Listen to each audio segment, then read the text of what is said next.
欢迎您收听由喜马拉雅出品，由木冉冉为您演播的管好情绪，你就管好了整个世界。今天呢，跟您分享前言。心态决定命运，情绪左右人生。情绪源于心理，正面的情绪呢，能使人身心健康，努力上进，能给我们的人生带来积极的动力。而负面的情绪呢，不仅给人的体验是消极的，身体也会有不适，进而影响工作和生活。那如果对情绪问题不予理会，不妥善处理，就会越积越多，最后把你的一切都搅得面目全非。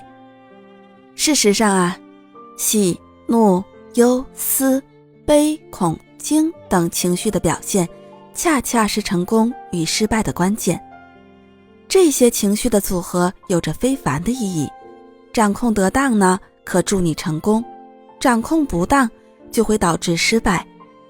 而成功与失败完全是由你自己决定的。我们每天呢，都在经历各种各样的事情，以及这些事情给我们带来的诸多感受，时而冷静，时而冲动，时而精神焕发，时而萎靡不振。有时呢，可以理智的去思考，有时又会失去控制的暴跳如雷，有时会觉得生活充满甜蜜和幸福，而有时呢，又会觉得生活乏味和沉闷。这呢，就是情绪在作怪，它存在于每个人的心中，而且在不同的时期、不同的场合会产生奇妙的效果。那你是否也有过这样的体会呢？在心情好的时候，看什么东西都顺眼，而在心情不好的时候，再美的风景也视若无睹。所以呢，情绪的影响力可见一斑。而成功和快乐呢，总是属于那些善于控制自己情绪的人。善于控制自己情绪的人呢，能在绝望的时候看到希望，能在黑暗的时候看到光明。所以呢，他们的心中永远燃烧着激情和乐观的火焰，永远拥有积极向上、不断奋斗的动力。而失败者呢，并不是真的像他们所抱怨的那样缺少机会，或者是资历浅薄，甚至是上天不公。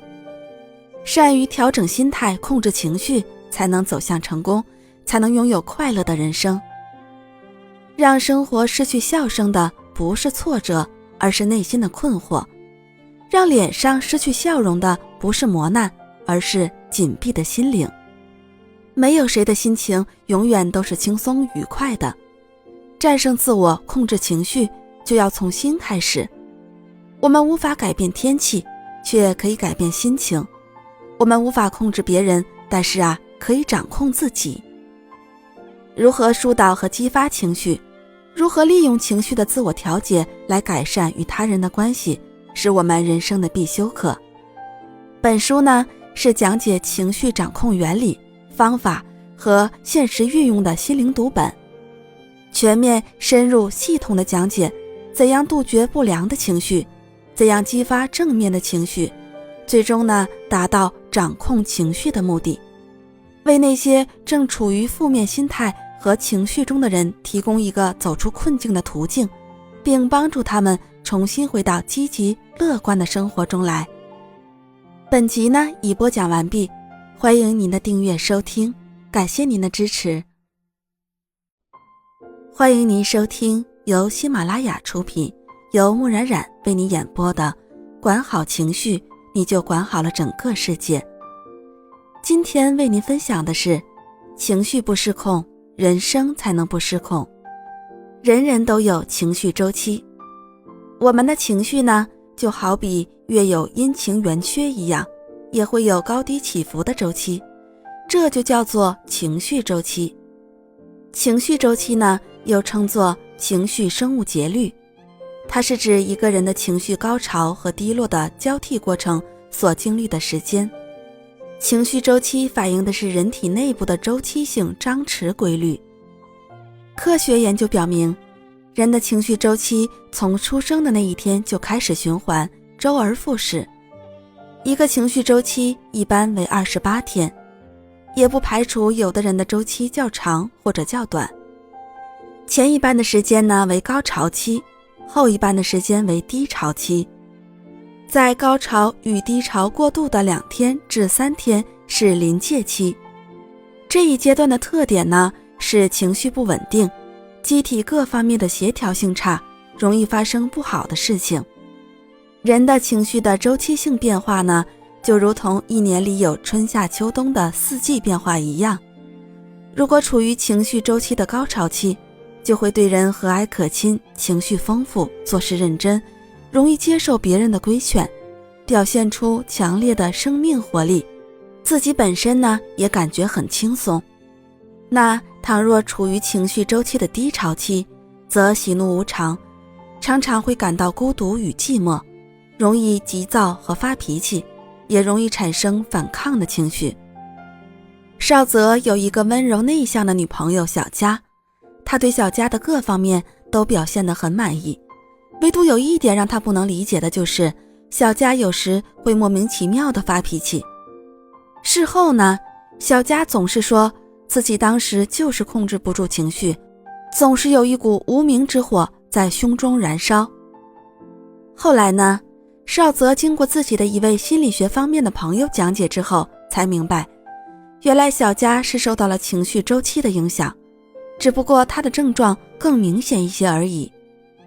小佳呢，就是受情绪周期影响的典型例子。每个人的情况或轻或重，而小佳刚好是比较重的那一种。但是啊，这都是正常的。我们呢，应该科学正确的去看待，而不能视此为心理疾患。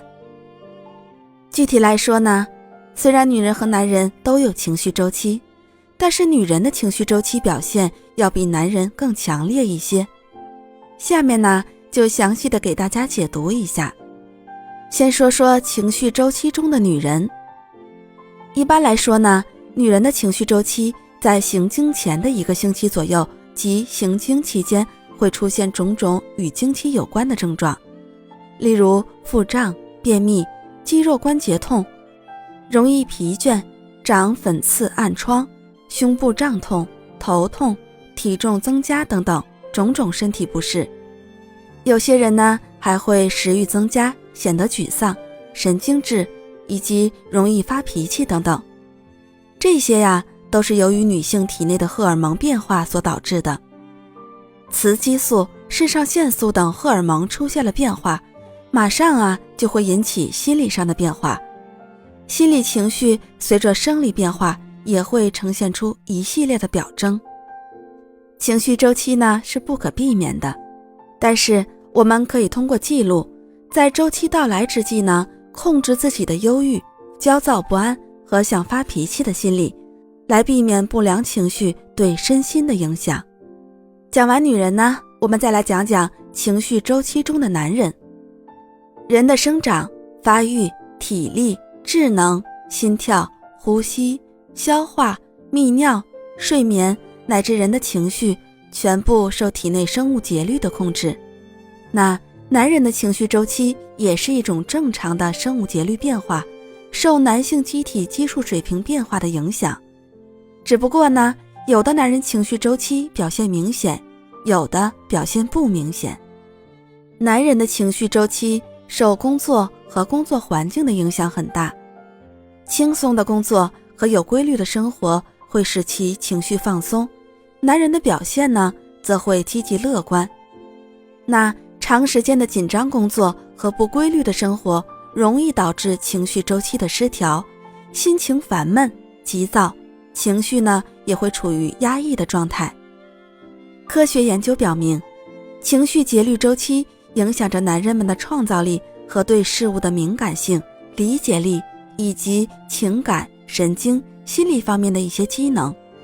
在情绪高潮期呢，男人们往往表现得精神焕发、谈笑风生。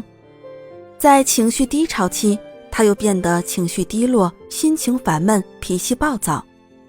男人的情绪周期体现在情感表现上，可以用橡皮筋来形容：亲密、疏远、亲密。通常呢，在最初的时候，男人对你完全信任，充满爱意，两个人呢天天在一起。不久之后啊，男人会心不在焉，开始疏远你，乃至不愿意和你说话。在经过一段时间的独处和反省之后，他会再次情意绵绵。如果你理解了男性情绪周期的表现，两个人就会相处得更加融洽。在我们明白了情绪周期的客观存在之后，我们就要更好地利用情绪周期。首先呢，我们要如实记录下自己的情绪变化，这样才能描绘出自己的基本情绪周期。在这里呢，有一种简单的表格测评方法，可以有效地帮助大家。那先给大家简单描述一下这个表格。表格的横向是日期，纵向是心情。日期呢，就是从1日到本月的最后一天。心情呢，里面一共有几点。第一个是兴高采烈，加3分。第二个是愉悦快乐，加2分。第三个是感觉不错，加1分。第四个是平平常常，是0分。第五个感觉欠佳，是减1分。第六个伤心难过，减2分。第七个是焦虑沮丧，减3分。然后呢，通过每天晚上对当天情绪的回想，在与日期相符合的表格里打上记号。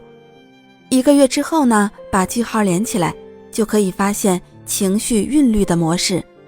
那经过几个月的概括，我们便可以知道自己情绪的高潮期和低潮期。掌握了自己的情绪周期呢，就可以将其运用到日常生活中。根据自己的情绪周期的晴雨表，我们可以安排好自己的生活和工作。遇上低潮期和临界期呢，我们可以运用意志来加强自我控制，可以把自己的情绪周期告诉自己最亲密的人。一方面呢，让他提醒你，帮助你克服不良的情绪；另一方面，可以避免不良情绪给自己的社交活动带来不便。在工作和生活中，因为人在情绪低落的时候容易畏惧和不安，而在情绪高涨的时候乐意迎接挑战。我们呢，则可以在情绪良好的时候安排一些难度大、繁琐、棘手的任务，而在情绪处于低潮的时候做一些简单的工作，放松思想，多参加群体活动，学会倾诉，寻求心理支持。切记呢，不要强迫自己违背情绪周期的规律。欢迎你收听由喜马拉雅出品，由木冉冉为你演播的管好情绪，你就管好了整个世界。今天呢，跟您分享的是，情绪是一个警示信号。情绪呢，有好有坏，坏的情绪很明显，好的情绪却往往容易被人忽略。然而，不管情绪是好是坏，我们都应该认识到，虽然情绪作为一种本能的反应，但是我们都应该意识到情绪对自身的警醒作用和管理情绪的重要性。一是情绪会提醒我们自身观念的问题。人和人之间情绪的不同，主要源于彼此观念的不同。如果我们的观念出现了问题，那么情绪也会随之出现问题。例如，有些人存在浓重的个人私利观念，一旦别人侵犯到他们的利益，他们就会立刻产生愤怒的情绪。那还有一些人呢，对自我认识不足，他们容易产生自满情绪或者是自卑的情绪。所以呢，想要拥有良好而且适度的情绪，我们就必须调整自己的观念，使它达到一个正常的标准。二呢，是情绪提醒我们心理的问题。一些不良的情绪向我们反映了自身心理可能出现了偏差，甚至会出现心理的问题。例如，郁闷的情绪就容易和抑郁挂上钩。如果只是短时间的郁闷，那只是一个正常的情绪反应。那如果一个人长期处于郁闷情绪中难以自拔，或许就是抑郁心理在作祟了。所以呢，我们要区分哪些情绪是短暂的，符合正常值的，哪些情绪是长期的，超出正常值的。这样呢，我们才能及早地排除自己心里存在的问题，让情绪及早地回归理性。第三呢，情绪提醒我们行为习惯的问题。情绪作为一种反应，还向我们昭示了一些自身行为习惯的问题。当你饿的时候，摆在你面前的是满桌的美味佳肴，在饥饿感的驱使下，很多人会迫不及待地想动筷子，这呢就是饥饿情绪的本能反应。然而肚子饿只是一个信号，你应当在动筷子之前考虑一下，是否需要等待别人来了之后一起就餐，否则很不礼貌。这呢就是所说的情绪警示，它使人在处事时三思而后行，有助于个人得体的为人处事。那倘若吃饭的时候一味地从自己的本能情绪出发，自己的情绪虽然受到了照顾，却容易引起其他人的反感，任由情绪的发展不是一件好事。我们呢，需要将情绪自然地反映出来，但也不能忽略情绪产生的不良后果，应当具体问题具体分析，通过对情绪生成的解析来具体行事。这呢，正如过马路的黄灯区，行人都会停下来考虑自己下一步该干什么。情绪的表现也需要一个思考的过程，不能任由情绪自由发展。现在很多人没有将情绪作为警示灯来认真的分析对待，喜怒哀乐直接显示在脸上，这样啊，不利于人与人之间的相处。第四呢，是情绪提醒我们身体的问题。我们都知道啊，身患疾病的人在情绪方面表现很强烈，他们经常情绪不稳定，起伏性大，易烦躁激动，爱发脾气。在情绪激动时呢，表现出极大的烦躁不安，有时候难以控制自己，而且呢，对外界因素反应更加敏感，对身体的细微变化和各种刺激往往表现出过度的情绪反应，一点微小的事情也会成为强烈情绪产生的导火索。别人的一句不合意的话就会使其产生极大的委屈，甚至别人说话声太大或者收音机音量太大也会令其烦恼。那从这一点呢，就可以看出某些情绪的集中爆发可能就是我们身体出现问题的警讯，我们呢不能不加以重视。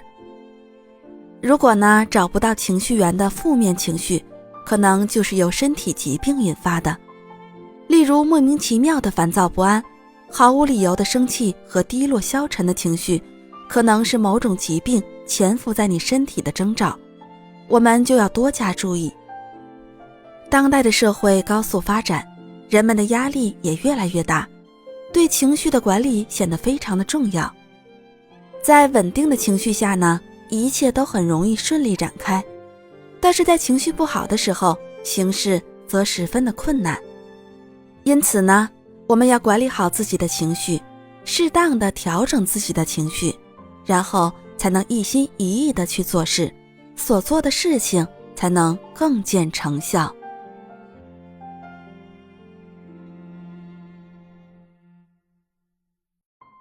欢迎您收听由喜马拉雅出品，由木冉冉为你演播的管好情绪，你就管好了整个世界。今天呢，跟您分享的是情绪的蝴蝶效应。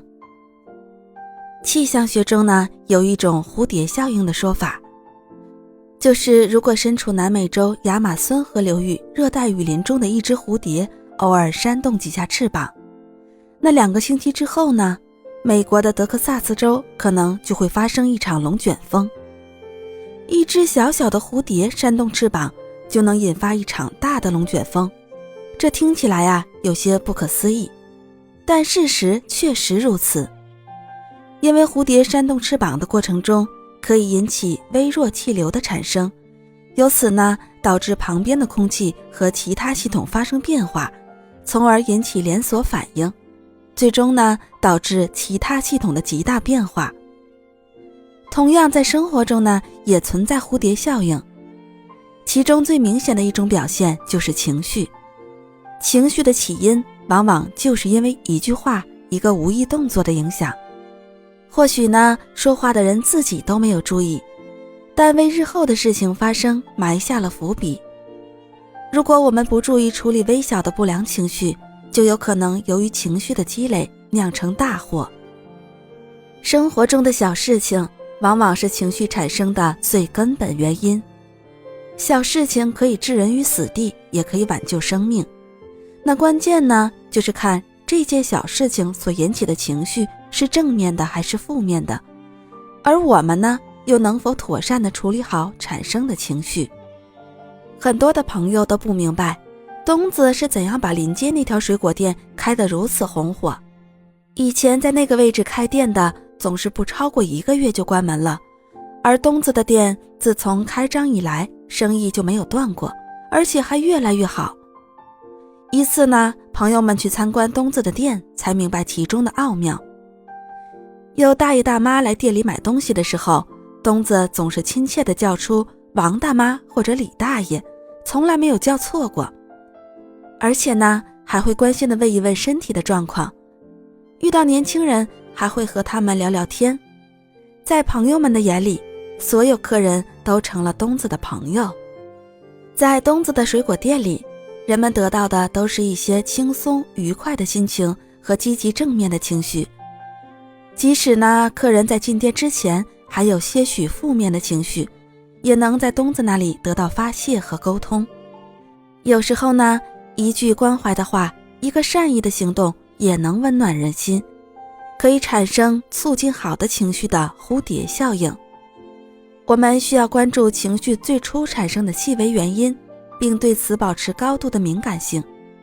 尤其需要注意的是情绪的变化，通过及时调整心态来保持自身良好的情绪状态。只有从最初的根源对情绪及时把握好，才能避免负面情绪的积累，才能促进积极情绪的有效形成。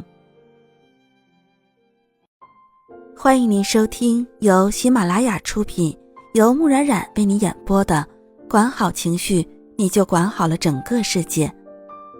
今天呢，跟您分享的是情商与情绪管理。我们所说的情绪控制与管理能力，被心理学家引申为情商这个概念。1990年，一个心理学概念的提出，在世界范围内掀起了一场人类智能的革命，并引起了人们旷日持久的讨论。这呢，就是美国心理学家彼得·塞拉维和约翰·梅耶提出的情商概念。紧跟其后的1995年10月，美国《纽约时报》的专栏作家丹尼尔·戈尔曼出版了《情感智商》一书，把情感智商这一研究成果介绍给大众。该书呢，也迅速成为世界范围内的畅销书。过去啊，人们往往认为智商比情商更重要，从而忽视了对情商的开发和培养。但是呢，现实告诉我们，情商啊，比智商更重要。与人打交道时，会遇到不同性格、不同文化、不同背景的人。那情商高的人呢，往往在工作和生活中能够如鱼得水，游刃有余。下面这个例子呢，正说明了这个问题。在超市里等着结账的队伍排得越来越长，玛格丽特呢，大概排在队伍的第10位，因此她不清楚前面发生了什么事。她只听到有人叫来主管，要打开收款机检查，看来呢，还得等很长的时间了。玛格丽特等得有些不耐烦了，但是理智告诉她不能发火，因为她认为出现故障也不是收银员的错。时间过去了10分钟，收款机还是没有修好。这时呢，队伍远处出现了喊叫声，队伍前面有个男子在骂收银员和主管：哎，你们这是什么专业素质啊？这么大的超市，怎么会犯这么低级的错误呢？你们不会修好收银机啊？没看见队伍有多长吗？我还有事呢，太可恶了。收银员和主管只好道歉，说他们已经在尽力修了，建议男子换个收银台。为什么要我换呢？是你们的错，又不是我的错。浪费我的时间，我要给你们领导写信。男子丢下了买食物品的购物车，气愤地离开了超市。男子离开后1-2分钟，又发生了3件事。为了不耽误这支队伍的顾客交款，超市呢在旁边专门开了一个收款台，刚才坏了的收款机也修好了。那为了表示道歉，主管给玛格丽特及这个队伍中的其他顾客每人5英镑的优惠券。玛格丽特挺高兴的，买东西还得到了优惠，但是那个愤怒的男子却既没有买到自己想要的东西，又没有得到优惠券，还跟人生气发火。在这个故事中，谁运用了情商呢？显然是玛格丽特。她虽然也有些生气，但是她没有发火，只是耐心地等待。她站在了别人的角度分析了情况，而她前面那个愤怒的男子呢，完全没有控制自己的情绪，情商从某种程度上来说有些不足。其实啊，情商不是天生注定的，它是由下列5种可以学习的能力组成的。第一呢，是了解自己情绪的能力。这种能力呢，包括立即察觉自己的感觉、情绪、情感、动机、性格、欲望以及基本的价值取向等，行动上以此为依据。要能够了解情绪产生的原因，能够适时地认识到自己的负面情绪。能了解自己的真实感受的人，才不至于沦为感觉的奴隶。能掌握自己的感觉，才能成为生活的主宰，才能对人生的大事做出妥善的选择。第二呢，是控制自己情绪的能力。这种能力是能够认识和协调自己的快乐、愤怒、恐惧、爱、惊讶、厌恶、悲伤、焦虑等情感，能够安抚自己，摆脱强烈的焦虑、忧虑，以及能够控制产生刺激情绪的根源，并且呢，懂得进行自我调节，把负面情绪抛到九霄云外去。那这方面能力较为匮乏的人，往往会陷入低落的情绪之中。第三呢，是激励自己的能力。这种能力呢，是能够整顿情绪，让自己朝着一定的目标努力，增强注意力与创造力。自我激励呢，能够使人走出生命中的低潮，重新出发。人难免会碰到一些挫折和困难，面对这种情况，积极的人往往会自我激励，迎难而上，从失败中吸取经验，提高自己。而消极的人呢，常常会往坏处想，越想越坏，越想越糟。第四呢，是了解别人情绪的能力。这种能力呢，体现在能够理解别人的感觉，察觉别人的真正需要，具有同理心，即能善于感觉别人的感受。认知他人的情绪是与他人正常交往，实现顺利沟通的基础。一般呢，有同理心的人能够从微小的信息中感觉他人的需求，了解他人的情绪、性情、动机和欲望等，并做出适度的反应。学会察言观色，善于从对方的语言、语调、语气、表情、手势和姿势等来判断他人的真实情绪和情感，善于识别他人的情绪，想人之所想，急人之所急。第五呢，是维系融洽人际关系的能力。人际关系属于一门管理他人情绪的艺术。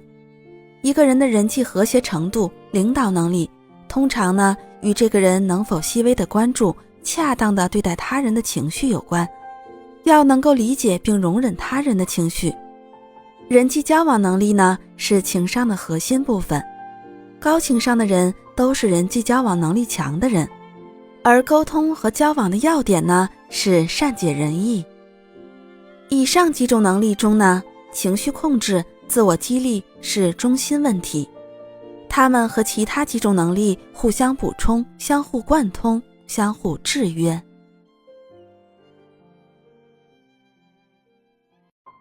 欢迎您收听由喜马拉雅出品，由木冉冉为你演播的《管好情绪，你就管好了整个世界。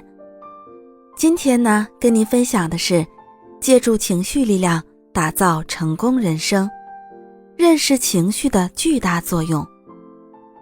在生活中呢，我们要跟各种各样的人打交道，也要用不同的情绪力量做出不同的行为来对付不同的人。那与其说经常和我们打交道的是人，不如说是我们自己的情绪。现实生活中总有一些人明明知道自己犯了错误，却不愿承认。这时如果你情绪失控，对对方进行不留情面的指责，只会令对方的态度更加强硬。相反呢，如果你能稳住情绪，在时机成熟的条件下，有意为对方找个借口，搭个台阶，使其按要求行事，就不至于太尴尬。所以呢，我们有必要对情绪的作用做进一步的了解，认识情绪的作用，对我们的整个人生都有很大的影响。很多人呢都知道情绪，但是对人类情绪的变化原因却不甚了解。情绪变化呢，指的是辨别自己和他人各种情绪，并有意表达这些情绪的能力。通过表达你所有的情绪变化，你能获得有关自己和外在世界的各种有价值的信息。同情和移情呢，是要求你认同他人的情绪。那如果你对某些特定的情绪感到不适的话，就往往会在内心回避或者否认它们。如此一来呢，你就无法获得有关导致这些情绪的特定事件、情形或者人的重要信息。此外呢，你就不会认同或者会刻意回避那些引起你内心不适的他人的情绪。那如果你无法看到某些情绪，也就很难做到富有同情心，或者会缺少移情的能力。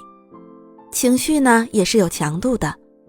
情绪强度指的是调高或者调低某种情绪的能力，以及呢，你在特定场合的情绪匹配程度。想想在播放某首歌曲时调节音量的重要性吧。正如伟大的作曲家使用声音强度来传达不同的音乐意义一样，你的情绪强度有助于他人了解你的内心世界。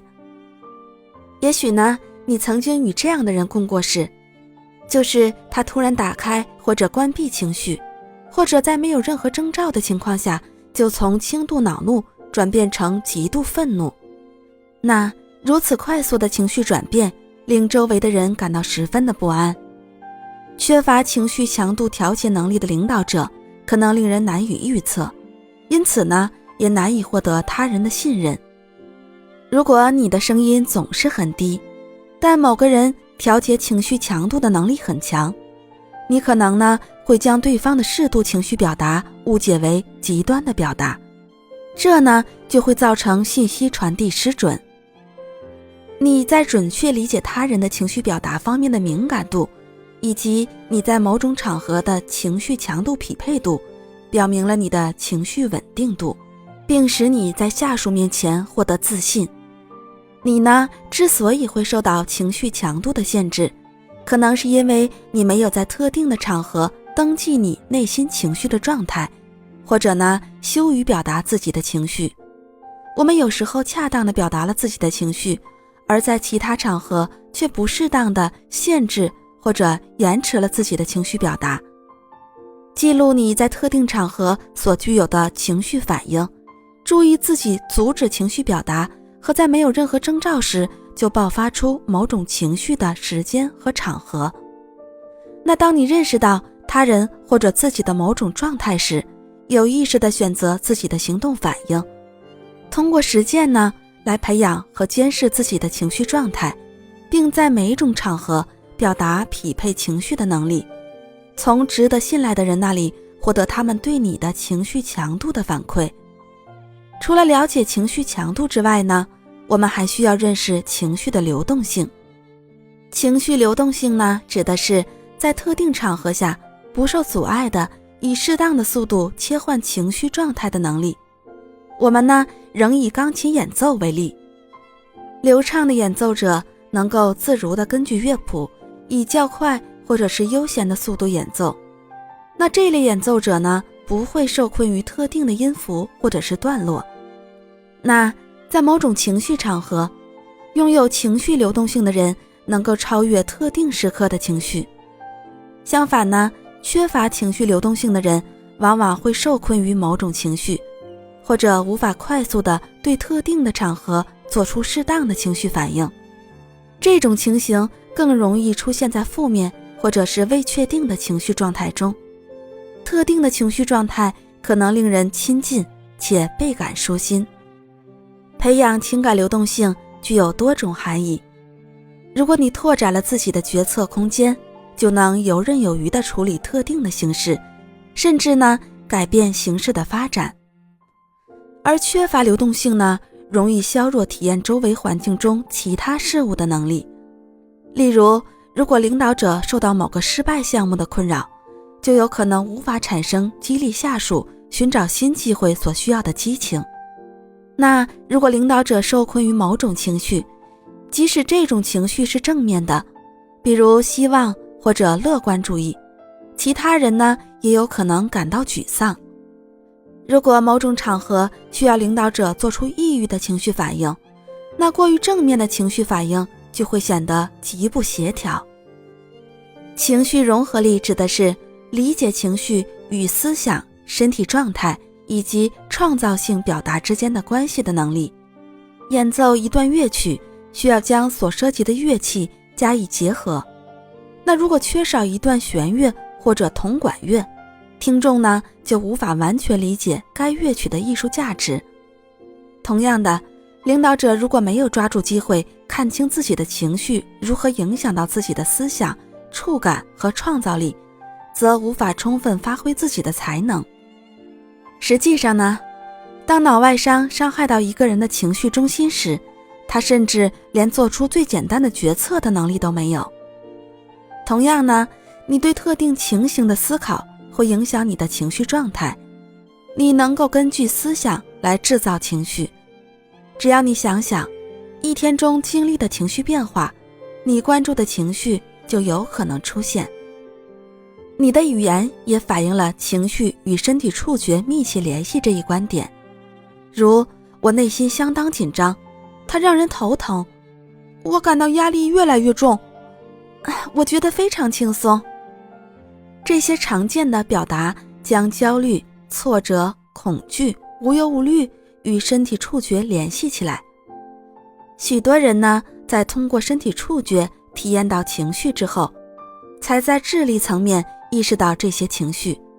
同样呢，你的情绪状态影响到你的身体状态，也影响到你遭遇身体外伤和疾病时的康复能力。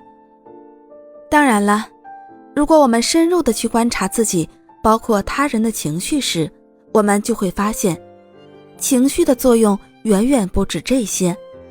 情绪呢，是很微妙的情感体现，而它所发挥的作用也是可大可小，无法算计的。如果将这些有利作用最大化的为自己所用，也是我们需要学习的人生课题。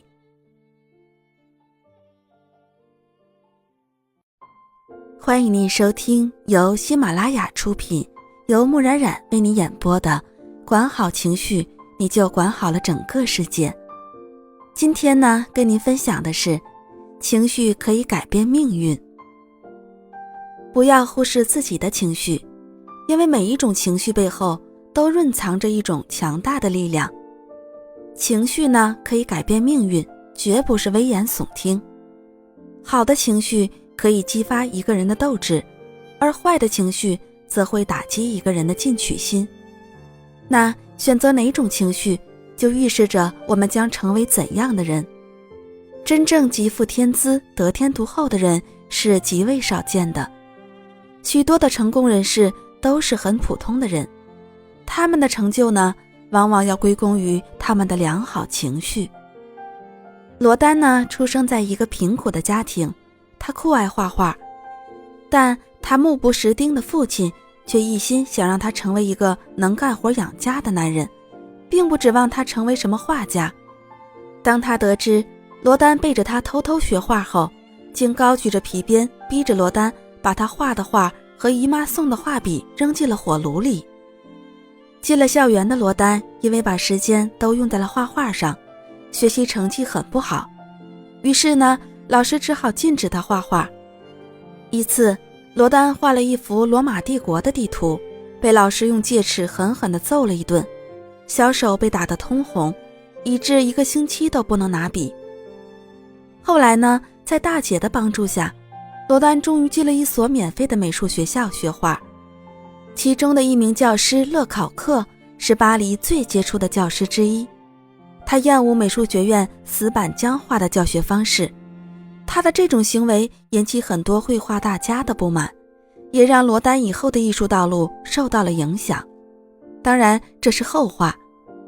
由于没有钱买颜料，罗丹不得不放弃自己钟爱的绘画。勒考克觉得罗丹是一个很有前途的学生，他觉得他因为买不起颜料而终止学习是非常可惜的，于是呢，就动员罗丹到雕塑室进行训练。灰心丧气的罗丹被勒考克严厉地数落一通后，跟随老师进了雕塑室。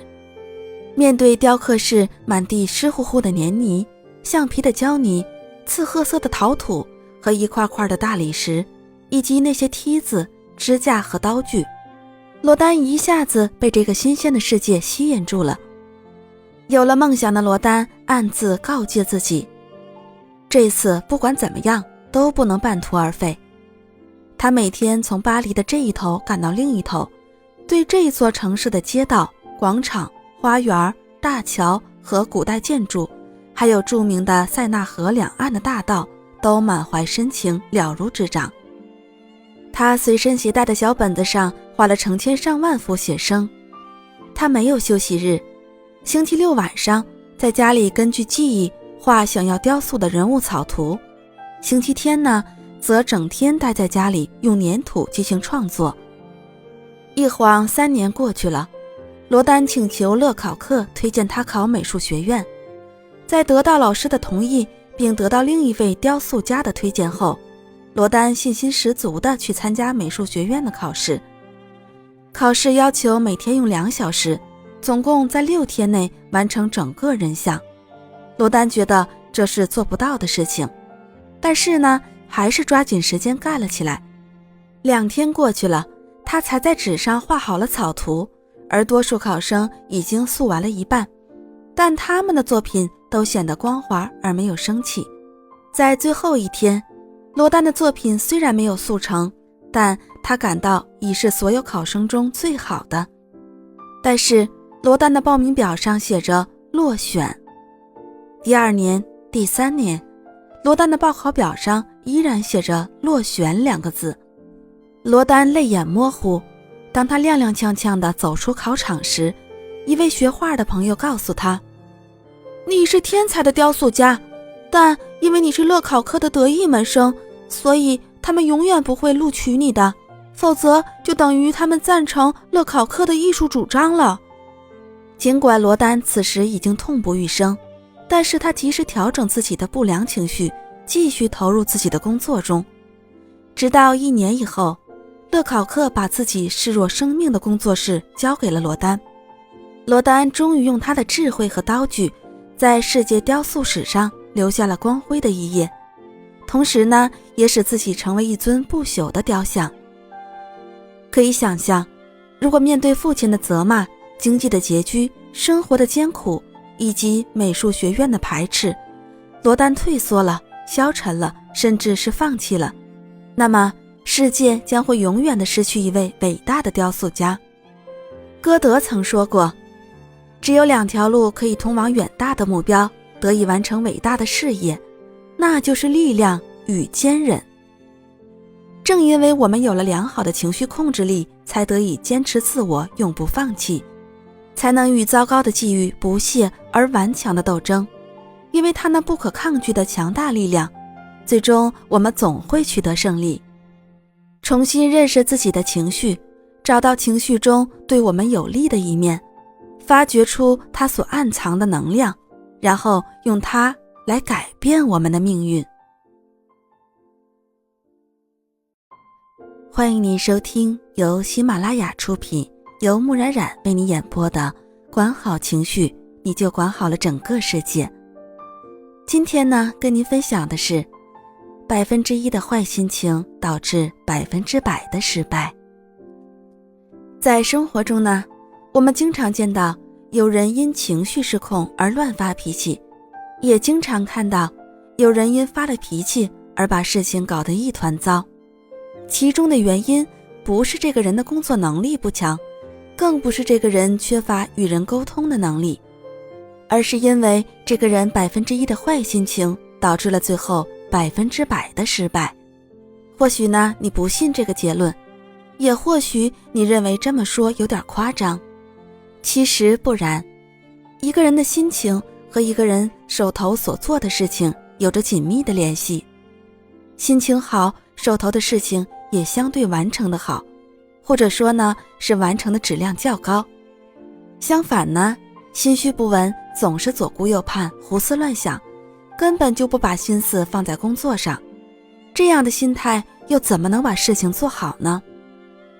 美国石油大王洛克菲勒就是一个能正确对待自己坏心情的阳光人士，而他的对手呢，恰恰是因为不能控制这1%的坏心情，导致了最后的失败。在法庭询问上，对手律师的态度明显怀有恶意，甚至有羞辱之意。可以想象当时洛克菲勒的心情有多么糟糕。如果这个时候他也发怒，必将掉入对方设计的陷阱之中。不过洛克菲勒很聪明，他明白这个时候控制自己的情绪有多么重要。自己呢，一定不能和对方的律师一样鲁莽，更不能让自己这种气愤的心情有所流露。洛克菲勒先生，我要你把某日我给你写的那封信拿出来。对方律师很粗暴地对他说。洛克菲勒知道这封信里面有很多关于美孚石油公司的内幕，而这个律师呢，根本就没有资格来问这件事情。不过洛克菲勒先生并没有进行任何的反驳，只是静静地坐在自己的座位上，没有任何表示。洛克菲勒先生，这封信是你接收的吗？法官开始发问。我想是的，法官先生。那么你对那封信回复了吗？我想没有。这时法官又拿出许多其他的信件来当场宣读。洛克菲勒先生，你能确定这些信都是你接收的吗？啊，我想是的，法官。那你说你没有回复那些信件呢？我想我没有，法官。你为何不回复那些信件？你认识我不是吗？对方律师开始插嘴。是的呀，当然，我想我从前是认识你的。至此，看到洛克菲勒丝毫不动怒，像什么事情都没有发生过一样，对方律师心情已经坏到了极点，甚至有点开始暴跳如雷了。而洛克菲勒呢，还是坐在那里丝毫不动，似乎眼前的事情根本就没有发生过。全庭寂静无声，除了对方律师的咆哮声。最后对方律师因为情绪失控，在法庭上把真相说漏了嘴，最终结果可想而知。洛克菲勒不仅赢了官司，还在美国人眼中留下了一个很优雅的形象。这位律师呢，因为自己的暴怒情绪而将自己弄得方寸大乱，很多言行都被情绪控制，而不是头脑控制。这时的他就像一个掉线的木偶，情绪受对手，也就是洛克菲勒影响着，坏心情一点点扩大，最后输了这场官司。在生活中呢，有太多这样的例子，由于自己不懂得控制坏情绪，最后酿成难以挽回的错误。情绪的力量可见一斑。当然，一个人也不能像一根木头一样没有情绪，没有思想，不可能永远都不发怒，也不可能永远都能好心情地走进每天的生活。可是当你真正发怒的时候，你试想这样会发生什么样的后果？到底会不会损害你的利益，会不会动摇你在别人心目中的地位呢？那如果你能真正的意识到这一点，真正明白发怒只能把事情搞砸，而绝对不能把事情完美解决的话，你肯定就会好好的约束自己的情感，好好的控制自己的情绪，这样呢，也就能和石油大王洛克菲勒一样，轻而易举的打败对方。欢迎你收听由喜马拉雅出品，由木然然为你演播的管好情绪，你就管好了整个世界。今天呢，跟您分享的是，你的情绪决定着你的健康，心理疾病时代的危机。健康呢，包括身体健康和心理健康，只有身心都健康的人，才称得上是真正的健康。在生活中，经常发现有的人只重视身体健康，却忽视心理健康。俗话说，健身首先要健心。因此呢，从某种意义上来说，心理健康比身体健康更重要。也许呢，你会问，心理健康与否和情绪又有什么关系呢？其实啊，经心理学家研究表明，导致心理不健康的罪魁祸首呢，就是不良的情绪。晋朝呢，有个人叫乐广，有一天有一个好朋友去看望乐广，乐广拿出酒来招待他，两人边喝边谈。可是客人呢，好像有什么心事，喝得很少，话也谈得不多，一会儿便起身告辞了。这个朋友回到家里便生起病来，请医服药也不见效。乐广得知这个消息，立刻去他家探视，询问病因。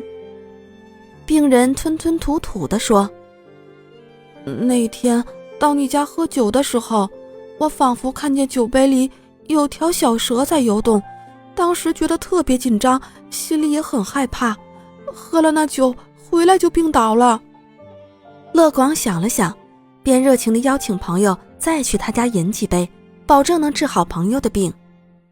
这一次呢，两人仍坐在原位，酒杯也放在原处。乐广给客人斟上酒，笑问道，今天的酒杯里有无小蛇呀？客人看着酒杯，紧张情绪不受控制，他立刻跳了起来，大叫道，有啊，好像还有。乐广转身取下挂在墙上的一张弓，再问道，现在蛇影还有吗？原来酒杯里并没有什么小蛇，而是弓影。病人恍然大悟，一句尽消，病也全好了。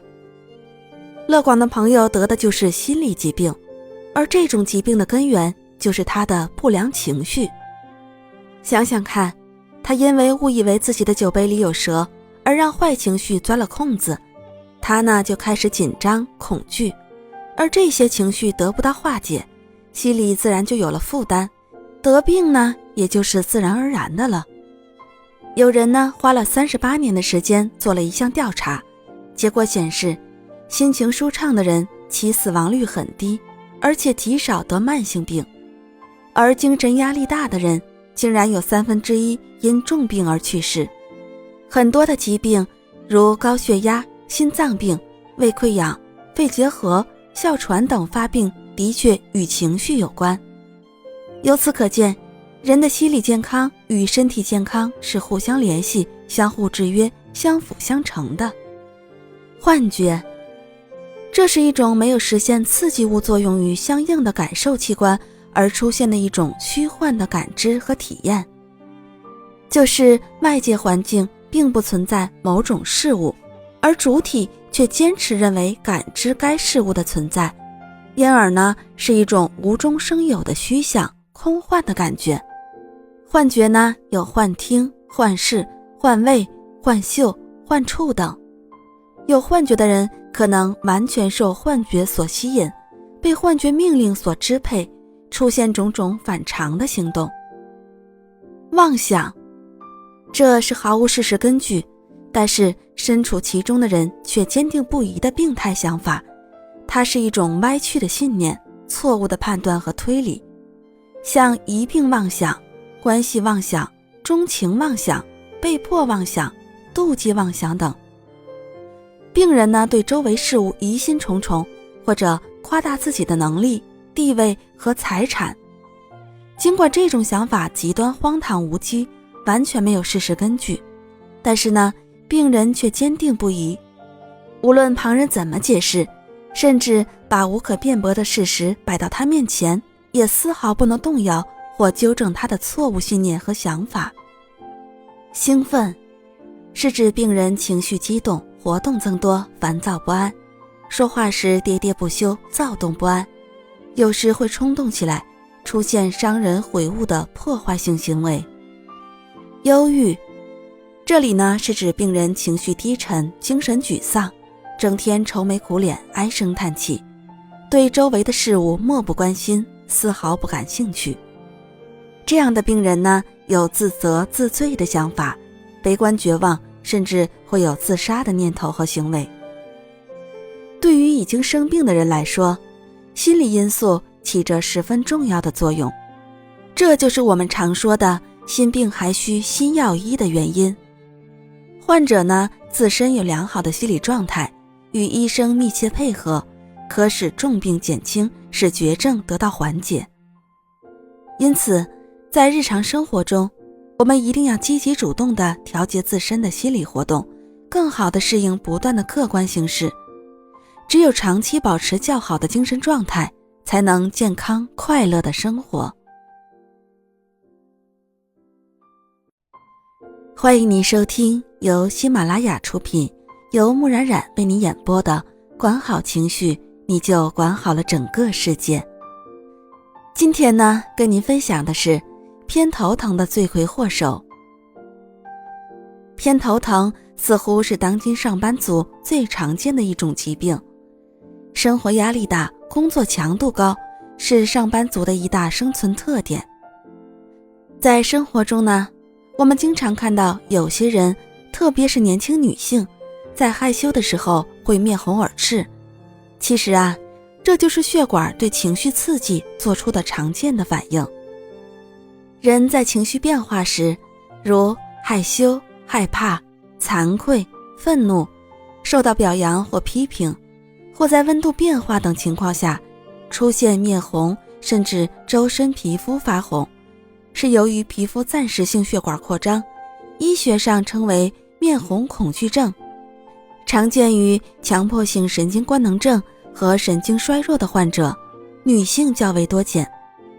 那除了脸红症状以外，头颅内外中等粗细的血管对情绪的刺激最为敏感，这些血管随着我们的情绪变化会引起头疼，或者更为严重的偏头疼。对于很多人来说，情绪刺激可能是深层次的问题，他们会试图掩盖某种不愿意表露的情绪，但大多数隐藏在头疼背后的情绪还是很容易被发现的。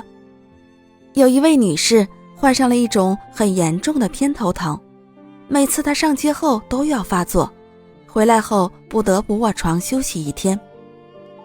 她呢，是一位特别挑剔的家庭主妇，她的丈夫是位农场主。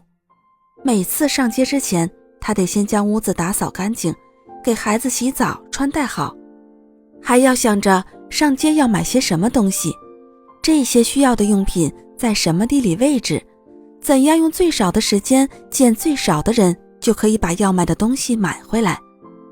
因为这位女士天生害羞，一想到要见到很多人就惴惴不安，所以每次上街前她都要细细地规划一番。但是尽管如此，她一想到上街还是感到紧张和羞涩，还没等出去就开始头疼，等上街回来之后就得卧床休息。当然呢，有时她也去看医生，但是每次都得头疼而归。那负面情绪为什么会造成偏头疼呢？这是因为啊，血管含有丰富的神经末梢，疼痛反应极为强烈，所以产生头痛。典型的偏头痛在头痛之前会有先兆症状，比如常有精神不振、事务不清、偏忙或出现幻觉，想睡觉及不舒适感。这些症状呢，在数分钟或10多分钟后消失，其后就开始头疼。那不典型的偏头痛没有先兆症状，一开始就是头疼，先是一侧局部出现胀痛，然后扩展到眼结膜及鼻黏膜充血，还有可能呢出现吃饭不香、恶心、怕光、怕噪声。发作时呢，轻者几个小时，重者可数日。偏头疼一般会周期性发作，每次发作的过程相似，疼痛强烈者，个性特征也会发生改变。最新的研究表明，偏头痛与各种潜在的精神疾病可能有密切联系。大部分的偏头痛与精神疾病和情绪障碍有关，如抑郁症、恐慌症、社交恐惧症、焦虑狂躁症等。年龄、学历、居住地等因素和偏头痛的发生没有直接的关系，但是与精神状态之间有着密切的联系。而顽固性偏头痛往往与潜在的抑郁和焦虑有关。偏头痛呢，也可能是精神疾病的一种生理症状。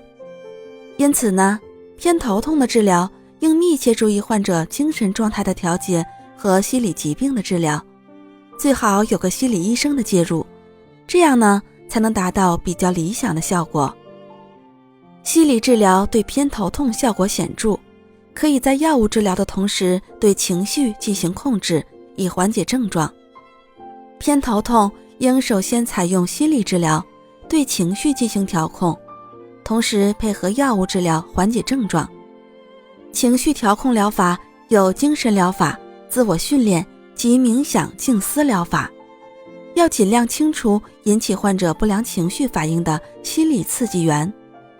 此外呢，合理安排日常生活及工作，缓解家庭矛盾，保持良好情绪，对治疗偏头痛也有良好的效果。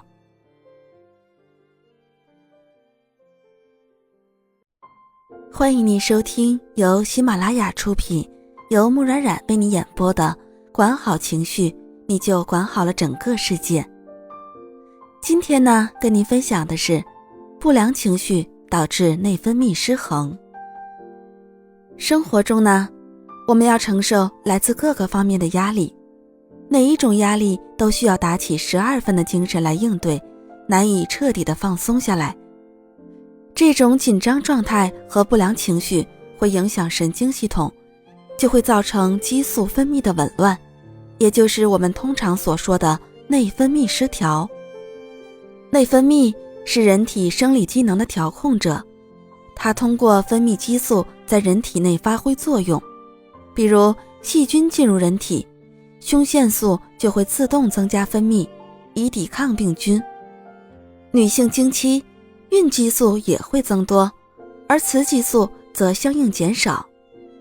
但是呢，如果因为某些原因引起内分泌腺分泌的激素过多或者过少，新陈代谢功能紊乱，就会造成内分泌失调，导致内分泌疾病的发生。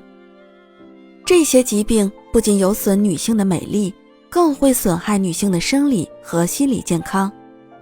女性较敏感，情绪不稳定，又易忧郁、急躁、思绪过度，而这些因素都易扰乱气血运行，或许呢，这就是女性易导致内分泌失调的原因。31岁的王小姐在一家上市公司任职，最近一段时间老是烦躁焦虑，脾气越来越暴躁，动不动就跟人生气，还一阵阵的发热出汗。身边的好友都笑她说，你是不是进入更年期了？去医院一检查，医生发现她的激素水平已经接近更年期的妇女，卵巢也开始发生萎缩退化，正逐渐失去应有的生理功能。医生诊断她已经得了卵巢功能早衰。这样的诊断结果让王小姐很痛苦。31岁正是事业稳定的好时候，令她想不到的是，为了工作，自己的身体却被压垮了。随着社会女性地位的不断提高，女性所承担的社会压力也越来越大，加上环境污染以及诸多的不良生活习惯，卵巢功能早衰正向更多的女性袭来。学会调节情绪，防止不良情绪干扰女性内分泌系统和免疫系统，降低机体的抗病能力，维持和谐的生活，增强对生活的信心，保持精神愉快，消除孤独感，缓解心理压力，不断提高人体免疫功能。夏季人体的新陈代谢旺盛，在燥热的天气里，体内的水分和营养更容易流失，加上酷热难眠，更容易造成内分泌失调，再加上现代女性肩负工作、家庭的双重压力，而女性呢较敏感，情绪不稳定，又易因忧郁、急躁、怒气、思虑过度等内在因素扰乱气血运行，从而导致内分泌失调。内分泌失调呢，代表荷尔蒙的不稳定状态。在西医认为，调节内分泌主要从饮食、运动上入手，必要时辅以药物治疗。要养成良好的饮食习惯，多吃新鲜果蔬、高蛋白类的食物，多喝水，补充身体所需的水分，多参加各种运动锻炼，加强体质，不要经常熬夜，以免破坏正常的生理规律，造成荷尔蒙的分泌失衡甚至不足，进而引发其他疾病。还要注意休息，保证充足的睡眠。另外呢，女性因为特殊的生理及心理特征，也会出现独特的情绪表现。情绪好坏则直接影响人体激素的分泌。她们因为较易受到外界环境的影响，经常出现焦虑、愤怒、抑郁等不良情绪，所以呢，要主动调节情绪，保持良好的精神状态。尤其呢，是在月经、妊娠等特殊的日子里，更要注意及时调节自己的不良情绪，以减轻特殊生理周期前后的情绪变化，保持良好的精神状态，这是避免内分泌失调的办法之一。欢迎您收听由喜马拉雅出品，由木冉冉为你演播的《管好情绪，你就管好了整个世界》。今天呢，跟您分享的是赶走失眠，还你一个美梦。工作压力过大，生活琐事繁多，人际关系复杂，这些呢，都是造成人体神经紧张、心理压力负重、情绪不安的主要原因。失眠、焦躁也紧随其后，扰乱着我们的生活。爱丽丝辗转反侧，难以入睡。现在是凌晨3点，2个小时前，她被一阵震动吵醒，脑海中立刻浮现出当天下午和上司谈话的场景。只不过呢，这一次的画面中还带上了评论，评论者正是她本人，以一种尖利的声音责问着自己：我为什么要那么做呢？听起来简直就像个傻瓜。他所谓的基本能胜任工作背后的意思究竟是指什么呢？是我还不够升职的条件？好吧，难道他要把项目交给克里斯蒂的部门去做吗？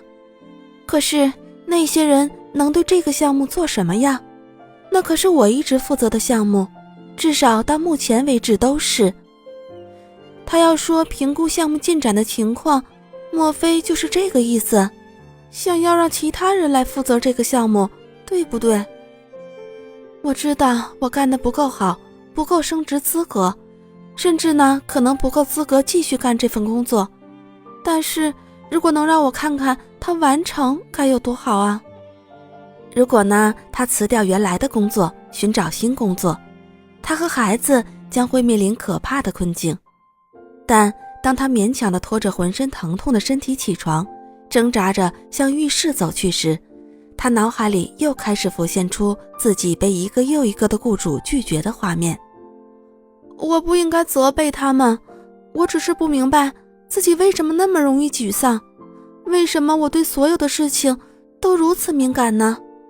别人都过得很不错，而我却没有办法同时照顾到工作和家庭。真是无法想象老板是怎样来评价我的。他头脑中的磁带又开始周而复始地转动了。就这样，爱丽丝又失眠了。她总在为不存在的事情陷入焦虑的情绪之中，导致自己烦躁不安，难以入睡。面对事情呢，她总是会用消极的情绪敌对，而不是采取有效的措施，这是一种很不好的习惯。造成失眠也就成了正常的事情，因为如果她自己不去缓解那些不好的情绪，别人无法帮助她。失眠呢，一般不会致命，但是长期失眠会使人脾气暴躁、攻击性强、记忆力减退、注意力不集中、精神疲劳。失眠对人精神上的影响容易导致器质性的疾病，还会使人免疫力下降，使人的身体消耗较大。所以呢，心理治疗在失眠治疗中起着重要的作用。甚至有的睡眠障碍专家认为，对于心因性失眠来说，药物只是一种辅助治疗，只有心理治疗才能解决根本问题。对于失眠的恐惧心理，会使失眠的治疗更加困难。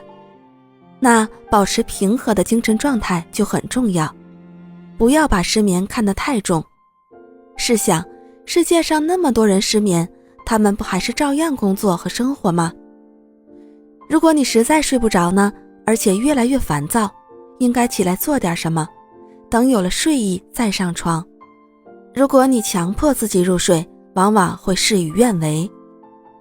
不少自称失眠的人不能正确地看待梦，认为梦呢是睡眠不佳的表现，对人体有害，甚至有人误认为多梦就是失眠。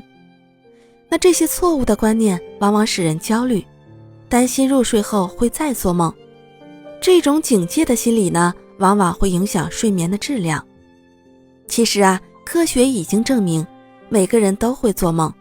做梦呢，不仅是一种正常的心理现象，而且是大脑的一种工作方式。在梦中重演白天的经历，有助于记忆，并把无用的信息清理掉。其实呢，梦本身对人体并无害处，有害的是认为做梦有害的心理，使自己产生了心理负担。有些人呢，因为一次过失感到内疚自责，在脑子里重演过失事件，并懊悔自己当初没有妥善处理。白天呢，由于事情多，自责懊悔情绪稍轻，到夜晚则徘徊在自责懊悔的幻想与兴奋中，久久难眠。工作上的不顺心，学习上的压力，家庭关系的紧张，精神上的重负，爱情受挫，人际矛盾，退休后生活单调，精神空虚等因素，是大多数失眠者失眠的原因。因此呢，药物及其他疗法只是一种症状治疗，是一种辅助措施，唯有心理治疗才能更好地解决问题。那长期失眠的人，不妨试试以下的方法：一、保持乐观的愉悦情绪，避免因挫折而导致心理失衡；二、有规律的生活，养成按时作息的好习惯；三、创造有利于入睡的条件反射机制，例如睡前半小时洗热水澡、泡脚、喝杯牛奶等；四、白天进行适度的体育锻炼，有助于晚上的入睡；五、养成良好的睡眠卫生习惯，如保持卧室清洁、安静，远离噪声，避开光线刺激等，避免睡前喝茶、饮酒。六、限制白天睡眠时间，白天呢可适当的午睡或打盹，应避免午睡的时间过长，否则会减少晚上的睡意及睡眠时间。此外呢，喝牛奶也有较好的催眠作用，不妨在睡前喝一杯热牛奶。欢迎您收听由喜马拉雅出品，由木冉冉为你演播的管好情绪，你就管好了整个世界。今天呢，跟您分享的是情绪调节别让坏情绪绑架你，走出情绪的死角。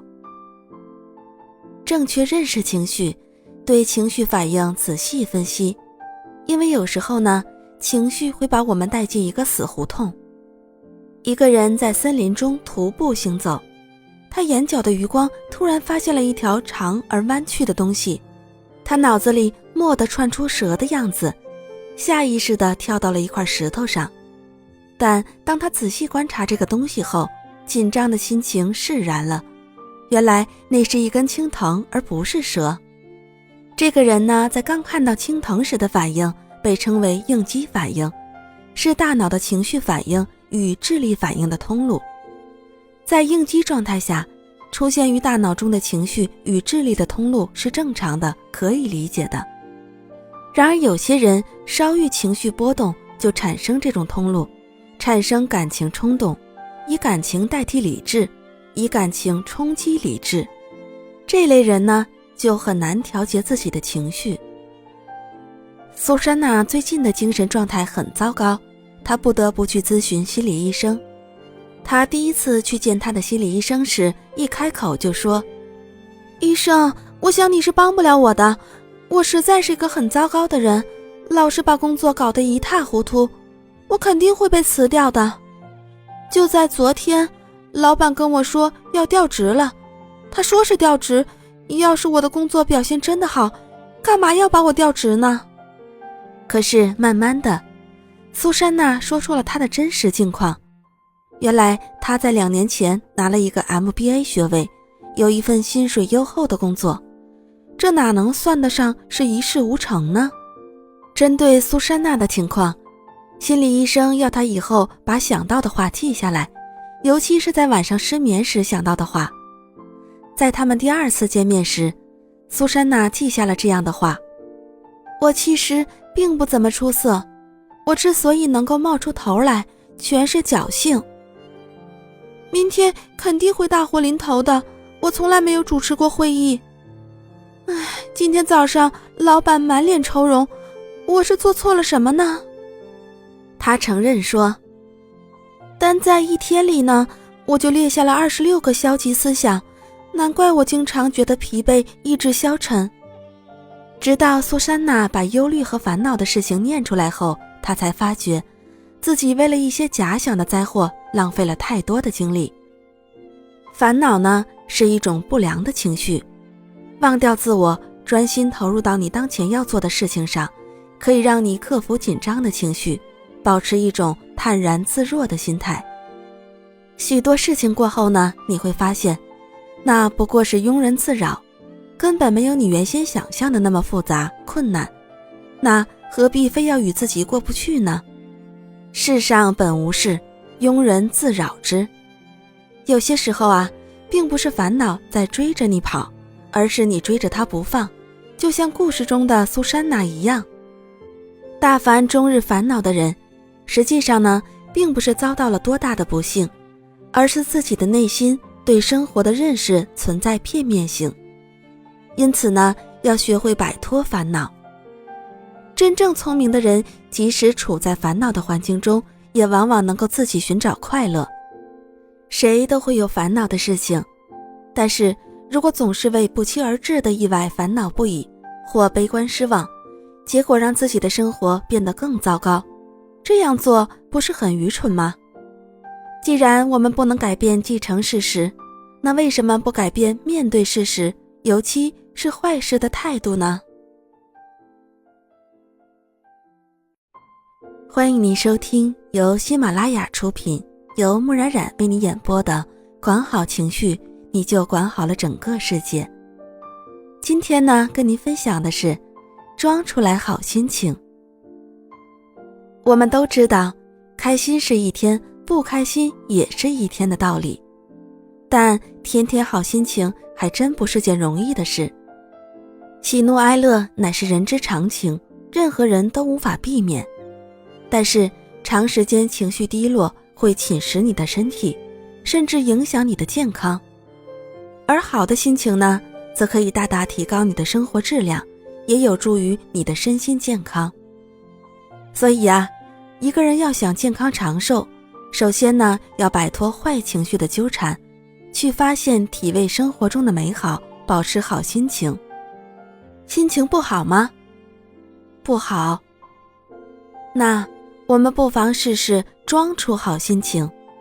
在我们感到情绪低落时，装出好心情是放松身心，从消极转向积极的最有效的方法。我们通过装的扮演过程获得真实的好心情，最终呢，原本只是装出来的好心情会变成真实的感受，从而呢，让我们在不如意的时候较为快乐，遇到困难的时候也较有自信和意志力。有句谚语呢，叫做一个小丑进城胜过一打医生。它的意思是说，小丑给大家带来了欢乐，而好心情对身心健康的重要性胜过了医生对你的帮助。比如说，当你感到自己很压抑，没有任何动力和积极性的时候，不妨装着笑出来。你可以微微一笑，对着镜子做些鬼脸，还可以开怀大笑，吹吹口哨。无论怎样呢，你就是要装出自己心情很好的样子。这样啊，你就会发现，不久之后心情真的好起来了。而且呢，这种方法还能帮助减轻疲劳，舒缓紧张和忧虑。李先生是一个事业有成的企业家，按理说他的人生很成功，应该没有什么让他忧虑的事情。但事实并非如此，他经常觉得心里恐慌，然后会陷入低谷的情绪中。有一天呢，他又感到意志消沉。之前一旦出现这种情绪低落的状况时，他通常采取的办法就是避不见人，直到这种心情消散为止。但这一天呢，他要和上司举行一个重要的会议，躲着不见人肯定是行不通的。那怎么办呢？他决定装出一副快乐的表情，让大家以为他根本就没有焦虑的事情。于是呢，他在会议上笑容可掬，谈笑风生，装成心情愉快而又和蔼可亲的样子。令他惊奇的是，不久他发现自己果真不再抑郁不振了。李先生认为这是一种很奇妙的感觉，在他无意识中，低落的情绪竟然自己就跑了。其实啊，装出好心情的例子有很多，不知你有没有发现，当小孩子哭得眼泪汪汪的时候，大人们通常会逗小孩子说：“哎，不哭不哭，来笑一个，笑一个吧。”结果很多小孩子就真的笑了。当然，刚开始的时候，他们可能很不情愿，只是勉强的笑了笑。但很快呢，他们会随着这个勉强的笑，慢慢的变得开心起来。这呢，就是装出好心情最常见的例子。当然，如果一个人装出很生气的样子，他也会因为这个角色扮演而陷入这种情绪的常见反应，心跳、呼吸变得急促，然后这个人的情绪也会被装的愤怒所影响，容易变得心情不好。所以呢，当你心情不好、意志消沉的时候，赶快装个好心情吧。你呢，只需用自己的表情和心情这些唾手可得的扮演道具，就能瞬间赶走灰暗的情绪。心情呢，就像天气，阴晴不定，变幻莫测。天天好心情固然是每个人都渴求的，但瞬息万变的世界往往让人们不能如愿以偿。因为啊，人难免会遇到不顺眼的人，不顺心的事儿，坏心情也就随时会光临。那如果你不想做一个受控于情绪的人，那么从现在起，学着装出一份好心情，之后呢，你就会发现坏情绪真的不见了。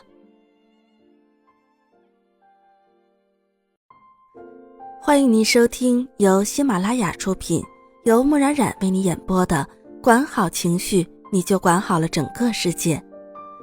今天呢，跟你分享的是，你为什么常常感到烦恼？人活在世上，不可能事事尽如人意，遇到烦心事呢，也很正常。关键是看我们如何化解突如其来的坏情绪。吉姆呢，没有任何睡眠问题。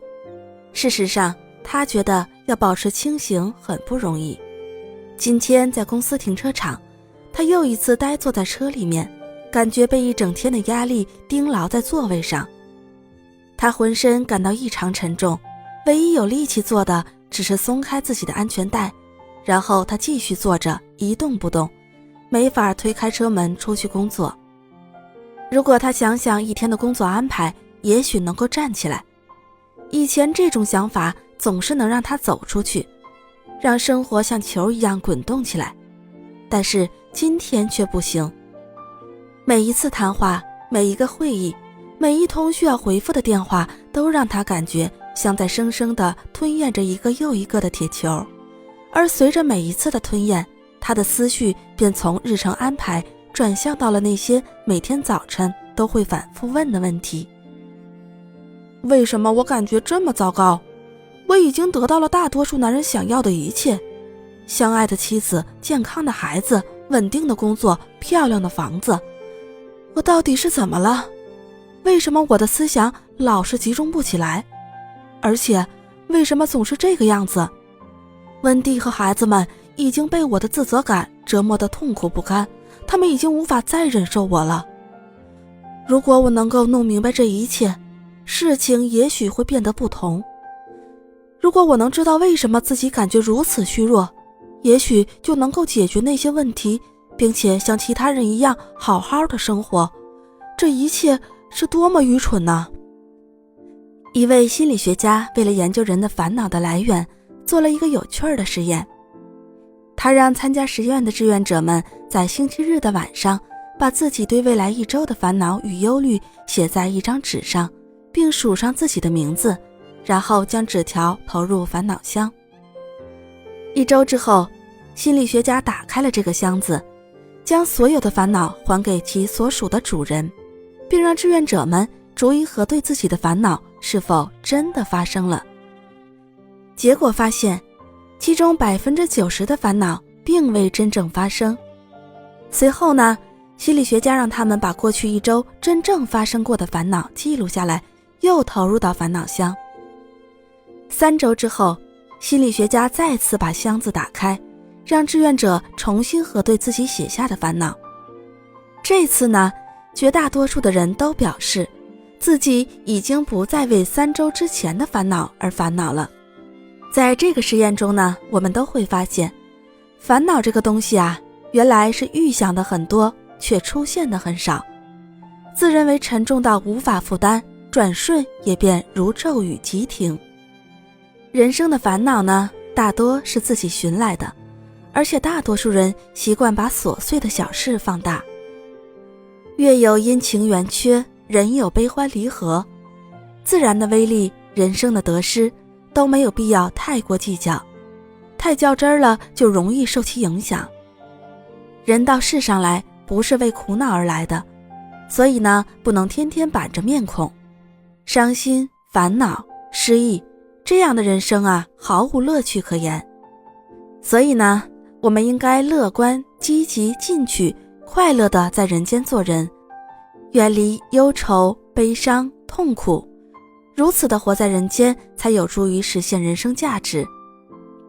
还有这样一个心理实验，茶几上摆放着10几个水杯，这些杯子材质不同，造型各异，品味悬殊。心理学家对实验者说，正值暑天，大家聊了一会儿就觉得口干舌燥，便纷纷起身去选杯子倒水。等到每个人面前都有了一杯水之后，心理学家突然问，你们有没有发现，你们选杯子时有一个共同点？众人互相对视了几眼，都摇了摇头。你们看看，茶几上被挑剩下的杯子，大多数是劣质的塑料杯或者纸杯。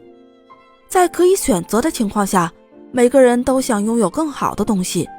你们的心思就是这样或有或无地表露出来。这样的心思呢，并没有什么对错之分，但是你们当中大多数人在选择杯子去倒水的时候，都忘记了自己需要的是水，而不是杯。水杯的优劣对水质的好坏影响并不大。在生活中呢，类似的例子不在少数。我们往往容易被一些鸡毛蒜皮的琐事牵绊，反而忘了自己的初衷，难免自生烦恼。这正是野花不种，年年开，烦恼无根，日日生。作家吴淡如曾经在他的文章中提过这样一组数据：我们的烦恼中有 40% 属于杞人忧天，那些事情根本不会发生。 30% 呢是无论怎么烦恼也没有用的既定事实。 12% 是事实上并不存在的幻想。那还有 10% 呢是日常生活中微不足道的小事。也就是说，我们的脑袋有 92% 的烦恼都是自寻的，活该你烦恼。只有 8% 的烦恼勉强有些正面意义。吴淡如问他的读者，那看了这些数据，你要不要删除你 92% 的烦恼呢？是啊，看了这些数据，我们是否应该主动删除自己那 92% 的烦恼呢？佛经上说，魔鬼不在心外，魔鬼就在自己的心中。古代的思想家王阳明也说，擒山中之贼易，捉心中之贼难。星云大师告诫我们，自己的敌人就在自己的心里。贪嗔痴疑慢、消极懈怠、忧愁烦恼，无一不是阻碍我们精进的心魔，能将其降服者，也只有我们自己。欢迎您收听由喜马拉雅出品，由木然染为你演播的管好情绪，你就管好了整个世界。今天呢，跟您分享的是学会克制自己的情绪。人生充满了曲折，于是呢，人有时会快乐，有时会痛苦，有时会悲伤，有时会郁闷。不同的境况会让人产生不同的情绪反应，然而情绪却有正面和负面之分。正面情绪使人积极向上，而负面情绪使人沮丧失意。不管是哪种情绪，都会在时间中向自己内心深处沉淀，成为自己的潜意识。不管自己正在做着什么工作，也不管自己处于一种什么样的人生状态，人总会向自己追问人生的意义，也总会在生活中思考人生的价值。这也就说明了人很希望能掌控自己的内心世界，因为只有自己成为了自己，一切才能变得有意义。如果可以掌控自己，即使遇到麻烦事也可以乐观应对。一个成功的人必定是有良好控制能力的人。控制自我不是说不发泄情绪，也不发脾气，过度的压抑反而会适得其反。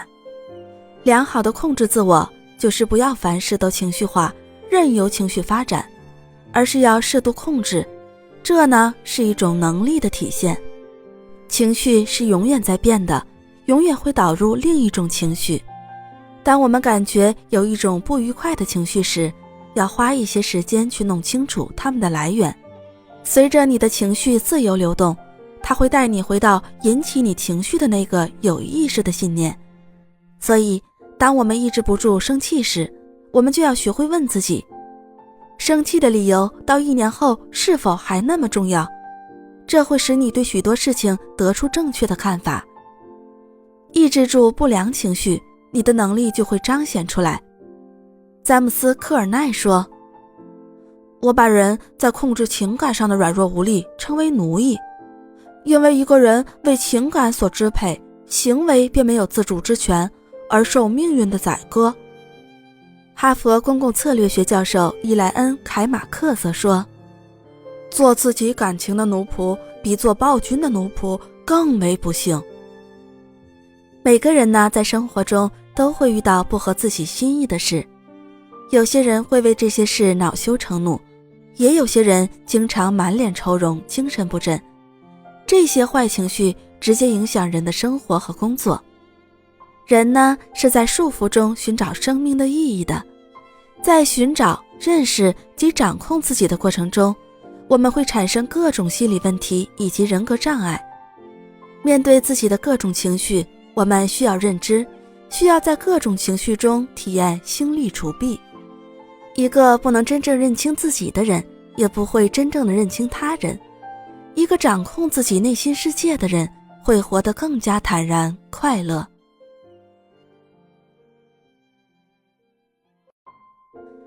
欢迎您收听由喜马拉雅出品，由木冉冉为你演播的管好情绪，你就管好了整个世界。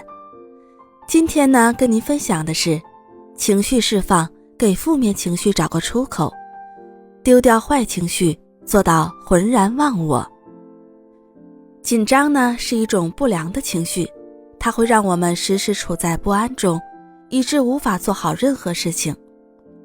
学着放松自己的心情，不要让外界因素影响到你，时时保持一种轻松的状态，我们做任何事情都会得心应手。学着让烦恼情绪过期，快乐的情绪自然会回到你的身边。球王贝利刚刚入选巴西最著名的球队桑托斯足球队时，曾经因为过度紧张而一夜未眠。他翻来覆去地想，那些著名球星会笑话我吗？万一发生那样尴尬的情形，我有脸回来见家人和朋友吗？一种前所未有的怀疑和恐惧使贝利寝食不安。虽然自己是同龄人中的佼佼者，但烦恼使他情愿沉溺于希望，也不敢真正迈进渴求已久的现实。最后，贝利终于身不由己地来到了桑托斯足球队，那种紧张和恐惧的心情简直没法形容。正式练球开始了，我已吓得几乎快要瘫痪了。他就是这样走进一支著名球队的。原以为刚进球队只不过练练带球、传球什么的，然后便肯定会当板凳队员。哪知第一次教练就让他上场，还让他踢主力中锋。紧张的贝利半天没回过神来，双腿像长在别人身上似的。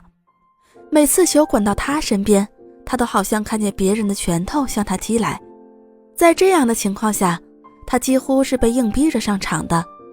但当他迈开双腿，不顾一切地在场上奔跑起来时，他渐渐忘了是跟谁在踢球，甚至连自己的存在也忘了，只是习惯性的接球、盘球和传球。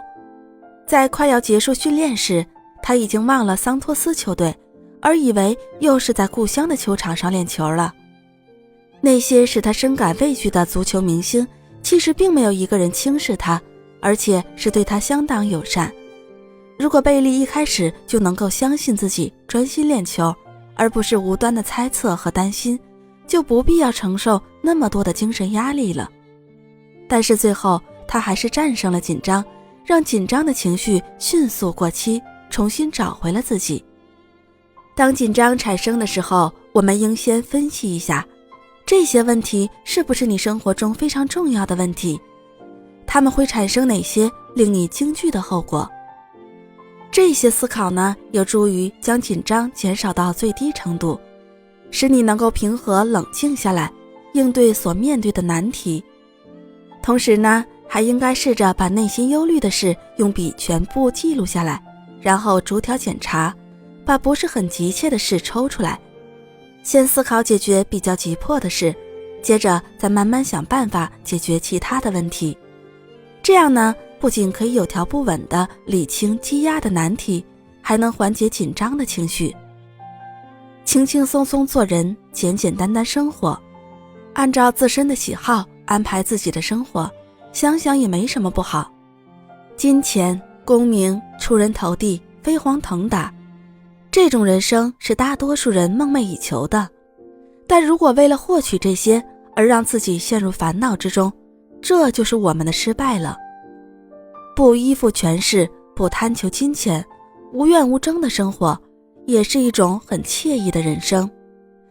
毕竟呢，我们用不着挖空心思去追逐名利，用不着留意别人看你的眼神，心灵没有锁链，快乐而自由，这样的生活岂不是更加美好？欢迎您收听由喜马拉雅出品，由木冉冉为你演播的管好情绪，你就管好了整个世界。今天呢，跟您分享的是为情绪找一个出口。情绪的宣泄呢，是平衡心理、保持和增进心理健康的重要方法。在不良情绪来临时，我们不应一味地控制与压抑，而应该用一种恰当的方式，给汹涌的情绪找一个适当的出口，让它从我们的身上流走。在我们的生活中呢，可能会产生各种各样的情绪，情绪上的矛盾如果长期郁积在心中，就会引起身心的疾病。因而呢，我们要及时排解不良的情绪。很多时候，只要把困扰我们的问题说出来，心情就会感到舒适。在我国古代呢，有许多人在他们遭遇不幸时，常常赋诗抒发感情，这实际上也是使情绪得到正常宣泄的一种方式。有人经过研究认为，在愤怒的情绪状态下，伴有血压升高的状况，这是正常的生理反应。如果怒气能适当的宣泄，紧张情绪就可以获得松弛，升高的血压呢也会降下来。如果怒气受到压抑，长期得不到发泄，那么紧张的情绪得不到平定，血压也降不下来，持续过久就有可能导致高血压。由此可见呢，情绪需要及时的宣泄。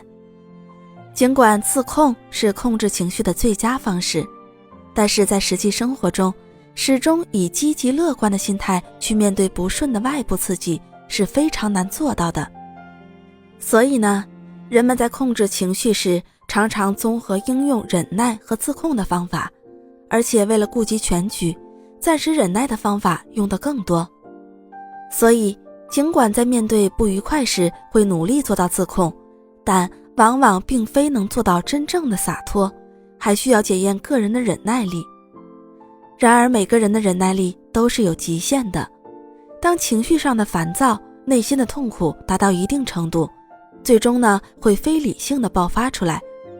所以在实际生活中，不能一味的压抑情绪，要懂得适当的宣泄，为自己的负面情绪找一个出口，将内心的痛苦有意识的释放出来，而要避免不可控的爆发。有天晚上呢，汉斯教授正准备睡觉，突然电话铃响了。汉斯教授接起了电话，他一听才知道电话是一个陌生妇女打来的，对方的第一句话就是“我恨透他了”。他是谁呀？汉斯教授感到莫名其妙。他是我的丈夫。汉斯教授想，打错电话了，就礼貌地告诉他，对不起啊，您打错了。可是这个妇女好像没听见，如竹筒倒豆子一般说个不停。我一天到晚照顾2个小孩，他还以为我在家里享福呢。有的时候我想出去散散心，他也不让。可他呢，自己天天晚上出去，说是有应酬，谁知道他干嘛去了。尽管汉斯教授一再打断他的话，说不认识他，但他还是坚持地把话说完了。最后他喘了一口气，对汉斯教授说，对不起啊，我知道您不认识我，但是这些话在我心里憋了太长时间了，再不说出来我就要崩溃了。谢谢您能听我说这么多话。原来汉斯教授充当了一个听筒，但是他转念一想，如果能挽救一个濒临精神崩溃的人，也算是做了一件好事。这位陌生的妇女之所以选择了汉斯教授作为自己情绪的出口，就是因为彼此不认识。这名妇女能轻松地将自己的情绪倾倒出来，而不会引起恶性循环。所以呢，我们要找到一个合适的发泄情绪的通道。当有怒气的时候，不要把怒气压在心里。对于情绪的宣泄，可以采用以下几种方法。1. 直接对刺激源发怒。如果发怒是有利于澄清问题，具有积极性、有益性和合理性，那就要当怒则怒。这不但可以释放自己的情绪，而且是一个人坚持原则、提倡正义的集中体现。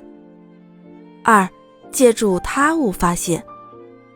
把心中的悲伤、忧郁、郁闷、遗憾，借助他物痛快淋漓地发泄出来。这不但能够充分地释放情绪，而且可以避免误解和冲突。3.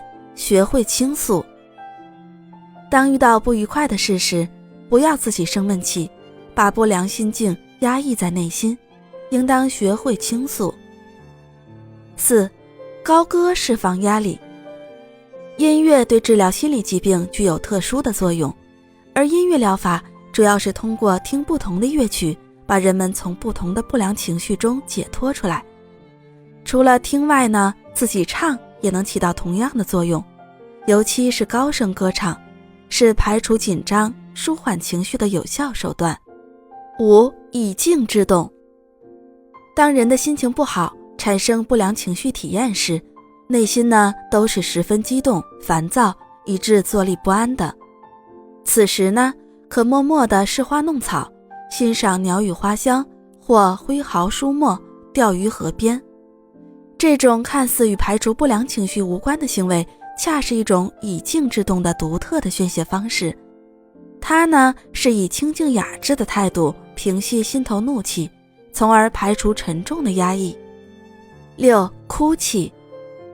哭泣可以释放人心中的压力，往往当一个人哭过之后，发现心情会舒畅很多。当然，宣泄也应该采取适当的方式，一些诸如借助他人出气，将工作中的不顺心带回家中，让自己的不得意牵连到朋友等做法，都是不可取的，于己于人都不利。与其把满腔怒火闷在心中，伤了自己，不如找个合适的出口，让自己更快乐一些。欢迎您收听由喜马拉雅出品，由木然然为你演播的管好情绪，你就管好了整个世界。今天呢，跟您分享的是不要刻意压制情绪。马太定律指的是好的越好，坏的越坏，多的越多，少的越少的一种现象。最初呢，它被人们用来解释一种社会现象，例如社会总是对已经成名的人给予越来越多的荣誉，而那些还没有出名的人，即使他们已经做出了不少贡献，也往往无人问津。其实这一定律同样适用于人的情绪，也就是说，那些快乐的人会越来越快乐，相对的，那些压抑的人总是感到越来越压抑。我们经常会看到这样一些人，他们总是抱怨自己人生的不如意，并由此产生了一系列的压抑情绪的心理问题。心理学研究表明，情绪呢需要的是疏导，而不是压抑，要勇敢地表达自己的情绪，而非拼命地压制。当你大胆地表达出你的真实感情时，目标将有可能实现，反则将事与愿违。白雪是一个很漂亮的女子，老公是她的初恋，因为爱，她一直都在迁就他。从大学恋爱到结婚一直如此，而她则有着别人不能反抗，永远是他对你错的嚣张气焰。他不喜欢他工作，他就得放弃工作，在家带孩子。他不喜欢他的朋友，他就得乖乖一个朋友都不见，渐渐失去了一切的朋友。每当他心情不好时，他都对他百般的迁就与迎合，希望老公在自己的关爱与包容下，情绪会有所改善。可是日子一天天过去，他的脾气非但没有改善，反而愈演愈烈。在他稍稍不听话的时候，得到的就是一顿狂风暴雨似的武力伺候。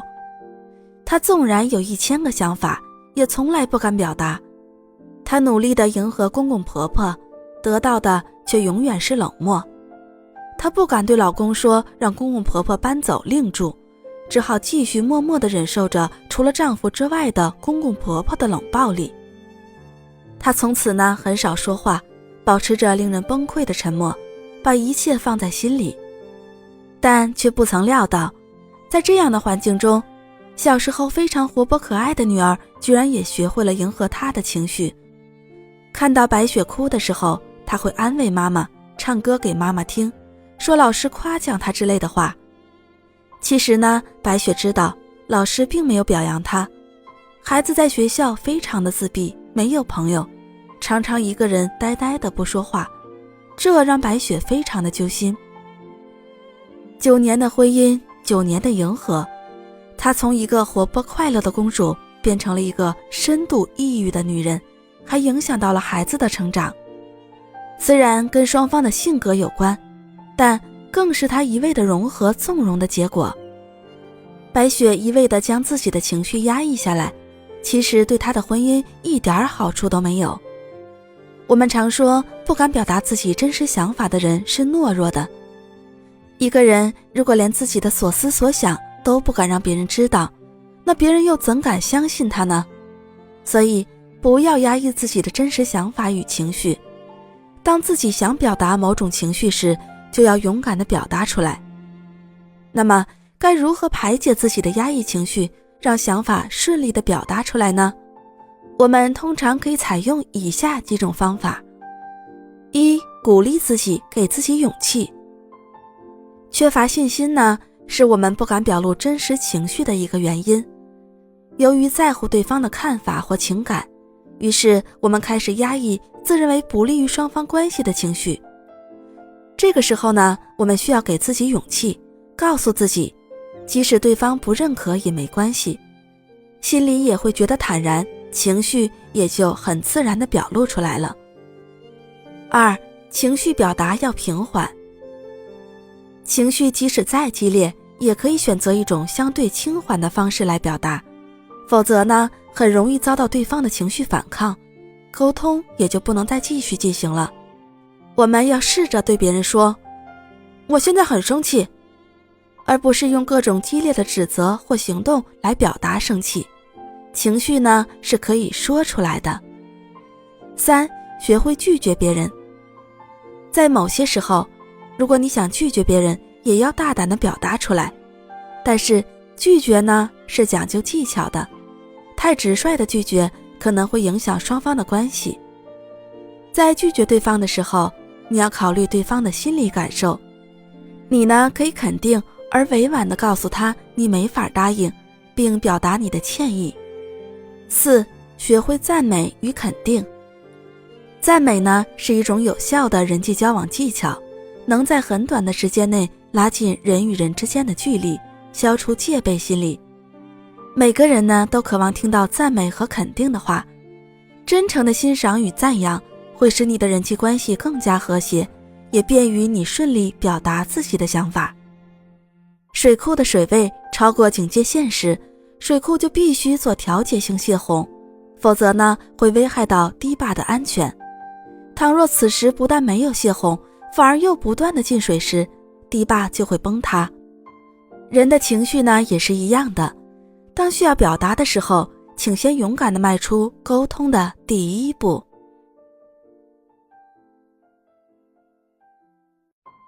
欢迎您收听由喜马拉雅出品，由木冉冉为你演播的管好情绪，你就管好了整个世界。今天呢，跟您分享的是情绪选择，让积极情绪成为性格的一部分。任何时候都要看到希望。人最宝贵的东西是生命，生命对于每个人只有一次，而且每个人的生命都是父母生命的延续。因此呢，任何人都没有任何理由轻视自己的生命。在生活中，很多人常常都有一时冲动的心理现象。冲动是在理性不完整的状况下的心理状态和随之而来的一系列行为，也属于意志脆弱的一种表现。有的年轻人因为父母或者他人的一句话或者一些不如意的事情，就产生了自杀的念头。有的是在工作与事业上受到挫折而心灰意冷，便没有勇气活下去。还有一些人呢，往往自杀未遂，而在身心上留下了终身的遗憾。李大钊说，求乐的人生观才是自然的人生观，真实的人生观。约翰呢，是一家公司的销售主管，他的心情总是很好。当有人问他近况如何时，他回答，我快乐无比。如果哪位同事心情不好，他他就会告诉对方怎么去看事物好的一面。他说，每天早上我一醒来就对自己说，约翰，你今天有2种选择，你可以选择心情愉快，也可以选择心情不好。我选择心情愉快。每次有坏事情发生呢，我可以选择成为一个受害者，也可以选择从中学些东西，那我选择后者。人生呢，就是选择，你要学会选择如何去面对各种处境。归根到底啊，由你自己来选择如何面对人生。有一天，他被3个持枪的歹徒拦住了，歹徒朝他开了枪。幸运的是，发现较早，约翰被送进了急诊室。经过18个小时的抢救和几个星期的精心治疗，约翰出院了，只是仍有小部分弹片留在他体内。6个月后，他的一位朋友见了他，朋友问他近况如何，他说，我快乐无比，想不想看我的伤疤呀？朋友看了伤疤，然后问当时他想了些什么。约翰答道，当我躺在地上时，我对自己说有2个选择，一是死，一是活。我选择了活。医护人员都很好，他们告诉我我会好的。但在他们把我推进急诊室后，我从他们的眼神中读到了他是个死人。我知道啊，我需要采取一些行动了。那你采取了什么行动啊？朋友问。约翰说，有个护士大声问我对什么东西过敏，我马上答，有的。这时所有的医生护士都停下来等我说下去。我深深吸了一口气，然后大声地吼道，子弹！在一大片笑声中，我又说道，请把我当活人来医，而不是死人。约翰就这样活了下来。人生在世，我们根本就无法做到事事顺心，总会遇到这样或那样的困难。只有那些在逆境中不心灰意冷、积极乐观的人，才能战胜困难，享受胜利的喜悦。否则呢，便会被困难压倒。因此啊，当我们遇到事情后，一定要摒弃消极悲观的想法，选择积极乐观的想法，学会快乐。这样呢，你的生活才会充满阳光，才会活得轻松惬意。杂志撰稿人鲁斯知道自己身患重病是在5年前。当时他去买人寿保险，做心电图发现冠状动脉有堵塞症状之后，遭到保险公司的拒绝。保险公司的医生说他只能再活1年半，而且必须辞掉杂志撰稿人的工作，也不能参加任何体育活动。那时他才37岁。鲁斯不愿意放弃自己那种生龙活虎的生活方式，下决心找另外的办法活下去。他想通过锻炼保持心脏的健康，同时他又为自己制定了一个大胆的治疗方案。他服用大量的维生素 C， 再对自己实行一种幽默疗法，就是连着看大量的喜剧片，读著名作家写的滑稽作品。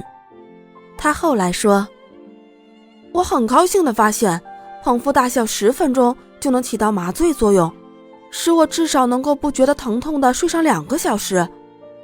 到现在为止，5年过去了，他还活着。鲁斯现在认为，紧张和压力之类的消极力量会使身体虚弱，而快乐、信心、欢乐、希望等积极乐观的力量会使身体强壮。倘若说我们战胜沮丧的乐观情绪的力量不能在身体里引起生物化学上的积极变化，我是绝对不相信的。鲁斯说，我们能够想办法让自己活下去。每当犯病到了医院的时候，院长和治疗心脏的专家都在等着我。我说，没事，各位别紧张，我希望你们了解，我是到你们医院过来的最顽强的病人。鲁斯从经验中得出一个信念，乐观的心情比药物还有用。他说，这一点应当引起医疗专家的重视。如果乐观情绪本身能够起到治疗作用的话，就不应该忽略，而要当成所有疗法的一个组成部分。情绪也是一种力量，它是一种源于人的内心的力量。我们绝不能忽视乐观情绪的力量。它不仅仅是帮助你建立一个好的心态，在坚强的意志的帮助下，它甚至可以挽救一个人的生命。欢迎您收听由喜马拉雅出品，由木冉冉为你演播的管好情绪，你就管好了整个世界。今天呢，跟您分享的是变被动为主动。学会主动呢，你就等于抓住了先机。在波涛汹涌的大海中，有一艘船在波峰浪谷里颠簸，一位年轻的水手爬向高处去调整风帆的方向。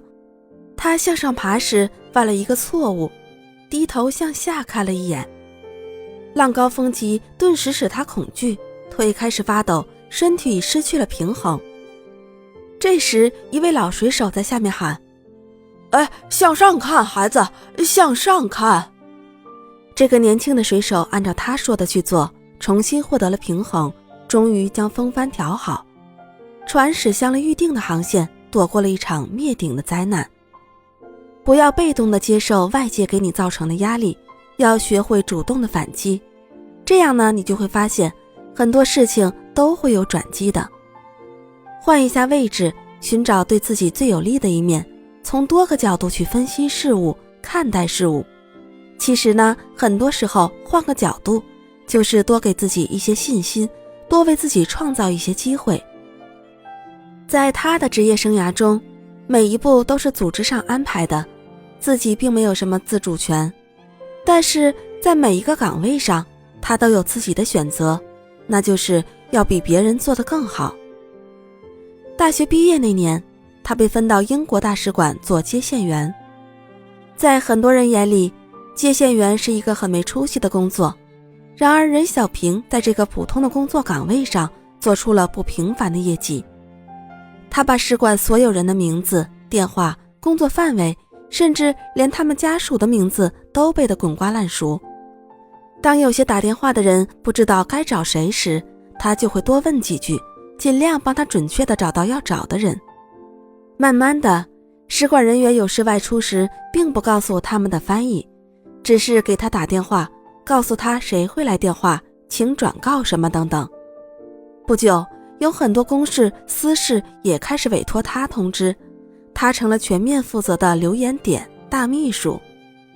我们无法选择最开始的路，但我们可以选择轻松行走。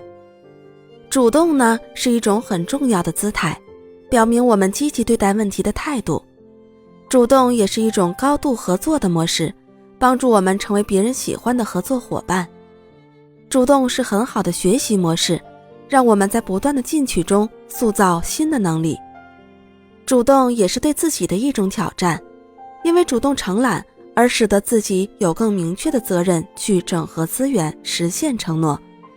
因此呢，主动往往是领导者或者魅力者的基本条件之一。欢迎您收听由喜马拉雅出品，由木冉冉为你演播的管好情绪，你就管好了整个世界。今天呢，跟您分享的是幽默，情绪中的开心果。生活中需要幽默，幽默是高情商的表现，它更是管理自我情绪应具备的心态。幽默是情绪的开心果，幽默可缓解矛盾，调节心情，促使心理处于相对平衡的状态。著名的喜剧大师卓别林曾说，通过幽默，我们在貌似正常的现象中看出了不正常的现象，在貌似重要的事物中看出了不重要的事物。生活中的你，是一整天严肃的表情，还是常能于妙趣横生中化干戈为玉帛呢？幽默并不仅仅是单纯的说笑，它还是一种智慧的迸发，善良的表达，是交往的润滑剂，更是一种胸怀和境界。幽默呢，不仅能增加你和他人之间的友谊，更能使一些误解得到消除。幽默就像阳光一样，可以使这个世界变得温暖明媚。幽默的人生是乐趣无穷的人生，学会和善于运用幽默，会令我们的工作生活更为丰富和快乐。幽默的方式方法有多种，从其性质来看，有滑稽的、荒谬的，有协调的，有出人意料的，有戏谑、诙谐、反讽、挖苦等。需要强调的是，运用幽默时要考虑场合和对象。一般情况下，在日常社交场合中可多用幽默，在学术性或政治性交往活动中则要慎用幽默。应注意，不适当的幽默会削弱听众对主题的注意。对待敌人、恶人，则要用讽刺性幽默。一位年轻的画家拜访德国著名的画家阿道夫·门采尔，向他诉苦说：“我真不明白，为什么我画一幅画只用一会儿功夫，可卖出去却要整整1年呢？”请倒过来试试吧，亲爱的。门采尔认真地说：“要是你花1年的功夫去画它，那么只用1天呢，准能卖掉它。”那个画家笑了。门采尔对画家所说的话，不仅让那个画家不那么郁闷，而且幽默中蕴含深刻的哲理，让人们在笑声中增长智慧。幽默在日常生活中是很重要的，它充当着调味剂，让我们的生活更加有滋有味。它能使严肃紧张的气氛顿时变得轻松活泼，它能让人感受到说话人的温厚和善意，使其观点变得很容易让人接受。真正的幽默呢，是充满智慧的。在日常生活中，常有人由于不慎而使我们身处窘境，或是向我们提供一些非分的请求，或是问一些我们不好回答或暂时不知道答案的问题。此时呢，我们如果直接表明不满意、不可能或无可奉告、不知道，往往呢会给彼此带来不快。那如果我们想从窘境中脱身，不妨借用幽默的力量。有一次，萧伯纳为庆贺自己的新剧本演出，特发报贺电，邀请丘吉尔看戏。今特为阁下预留戏票数张，敬请光临指导，并欢迎你带友人来，如果你还有朋友。丘吉尔看到后立即复电：本人因故不能参加首场公演，你参加第2场公演，如果你的剧本能演2场。丘吉尔善用幽默的特点由此可见一斑。不仅在生活中如此，即便是在政治上，丘吉尔也能够将这种智慧应用自如。丘吉尔有一个习惯，洗澡后裸着身体在浴室里来回踱步以休息。2战期间，一次丘吉尔来到白宫，要求美国给予军事援助。当他在白宫的浴室里光着身子踱步时，有人敲浴室的门：“进来吧，进来吧！”他大声喊道。门一打开，出现在门口的是罗斯福。他看到丘吉尔一丝不挂，便转身想退出去。“进来吧，总统先生。”丘吉尔伸出双臂，大声呼喊。大不列颠的首相是没有什么东西需要对美国总统隐瞒的。看到此景的罗斯福会心一笑，也被丘吉尔的机智和幽默所折服。就是通过这样直白坦率而又幽默的方式，丘吉尔最终赢得了美国总统的信任，让美国和英国结成了同盟，从而帮助自己的国家走出了困境。丘吉尔的幽默是一种智慧的力量。然而，幽默并非天生就有，而是需要自己用心培养。幽默不是油腔滑调，也非嘲笑或讽刺。正如有位名人所言：浮躁难以幽默，装腔作势难以幽默，钻牛角尖难以幽默，捉襟见肘难以幽默，迟钝笨拙难以幽默。只有从容、平等待人、超脱、游刃有余、聪明，才能幽默。欢迎你收听由喜马拉雅出品，由木冉冉为你演播的管好情绪，你就管好了整个世界。今天呢，跟您分享的是热情帮你战胜一切。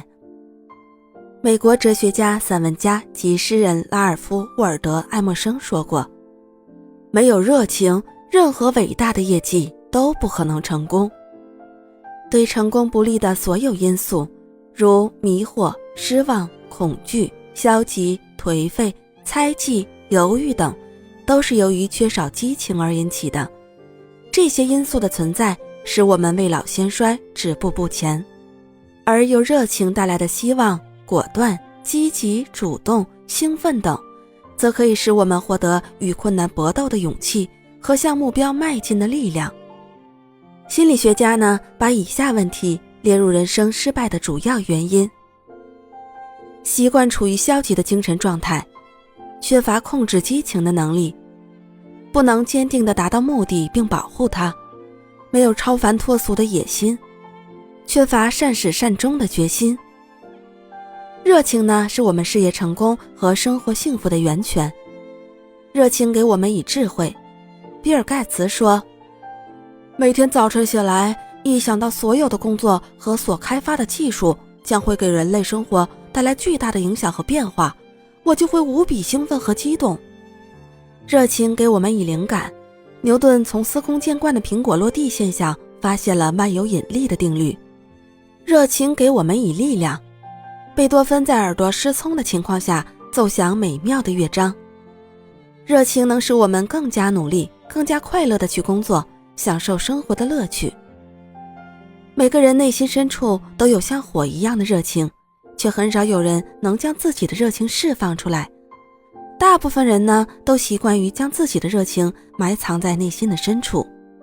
如果不能使自己的全部身心都投入到工作中去，那么你无论做什么工作，都只能沦为平庸之辈，做事马马虎虎，只有在平平淡淡中了却此生。如果是这样呢，你的人生结局将和千百万的平庸之辈一样。第二次世界大战期间，与法西斯主义势不两立的美国女记者多罗西·汤普森将她的报纸专栏作为打击希特勒政权的武器。她的专栏文章由报业辛迪加向150家报纸发稿，那些富有洞察力又注入了丰富感情的政治评论，使得同行们充满理性的专栏文章黯然失色。1940年，他的读者高达700万人。满怀激情的工作成就了汤普森。在职场上，这种激情创造成功的范例还有许多。我们的生命一半是给工作的，如果我们缺乏对工作的激情，那工作就会变成无休止的苦役，这呀是一件非常可怕的事情。正如加缪描写的古希腊神话中的西西弗斯的境遇，他不停地把一块巨石推上山顶，而由于石头自身的重量又滚下山去，再也没有比进行这种无效无望的劳动更严厉的惩罚了。然而，倘若我们真的处在这样的命运之中，尽管可以找到怨天尤人的理由，但是有一点必须指出的是，我们自己应对困境负主要的责任。我们往往把工作当成是赚钱的手段，很少把它与现实快乐的途径联系在一起，因而对待工作的态度也常常以金钱的多少为衡量标准。露西大学毕业后，到一家创办不久的文化公司从事展销业务。未来展览经济是一个新的增长点，在这一行里有许多美好前景可以开拓。但初创阶段的公司业务并不是很好，露西的工资要比一同毕业的同学少一半，收入上的差距使他心里不平衡，他开始私下寻找跳槽的机会。结果不仅跳槽不成，他在公司第2年的竞聘上岗中也落聘了。这山望着那山高，露西的致命伤在于她丧失了上进的动力和兴趣，从而阻碍了自己的发展。其实呢，工作的成就感不只是靠金钱得到的，把收入看淡一点，从工作中发现兴趣，远比盲目的另外找一份工作要实际。对自己的工作热情的人，不论工作有多困难或需要多少的努力，始终会用不急不躁的态度去进行，而且一定能够出色地完成任务。爱默生说过，有史以来没有任何一项伟大的事业不是因为热情而成功的。同样一份工作，同样由你来干，有热情和没有热情，结果是截然不同的。前者使你变得有活力，把工作干得有声有色，创造出许多不凡的业绩，使老板对你刮目相看。而后者呢，使你变得懒散，对工作冷漠处之，当然就不会有什么成绩，你的潜在能力也自然的得不到施展。你不关心工作，老板也不会关心你，你自己垂头丧气，老板自然会对你丧失信心。一旦呢成为企业里可有可无的人，你就等于取消了自己继续从事这份工作的资格。而那些对工作充满热情的人，不但可以提升自己的工作业绩，而且呢还可以为自己带来许多意想不到的成果。成功是热情投入的产物，有些人呢热爱工作几乎达到了废寝忘食的地步，因为工作给其成就感，工作令其兴奋，令其感到生命的充实。也正是因为这样，他们才能在工作中不断地发展自我，获取新知，达到成功的新境界。欢迎您收听由喜马拉雅出品，由木冉冉为你演播的管好情绪，你就管好了整个世界。今天呢，跟您分享的是控制愤怒，不生气也是种本事。爆发的愤怒是一座火山。愤怒呢是一座火山，它爆发的时候会将一切美好化为灰烬。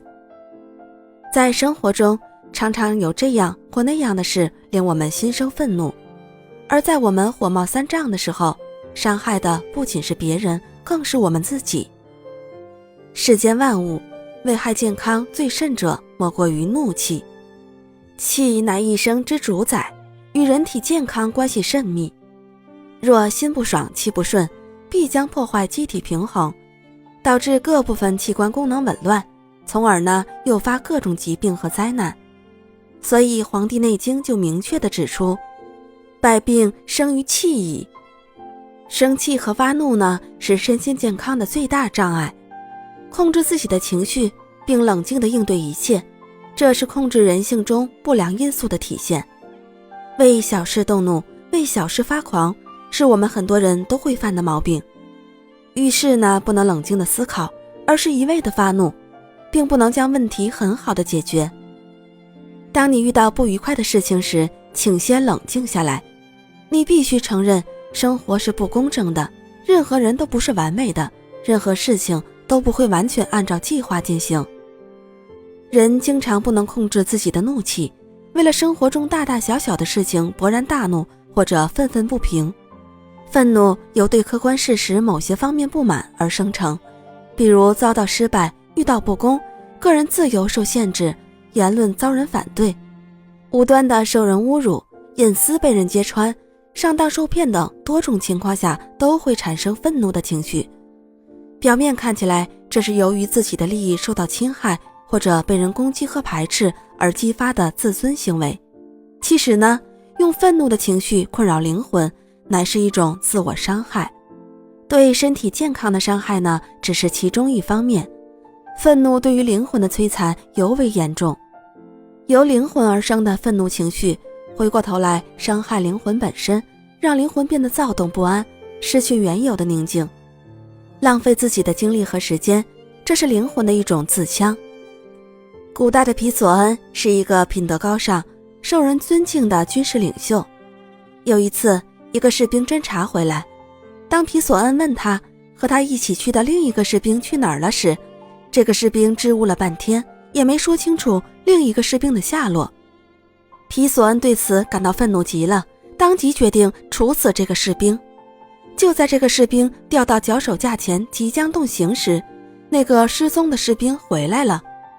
这本来是一件令人喜悦的事情，但这位受人尊敬的领袖却不这样认为。他认为这是不能容忍的事情，令他颜面扫地，羞愧让他更加暴怒。最后的结果十分让人痛心，他竟处死了3个人。在这位军事领袖的身上，令人遗憾和痛心地表现出了愤怒摧毁理智的现象，而理智正是灵魂的高贵所在。如果人们任由灵魂自我伤害而不进行干预的话，这种无动于衷该有多么的悲哀。正如思想家蒲白所说，愤怒是由于别人的过错而惩罚自己。文学家托尔斯泰也说，愤怒对于别人有害，但愤怒时受害最深者乃是本人。我们愤怒于别人的言行，让愤怒占据了大部分的灵魂空间，灵魂负载着重担，再无法关照自身，更不能得到任何形式的提升，反而呢，在愤怒情绪的支配下，更加容易丧失理智，甚至于越来越远离人的高贵，接近于动物的蒙昧和愚蠢。结果导致我们愤怒的人与事依然故我，他们继续做着错的事。结果因为愤怒，导致我们无法专注于眼前的工作，没能很好地履行自己的职责。结果我们只顾着愤怒，而无暇体验生活中的美和善。折磨我们的是自己的愤怒情绪，而非别人的一些令人愤怒的行为。控制自己的愤怒情绪，从而避免让灵魂受到伤害，是完全在我们的能力范围之内的。做人做事呢，过于情绪化，表明这个人心智还不够成熟。当你怒火中烧的时候，一定呢要克制自己的情绪。当你被愤怒控制，处于激动之中，会做出许多让你懊悔的事情。所以呢，为了避免被嫉妒、愤怒等不良情绪控制，我们要学会控制自己的情绪。欢迎您收听由喜马拉雅出品，由木然然为你演播的管好情绪，你就管好了整个世界。今天呢，跟您分享的是平和心灵，助你平息愤怒情绪。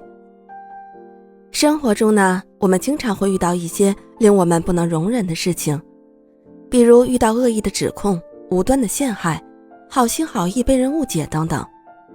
如果因为这些而大动肝火，只会让事情越来越不可收拾。所以呢，生活中只有能调控自己脾气的人才是真正的主人。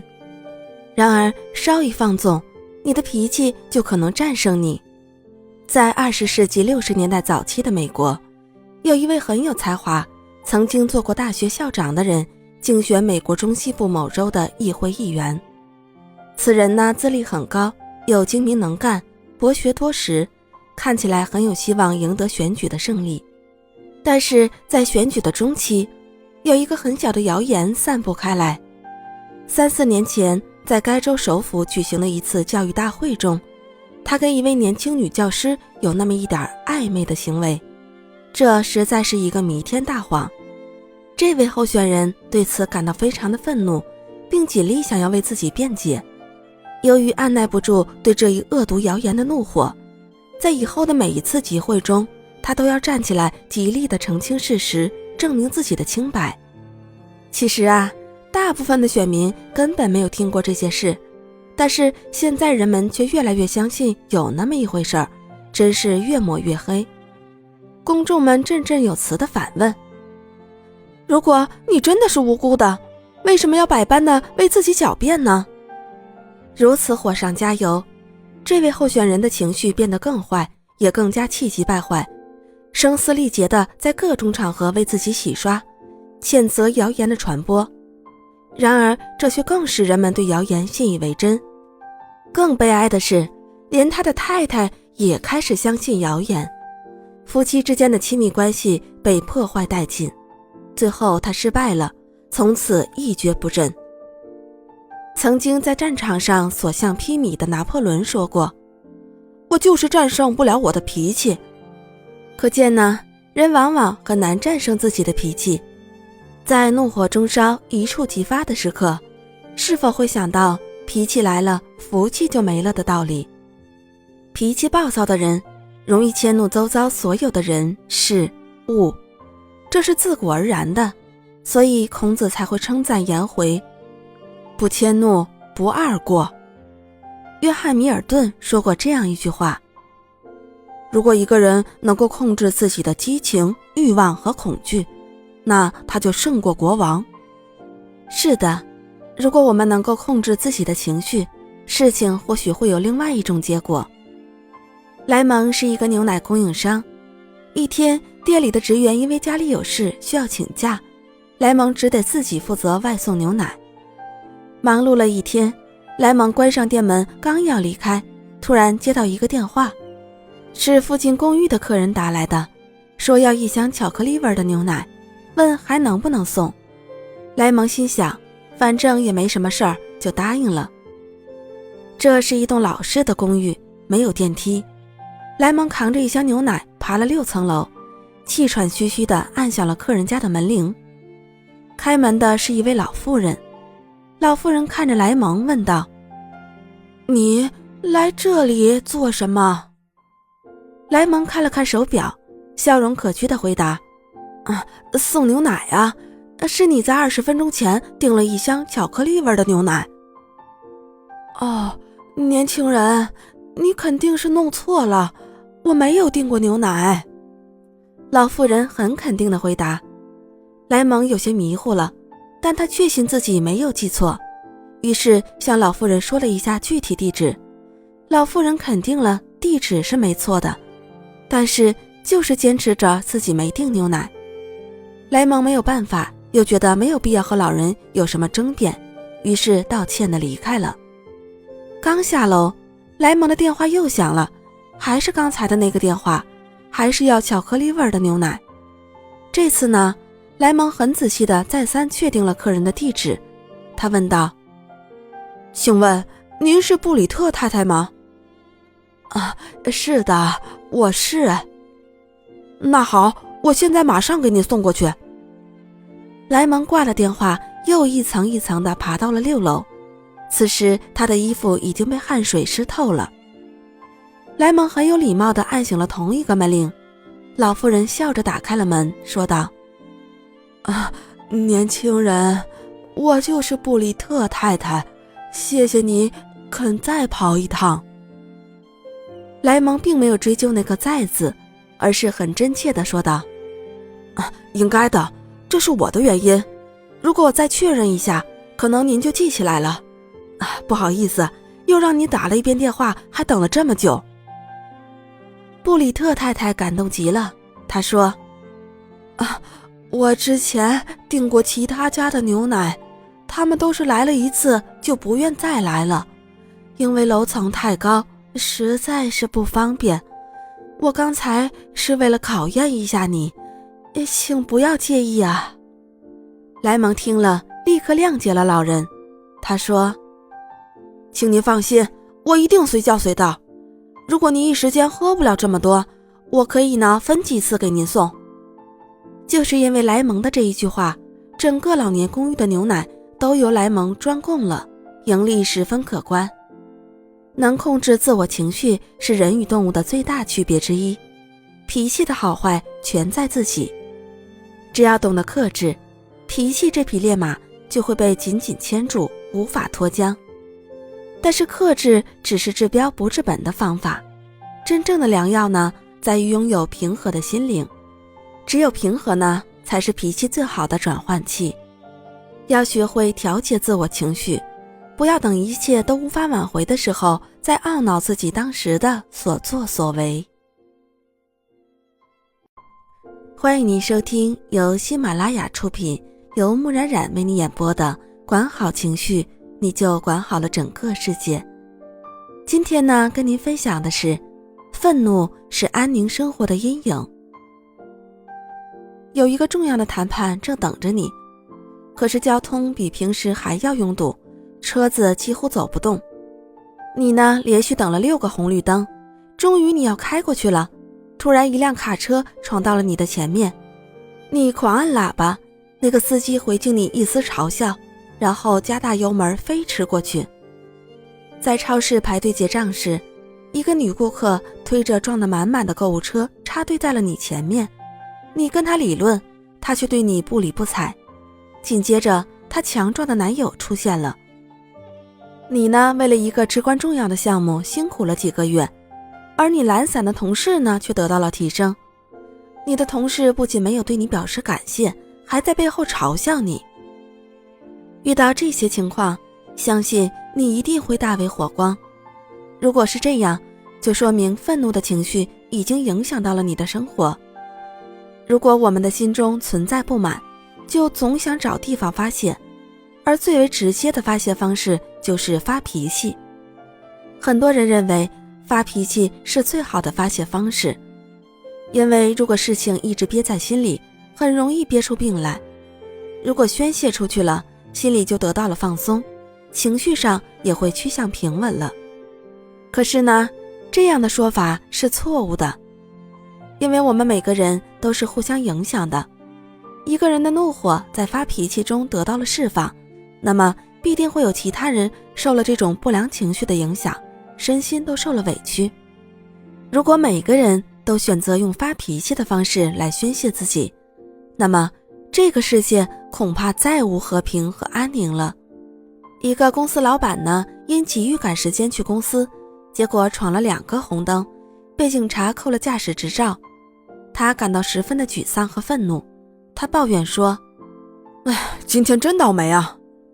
到了办公室，他把秘书叫进来问道：我给你的那5封信打好了没有？他回答说：没有，我……老板立刻火冒三丈，指责秘书说：不要找任何借口，我要你赶快打好这些信，如果你办不到呢，我就交给别人。虽然你在这儿干了3年，但并不表示你将终生受雇。秘书用力地关上老板的门出来，抱怨说：真是糟透了，3年来我一直尽力做好这份工作，经常加班加点，现在呢，就是因为我无法同时做好2件事，他就恐吓要辞退我，真是过分。秘书回家后仍在发怒，他进了屋，看到8岁的孩子正躺着看电视，短裤上破了一个大洞。愤怒之下，他嚷道：我告诉你多少次了，放学后不要到处乱跑，就是不听。现在你给我回房间去，晚饭也别吃了，以后3个星期内不准你看电视。8岁的儿子一边走出客厅一边说：真是莫名其妙，妈妈也不给我机会解释到底发生了什么事儿，就冲我发火。就在这时，他的猫走到面前，小孩狠狠地踢了猫一脚，骂道：你给我滚出去，你这该死的臭猫。从这个故事中呢，我们看出，本来呢是一个人的愤怒，可是经过了多番的传递，最后竟然将怒气转嫁到了猫的身上。这只猫没有办法像人类一样发泄自己的不满，否则呢，这样的情绪传递估计就没有尽头了。所以在面对自己的不良情绪时，要尽可能的想办法控制，而不是直接的发泄出去。当然了，这里说的控制，不是说让你什么事情都不说，有什么委屈都不去反抗，而是呢，将大事化小，小事化无。试想，我们每天会面对很多人，经历很多事情，如果别人不小心踩了自己一下，就觉得受到了莫大的委屈，之后就要发脾气，那不是太不值得了吗？既然我们每个人都能影响别人和受别人影响，那么我们何不放下心中的怒火，给别人一片安宁呢？这样我们从别人那里得到的也将是一片安宁。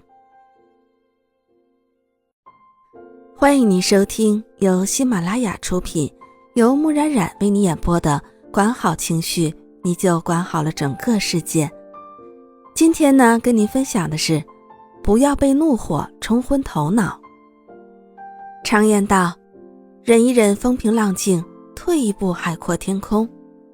不必为一些小事而斤斤计较。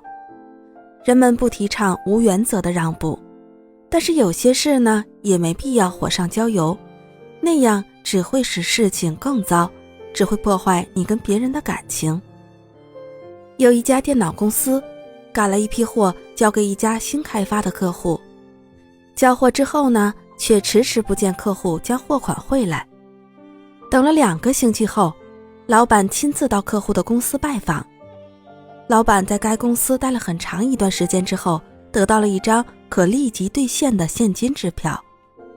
老板拿着现金支票赶到银行，但是柜台小姐告诉他，这个账户内的存款不足，他的支票根本无法兑现。老板明白，那个客户是故意要耍诈，想刁难他。原本呢，他想立刻冲回客户的公司和他大吵一架，但是这个老板一向秉持着和气生财的经营原则，所以呢，他压下自己的怒气，向银行的柜台小姐询问，这张支票之所以无法兑现，到底差了多少钱？由于老板的态度很诚恳，柜台小姐呢也很热心地帮他查询。查询的结果是，户头内只剩下98000元，跟他的现金支票只差2000元。正如老板所料，这个客户是存心和他过不去。老板灵机一动，从身上拿出2000元，请柜台小姐帮他存到客户的账户里。补足支票的金额10万元后，他就顺利地领到货款了。其实呢，这位老板呢，完全可以理直气壮、怒气冲冲地跑到客户的公司去抱怨，但是他没有这么做，因为他知道，要是他这么做，不但浪费自己的时间，而且呢，会因此永远地失去这个客户。所以呢，他把时间花在了解决问题上，而不是用来制造新的问题，用理智而不是用情绪去处理问题。那想要很好的控制自己的情绪，可以从以下几个方面入手。1. 深呼吸。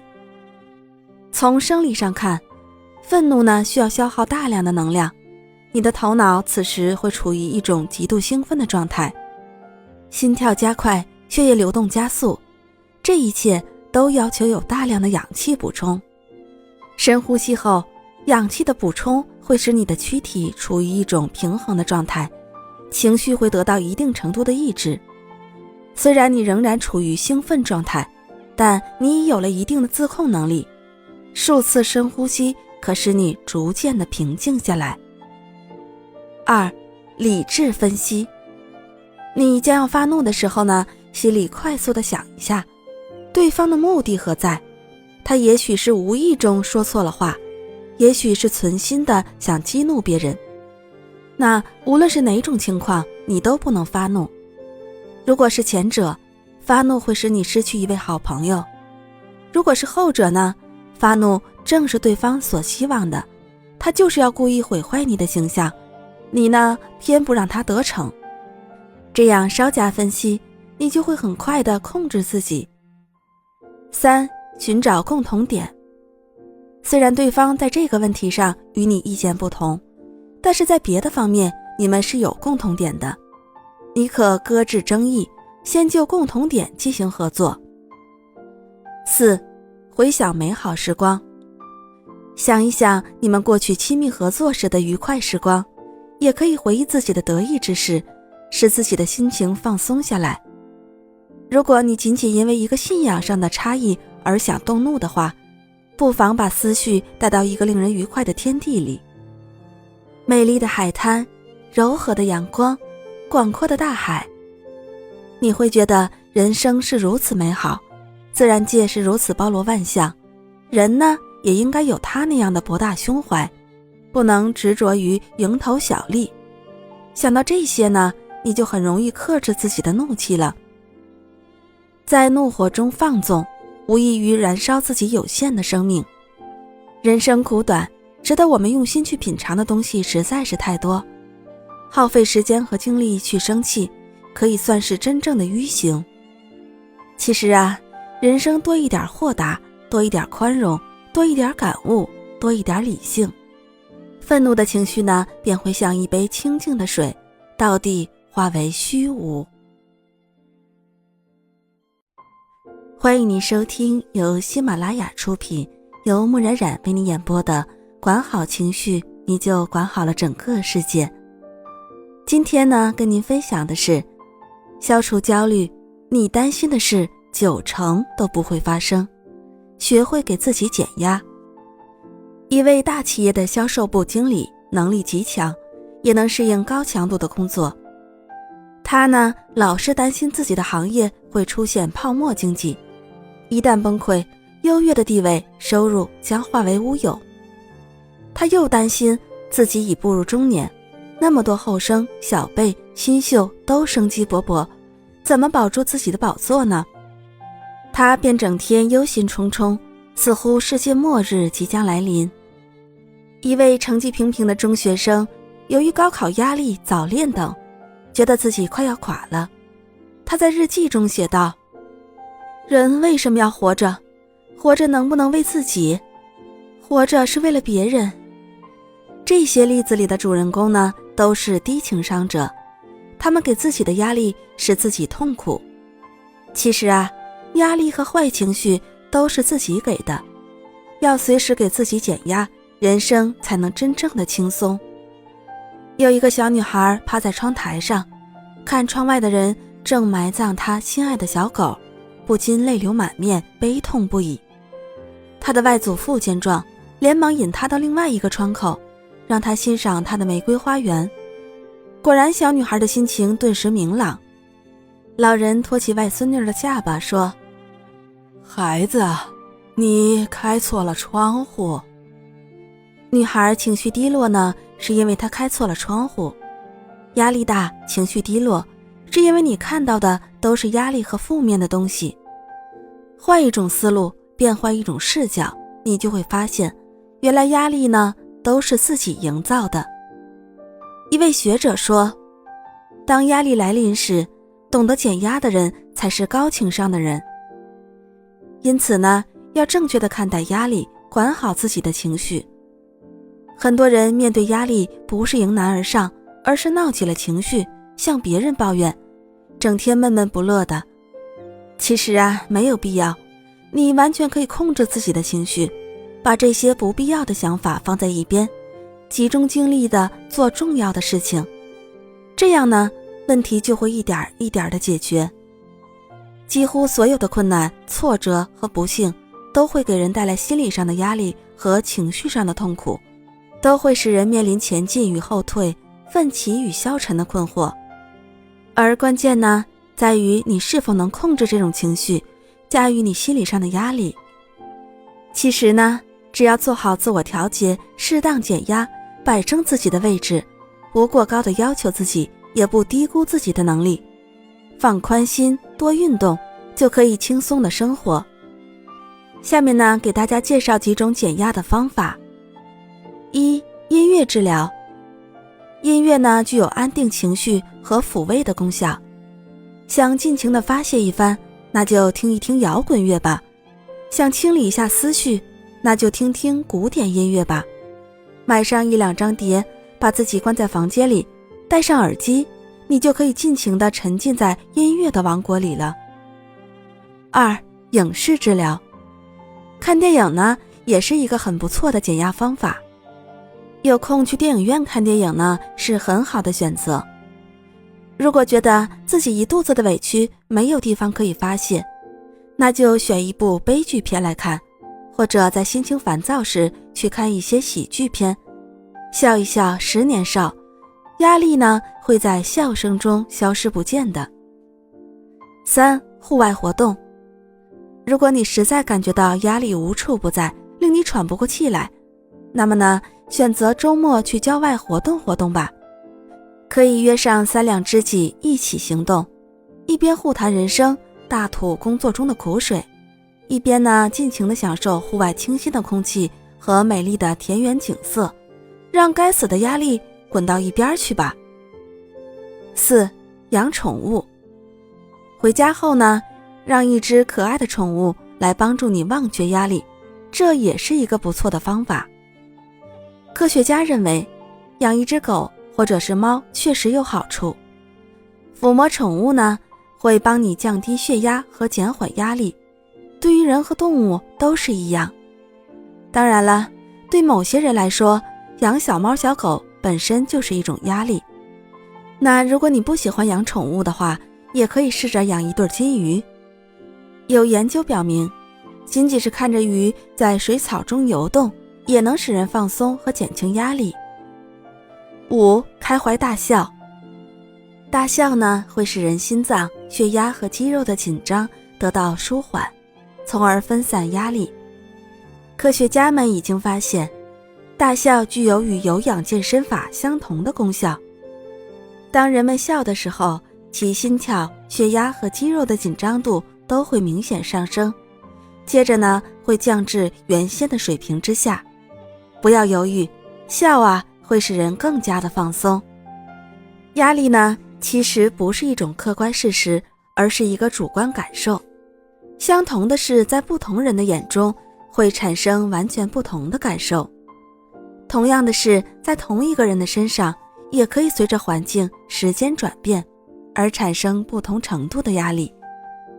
例如，你第一次参加面试时，会紧张的气都喘不过来，但当第10次、第20次时，你不费吹灰之力呢，就可以轻松的应对了。我们呢，必须正确的面对压力。如果我们学着了解自己的需求和能力，找到一些控制压力的方法，那么没有任何事可以让压力上升。富尔克林·菲尔德说过，成功与失败的分水岭可以用5个字来表达：我没有时间。当你面对繁重的工作任务，感到精神与心情特别紧张和压抑的时候，不妨抽一点时间出去散心、休息，直至感觉心情比较轻松后，再回到工作中来。这时候呢，你会发现自己的工作效率特别高。紧张过度呢，不仅会导致严重的精神疾病，还会使美好的人生变得阴暗。只有舒缓紧张的情绪，放松自己的心灵之弦，才能在人生的道路上凯歌前进。欢迎你收听由喜马拉雅出品，由木冉冉为你演播的管好情绪，你就管好了整个世界。今天呢，跟您分享的是把焦虑情绪打包寄出去。焦虑呢，是滋生无数罪孽和悲惨不幸的温床。在这个不确定的社会里，我们可能已经极度的失望，挣扎在痛苦中寻求一些幸福的希望。那为什么还要纵容焦虑来扰乱我们的心灵呢？告别焦虑，你呢才能开创新的生活。形形色色的焦虑情绪充斥着人们的生活，它们像细菌一样侵蚀着人们的灵魂和机体，妨碍人们的正常生活，影响人们身心健康。所以，走向新生活，应该从拒绝焦虑开始。古时候，残忍的将军要折磨他们的俘虏时，常常把俘虏的手脚绑起来，放在一个不停往下滴水的袋子下面，水滴着滴着，夜以继日。此后呢，这些不停滴落在头上的水变成好像是用锤子敲击的声音，使俘虏精神失常。这种折磨人的方法，以前西班牙宗教法庭和希特勒手下的德国集中营都曾经使用过。焦虑就像不停往下滴的水，而那不停地往下滴的焦虑，通常会使人心神丧失，致使人生变得灰暗。有一个已到知天命之年的老人刘颂龄得了一种怪病，他一听到饿死，马上就饿得前胸贴后背，即使2小时前他刚吃过饭。他呢，一天吃10多顿饭，但是依旧感觉饥肠辘辘。刘颂龄退休不久后，就陷入饥饿感中。感到饿呢就吃，才吃一点儿，马上就不饿了。又过一会儿，又感到饿了。刘颂龄说，随着时间的推移，饥饿感和频率的强度不断的加强。才吃完饭不到2个小时，又饿得心慌。一听到别人说饿，马上就觉得自己腹中空空。就是晚上也要爬起来吃上3、4顿饭。刘颂龄痛苦极了。刘颂龄四处求医，有医生认为他患了胃溃疡，但检查的结果是一切正常。日子一天天过去，刘颂龄的饥饿感越来越强烈，已经达到了只要别人一说饿字，他就会焦虑的头发都竖立起来的状态。他到心理医生那里看病时，还随身携带了大量的方便面、方便粉丝等食品，只要一饿马上就吃。这一天呢，他吃了13顿饭。经过心理专家的诊断，刘颂林患的是非常严重的焦虑障碍，主要是对饿很敏感，产生了焦虑的心理。这也与他一饿就吃，一吃就饱，每次食量只有一点点有关。确诊后呢，心理卫生中心的专家用特殊治疗方案对他进行治疗。1周后，刘颂林的饥饿感不再那么强烈。2周后，饥饿感得到初步的缓解。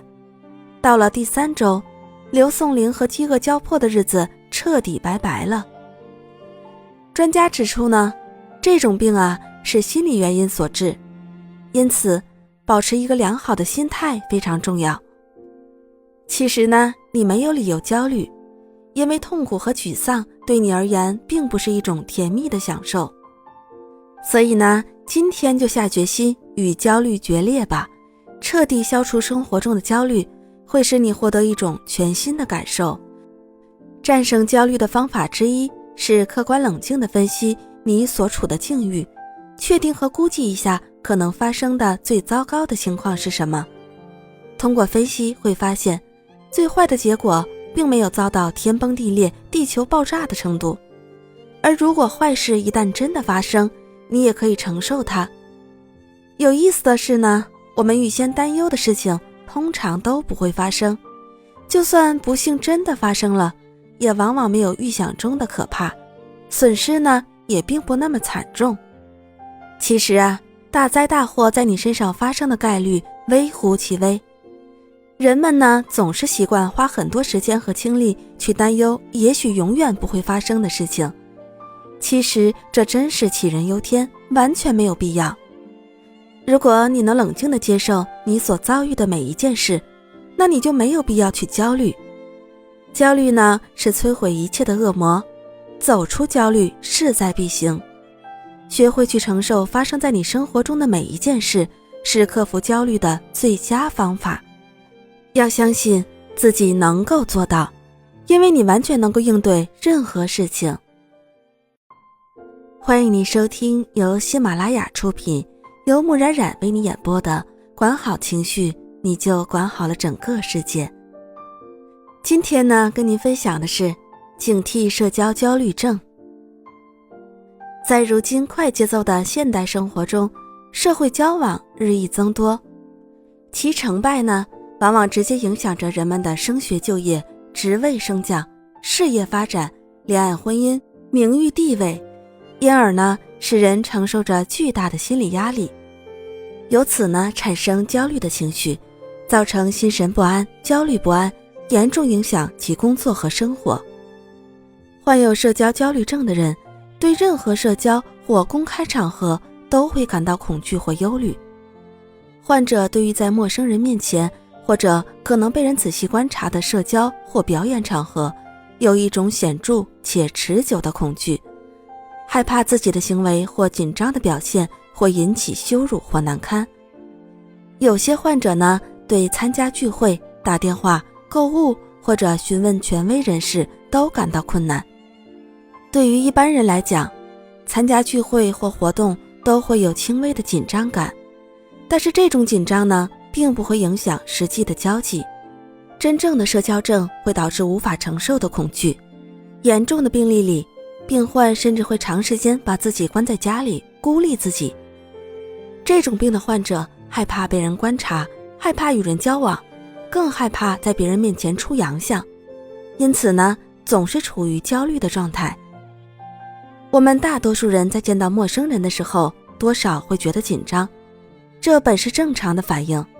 它呢，可以提高我们的警觉性，有助于更快更好地了解对方。这种正常的紧张往往是短暂的，随着交往的加深，大多数人会逐渐的放松，继而享受交往带来的乐趣。然而，对于社交恐惧症患者来说，这种紧张不安和恐惧是一直存在的，而且不能通过任何方式得到缓解。每次与人交往时呢，这种紧张状态都会出现，紧张、恐惧远远超过了正常的程度，并表现为生理上的不适、干呕甚至呕吐。一个不容忽视的方面是社交焦虑症的恶性循环。你和自己的知情人可能会说，既然知道患有社交焦虑症，避免参加社交活动不就行了？其实啊，你心里清楚没那么简单。我们可以给你解析一下你的恶性循环：害怕被人评价，缺乏社交技能，缺少社交强化，缺少社交经历，回避特定的场合，害怕被人评价。由此可见，单纯回避可导致一系列的问题，如害怕被人评价、社交技能缺乏，而这种缺乏会导致回避行为的增加，进一步加重了社交焦虑症的症状。所以呢，单纯通过回避减轻病情，只会导致病情越来越恶化。对于社交焦虑症患者来说，只有积极的治疗才是对付社交焦虑症的最佳办法。一方面呢，加强社交技能的学习和强化；另一方面，可以通过适当的药物治疗来帮助克服社交时由紧张、恐惧引起的身体不适，逐渐形成一个良性的循环。对治疗，既不要急于求成，也不能自暴自弃。形形色色的焦虑情绪不胜枚举，它像病菌一样侵蚀着人们的精神和机体，不仅妨碍一个人畅通无阻地进入人际交往，还会直接影响人们的身心健康。其实呢，分析一下产生焦虑情绪的原因，无非是来自自卑的心理，自我评价过低，忽视了自己的优势和独特性。让我们对焦虑情绪进行进一步剖析，就会发现如下特点。例如，有人做事急于求成，一旦不能立竿见影地取得成功，就气急败坏地从精神上打败了自己，这是焦虑陷阱之一。认为自己的表现不够出色，被别人比了下去，丢了面子，于是就自责、自惭形秽，产生羞辱感，这是焦虑陷阱之二。缺乏多元化的观念，以为做不好的事情都是自己的责任，自己太笨，却不知一个问题的解决其实需要多方面的条件。有时呢，是有心栽花花不开，反而无心插柳柳成荫。但人们却常不能接受这样的现实，认为努力与回报不平衡，埋怨社会不公平，这是焦虑陷阱之三。实际上绝大多数人和事物都是不好不坏，有好有坏，时好时坏，多侧面的特征各有其特色，我们呢不能用同一标准去衡量。绝对化的评价方式呢，常常会导致自己总是否定自己，这是焦虑陷阱之四。要安抚焦虑的情绪，首先对于引起焦虑的原因要有一定的认识，事实上是毫无缘由的焦虑。有一句话呢非常有意义，愿上天给我一颗平静的心，让我平静地接受不可改变的事情，给我一颗勇敢的心，让我有勇气改变可以改变的事情，给我一颗智慧的心，让我分辨两者。能认清我们能改变和要接受的东西，就可以减少焦虑情绪。其次呢，出现焦虑情绪的时候，可以适当的做一些放松训练，如深呼吸、逐步肌肉放松法等。正确的深呼吸方式要点是，保持一种缓慢匀速的呼吸频率，如缓慢的吸气，稍稍屏气，将空气深吸入肺部，然后缓慢地把气呼出来。在深呼吸时呢，应该可以感受到自己胸腔和腹部的均匀起伏。逐步肌肉放松法主要是采用渐进性肌肉放松，通过全身主要肌肉的收缩、放松的反复交替训练。通常呢，由面部开始逐步放松，直至全身的肌肉放松，最后呢，达到身心放松的目的，并能够对身体各个器官的功能起到调节的作用。其实呢，人类是地球上最高级的社会性动物，人群本身就是极其多样化和多元化的，每个人都有自己的自我意向，每个人的个性、能力、社会作用等都是他人不可替代的。所以呢，要排除来自社会的心理压力所造成的焦虑，就必须改变自己的想法、观念和生活。欢迎您收听由喜马拉雅出品，由木冉冉为你演播的《管好情绪，你就管好了整个世界》。今天呢，跟您分享的是消除迷惘，让情绪放松。如同惧怕失态一样，人们惧怕着迷惘，因此呢，人们需要一个黑白分明的世界，为了解除迷惘所带来的焦虑。这种对迷惘、对矛盾的惧怕，是与他早期的生活环境分不开的。环境迫使一个人有决断能力，有主动精神，思维严谨，头脑清晰。这样的头脑很难同时接受那些模棱两可的矛盾中的事物，它需要鲜明的界限，好或是坏，对或是错，道德或是非道德，疯狂或是理智，友人或是敌人。这些呢，使他难以在生活中采取一种变通、坦诚的态度。对他来说呢，不存在什么过渡区。例如，根据他对正义的传统观念，一个人不是清白无辜，便是罪责难逃，不可能会有什么情况夹在二者之间。任何行为呢，都应该泾渭分明。无法忍受迷惘与矛盾，人的情绪呢，就会受到直接的影响。逐渐的，人变得刻板、僵硬，这形成一种世风，要么统治别人，要么被别人统治，要么强大欺人，要么软弱可欺。这使他无法愉快充分地表现自己，时而以一种方式，时而以另一种方式。因为一旦闯入禁区，比如说表现了依赖性，他马上会感到不适和焦虑。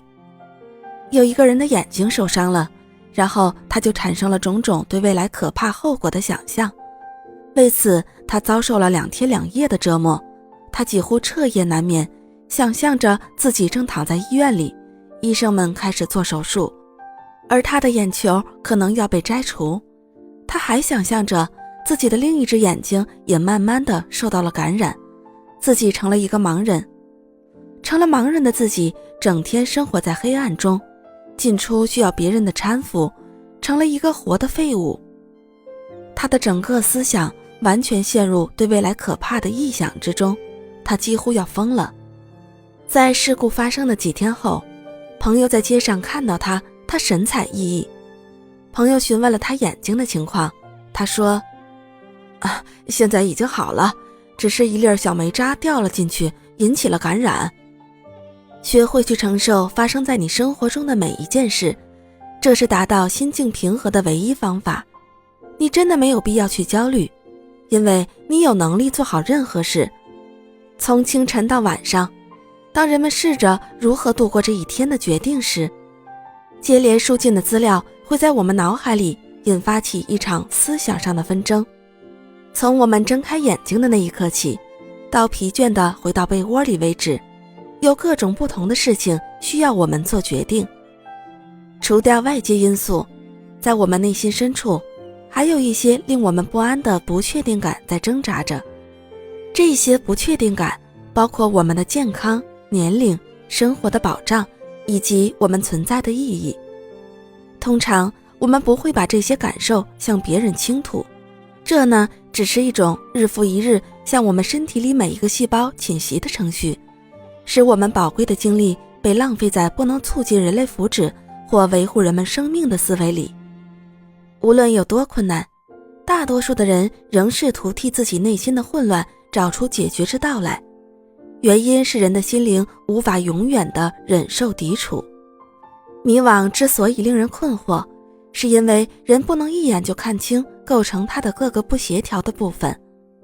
我并不感到迷惘啊，一个学生说，这就是我。从表面上看来，这句话并没有错，就像一桶牛奶一般，牛奶就是牛奶，难道不是吗？人可能在未来的生活中都处在迷惘中，不管人们对掌握自己的人生感觉有无把握，人的命运有一部分并不由自己控制。心理上的焦虑并不能帮助我们解决什么问题，相反，它会使问题变得更困难。在焦虑的时候，我们的思考能力也降低了，一个个几乎成了瞎子、聋子，使我们看不清事情的真相，而失去很多机会。这种焦虑使得我们在思考问题的时候，往往往坏的方面想，而不向着或很少向着好的方向考虑。有这种焦虑心态的人，不可能做成任何有价值的事情。由于无名焦虑的烦恼，由于对未来莫名的恐惧，由于对事态发展不能有一个正确的把握，他们做任何事情都不会有一个正确的方向。方向都错了，还会有正确的结果吗？欢迎您收听由喜马拉雅出品，由木冉冉为你演播的管好情绪，你就管好了整个世界。今天呢，跟您分享的是提防抑郁，别让悲观和抑郁在心里塞车。抑郁不是天生的。有抑郁情绪的人说，自己是在毫无知觉的情况下中了抑郁情绪的毒。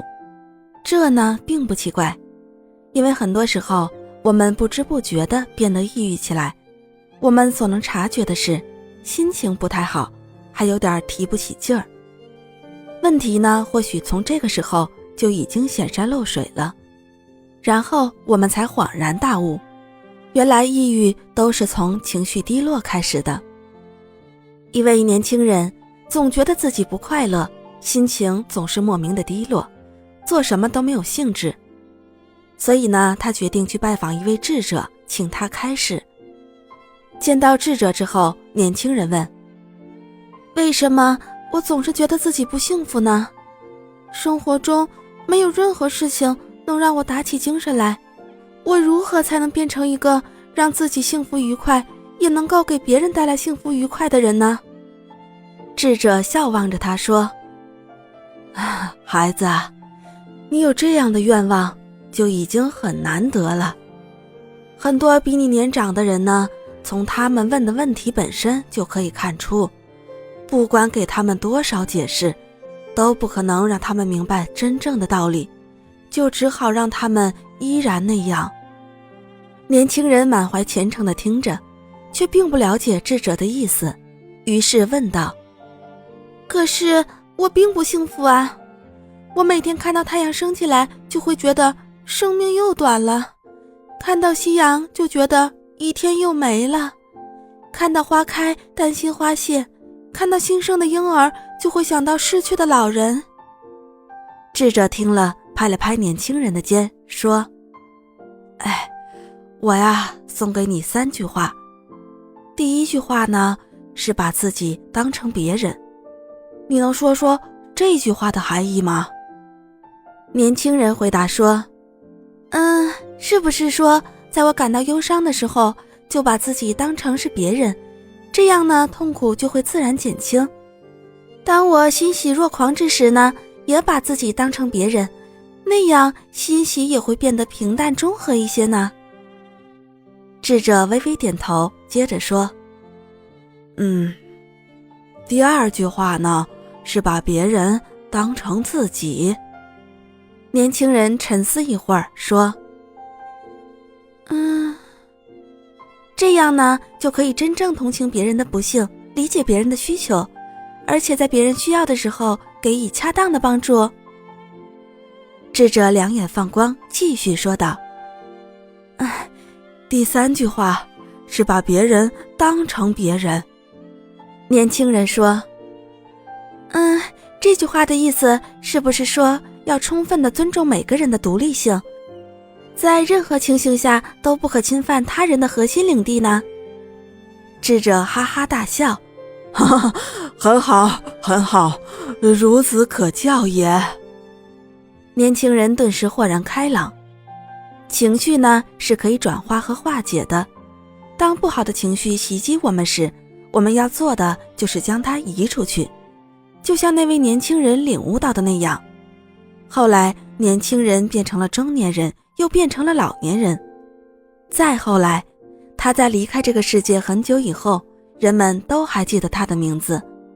人们说他也是一位智者，因为他是一个愉快的人，而且它也给每一个见过它的人带来了愉快。抑郁呢，不是天生的，它也不是人类的弱点，也不是意志品格或者运气的标尺。但是这个像流感一样不时发作的疾病，为什么如此频繁地光顾这个时代呢？我们之所以抑郁，是因为我们缺乏寻找快乐的能力。社会转型期，人们对精神和物质追求的严重失衡，是导致诸多精神问题的根源。物极必反，如果长期忽视自己的真实感受，那问题就会出来。抑郁症呢，其实并不可怕。抑郁是人类正常情绪的一种，如果有强大的爱的力量支撑，我们完全可以走出来。这个爱包含着对自己的尊重和对外在世界的关爱。在社会上呢，普遍存在一种错误的观念，认为不遗余力的拼命工作才是值得尊敬和有价值的。虽然很多人成功了，也感到自己枯竭了，资源被耗尽了。真正成熟的人懂得调试自己，劳逸结合，会宣泄，会娱乐，不迫使自己追求超乎能力的目标。其实啊，快乐和幸福有时候十分简单，比如常常笑，这样简单的表情不容易让人忘记，而且呢，它能让人保持一种愉快的心情。当这种愉快的心情敲击你的心门时，如果不能打开这扇紧闭的心门，你便不能与快乐同在。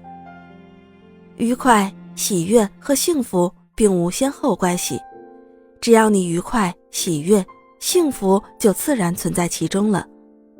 品格呢，会补偿任何缺陷，就像月亮把影子投在山上，月亮的圆满会漠视崎岖的山区，以其自身美好而深感幸福。所以呢，不要被抑郁情绪左右了自己，你需要做的是为自我找到简单的快乐。欢迎你收听由喜马拉雅出品，由木冉冉为你演播的管好情绪，你就管好了整个世界。今天呢，跟您分享的是，抑郁是心灵的枷锁。对于大多数人来说，抑郁是对逆境的一种反应。当我们感到被周围所抛弃，当我们丧失了重要的东西，被羞辱打击的时候，抑郁呢，便悄然而至。珍妮还记得在中学时，有一次学校组织冬令营活动，那个寒冷的冬夜，她和杰瑞进行了彻夜长谈。珍妮呢，是个内向的女孩，她真正意义上的朋友只有杰瑞一个，所以他们的关系非常好。那一晚他们聊了很多，谈亲情，谈爱情，谈学校的琐碎生活。那次谈话1周后，珍妮举家搬迁，远离了故乡。她总是忘不了临别前杰瑞和她相拥痛哭的情形，她觉得自己这辈子再也找不到这样的朋友了。到了新环境的珍妮生活得并不快乐，她无法融入新的学校生活，陌生的环境，陌生的学校，让原本就内向的她更加的抑郁沉默。这样低落的情绪时常烦扰着她，让她根本无法正常的和人交朋友。她常常会陷入回忆中，企图从往事中找出一点快乐。然而呢，她越是这样，内心的郁结就越深，以致她常常悲伤落泪。其实呢，像珍妮这样的例子还有很多。我们总是留恋美好的事物，温馨的回忆，因为从这些情景当中，我们很容易就能够给自己找到安慰。但是我们通常呢，会忽略一点，在我们寻找安慰的时候，我们悲观的情绪也在跟着衍生，进而困扰我们的生活。想要打破这种抑郁的生活，我们要做的就是打开心灵的锁，不要把自己的情感封存在里面，时间久了，它就会发霉，长出苦涩的果子。我们呢，可以试着采取交心的措施，结交新的朋友，来缓解抑郁的情绪。交心呢，指的是2个已有联系的人，通过真诚的交往，逐步的进展到交换情绪的过程。这意味着2个人可以分享秘密，可以不必掩饰或修饰，将自己最真实的一面、最真实的感觉自由地表现出来，不管它是正面的或者是负面的。那长期抑郁的患者所欠缺的呢，恰恰就是交心。我们也会和他人联系，但是总是达不到交心的境界。我们呢，总是保留、修饰或者试图掩饰真正的感情，因为觉得交心很危险。每次快到交心的境界时，就会急匆匆的刹车。与人交心呢，可以带来强烈的满足感。你在生活中一定体会过这种美妙。当你回想起偶尔和他人自由自在、无拘无束地分享彼此真实的感觉时，就会觉得那次邂逅非常的宝贵且别具意义。交心呢，能满足人内心深层次的渴望。联系与交心对能否真诚表达情感至关重要。只要呢，你能打开心扉，使两个条件同时发生，那么一直纠缠你的不满与挫折感将会烟消云散，你会觉得生气勃勃，精力十足。想获得内心的满足感，并使其长久且有意义，那么交心呢，就是这种美好感觉的来源和舞台。抑郁呢，并不单纯是孤独感，它还是一种隔离。这种隔离改变了你对周围环境的正常感觉。抑郁呢，使人丧失了自尊与自信，他们总是自我责备、自我贬低，无论对环境还是对自我，都不能积极的对待。对环境的压力呢，总是被动的接受，而不能积极的控制，更谈不上改造。对自我呢，也总是感到难以主宰而随波逐流，于是就在人生征程上没有理想与期待，只有失望与沮丧，总是感到茫然无助，陷入深重的失落中难以自拔，对一切呢都感觉到难以适应，只能退缩回避。勇于走出自己，生活中多结交一些朋友，我们空虚的心灵呢就会变得活跃起来。只有敞开自己的心灵，用心去接纳别人，与别人分享自己的快乐与忧伤，才能彻底的摆脱抑郁。欢迎您收听由喜马拉雅出品，由木冉冉为你演播的管好情绪，你就管好了整个世界。今天呢，跟您分享的是，忧郁情绪会给你制造假象。抑郁就好像透过一层黑色玻璃看一切事物，任何事物看起来都处于暗淡的光线之下。一旦戴上这副黑色的滤光镜，你就再也不能在其他的光线下观察任何事物。消极的思想与抑郁相伴，情绪低落导致消极的思想，反之呢，消极的思想又导致情绪低落，如此反复下去，形成一个持久而日益严重的抑郁恶性循环。吉姆从未被诊断为抑郁症，他甚至没有和医生谈起过自己那些消极的想法，或者是经常感到低落的心情。他呢，是一个成功的人士，生活中的一切都很如意，他有什么资格对别人抱怨呢？他静静地坐在车里，他试图去想自己的花园以及那些含苞待放的美丽的郁金香，但是这些念头只会令他想起自己已经很久没有做清理工作，光是要把院子弄整洁一点的话，就让他头疼不已。他想起孩子和妻子，想到晚餐时可以和他们聊聊天，但是这个念头只会让他想早点上床睡觉。昨晚睡觉前，他本来计划今天早点起床，完成昨天剩下的工作，可是他又起晚了。也许今晚他应该待在办公室，哪怕熬夜也要把所有的事情一次做完。这样不安的情绪总会围绕着吉姆。吉姆不知道自己的这些不良情绪是从哪里冒出来的。明明他感觉自己是幸福的、成功的，可是他不快乐。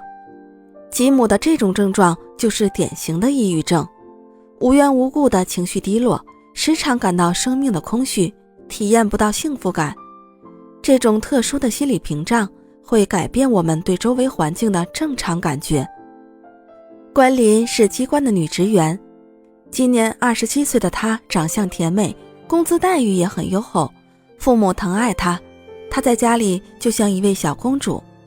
这么大了，还时常在父母面前撒娇。但是关林的性格很偏执，每隔一段时间就会莫名其妙地发脾气，情绪也很低落，有时在单位1个星期都不和同事说一句话。父母了解，自然也不会怪他，可是外面的人不了解，他们以为关林有些神经质，常常是避而远之。关林很是苦恼，他不知道自己为什么会这样，他没有什么可以倾诉交谈的朋友，郁闷的时候想找个人聊天都很难，他又不想跟父母说，他觉得自己长这么大了，不应该再给父母添麻烦。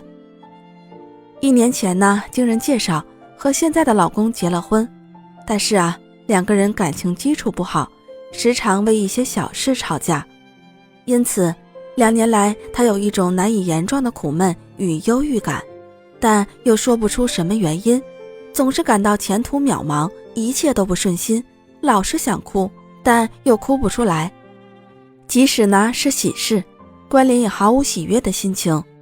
过去呢很有兴趣去看电影听音乐，到后来就感到索然无味，工作上已无法振作起来。他深知自己如此长期抑郁愁苦会伤害身体，但又苦于无法解脱，并逐渐导致睡眠不好，多做噩梦及胃口不好。有时呢他感到很悲观，甚至想一死了之，但对人生又有留恋，觉得死了不值得，因而下不了决心。忧郁的人呢，往往选择逃避问题，或者对问题过分执着，将其看得过于严重。这实际上是给自己增加不必要的精神压力。由于问题难以解决，而干脆采取回避的态度，但事实上呢，这个问题依然存在，自己只是在逃避，内心深处还是放不下，难题成了心头的沉重包袱。美国克莱斯勒公司的总经理凯勒说，要是我碰到很棘手的情况，只要想得出办法的我就去做，要是干不成我就干脆把它忘了。我从来不为未来担心，因为没有人能够知道未来会发生什么事情，影响未来的因素太多了，也没有人能够说清楚这些影响都从何而来所以何必为他们担心呢？欢迎您收听由喜马拉雅出品，由木冉冉为您演播的管好情绪，你就管好了整个世界。今天呢，跟您分享的是了解抑郁症状，找对方法消除抑郁。抑郁的3大主要症状呢，是情绪低落、思维迟缓和运动抑郁。情绪低落呢，就是高兴不起来，总是忧愁伤感，甚至悲观绝望。思维迟缓呢，就是自觉脑子不好使，记不住事，思考问题困难，人觉得脑子空空的，变笨了。运动抑制呢，就是不爱运动，浑身发懒，走路缓慢，言语少等，严重的可能不吃不动，生活不能自理。抑郁的表现呢，多种多样，同时具备以上3种典型症状的人并不多见，很多人呢只是具备其中的1点或者2点，严重程度也是因人而异的。心情压抑、焦虑、兴趣丧失、精力不足、悲观失望、自我评价过低等等，都是抑郁的常见症状。有时呢，很难与一般的短时间的心情不好区分开来。如果上述的不适早晨起来严重，下午或晚上有部分缓解，那么你抑郁的可能性就比较大了。严重的抑郁呢，会导致自杀。自杀是抑郁症最危险的情况，社会自杀人群中可能有1半以上是抑郁症患者。有些不明原因的自杀，可能生前已患有严重的抑郁症，只不过呢，没有及时被发现罢了。由于自杀是在疾病发展到一定的严重程度时才发生的，所以呢，及早的发现疾病，及早治疗，对抑郁症的患者是非常重要的。现代人受社会、生活各方面压力的困扰，生活步调快，得失之间也变得鲜明无比。情绪上的震荡加上人际关系的复杂化，极易陷入抑郁的恶性循环中，引发失眠、抑郁症等心理问题。失眠、抑郁症对人体的身体影响丝毫不亚于精神折磨，因此呢，很多病友都在急切地寻找治疗失眠、抑郁症见效最快最好的方法。患有抑郁症的人，不同的人会表现出不同的抑郁状态。如果症状轻微的话，可以尝试自救。以下介绍14项规则，认真遵守，抑郁的症状呢就会很快的消失。1. 生活要有规律，从稳定规律的生活中领略生活情趣，按时就餐，均衡饮食，避免吸烟、饮酒及滥用药物，有规律地安排户外活动，与人约会时呢准时到达，保证8小时睡眠。2. 注意自己的外在形象，保持居室干净整洁。3. 即使是心事重重、情绪低落，也要积极的工作，让自己阳光起来。4. 对人对事宽容大度，少生闷气。5. 不断的学习，主动的吸收新知识，尽可能的接受和适应新的环境。6. 树立挑战意识，学会主动的解决矛盾，并相信自己会成功。7. 遇事不慌，即使你心情烦闷，也要注意自己的言行。8. 抛弃冷漠和疏远的态度，积极地调动自己的热情。9. 通过运动、冥想、瑜伽、按摩松弛身心，开阔视野，拓宽自己的兴趣范围。10. 俗话说人比人气死人，不要将自己的生活与他人进行比较，尤其呢是各方面都强于你的人，做最好的自己就行了。11. 用心记录美好的事情，锁定温馨快乐的时刻。12. 失败没有什么好掩饰的，那只是说明你暂时尚未成功。13. 尝试以前没做过的事，开辟新的生活空间。14. 与精力旺盛又充满希望的人交往。此外呢，我们还可以根据各自不同的情绪反应，对自己施行一些辅助的治疗。例如，1. 心理治疗，以药物治疗为主，心理治疗为辅的综合疗法，是目前临床医学界治疗失眠抑郁症的首选方法。在用药物治疗的同时，配合心理治疗，主要是用来改变不适当的认知或思维习惯或行为习惯，是一种辅助的治疗方法。2. 移情治疗，享受阳光和运动的美好，能够让抑郁症患者的心情得到显著的放松，同时呢，培养对新鲜事物的兴趣和爱好，让自己的生活每天都充实积极，这是不用花钱自己动手就能办到的方法。3. 食疗方法，抗抑郁的食谱，酸枣仁、百合、龙眼、莲子都有解郁安神的功效，首乌和桑葚具有滋补肝肾之效，可对缓解抑郁症、失眠、健忘、烦躁等症都有辅助的作用。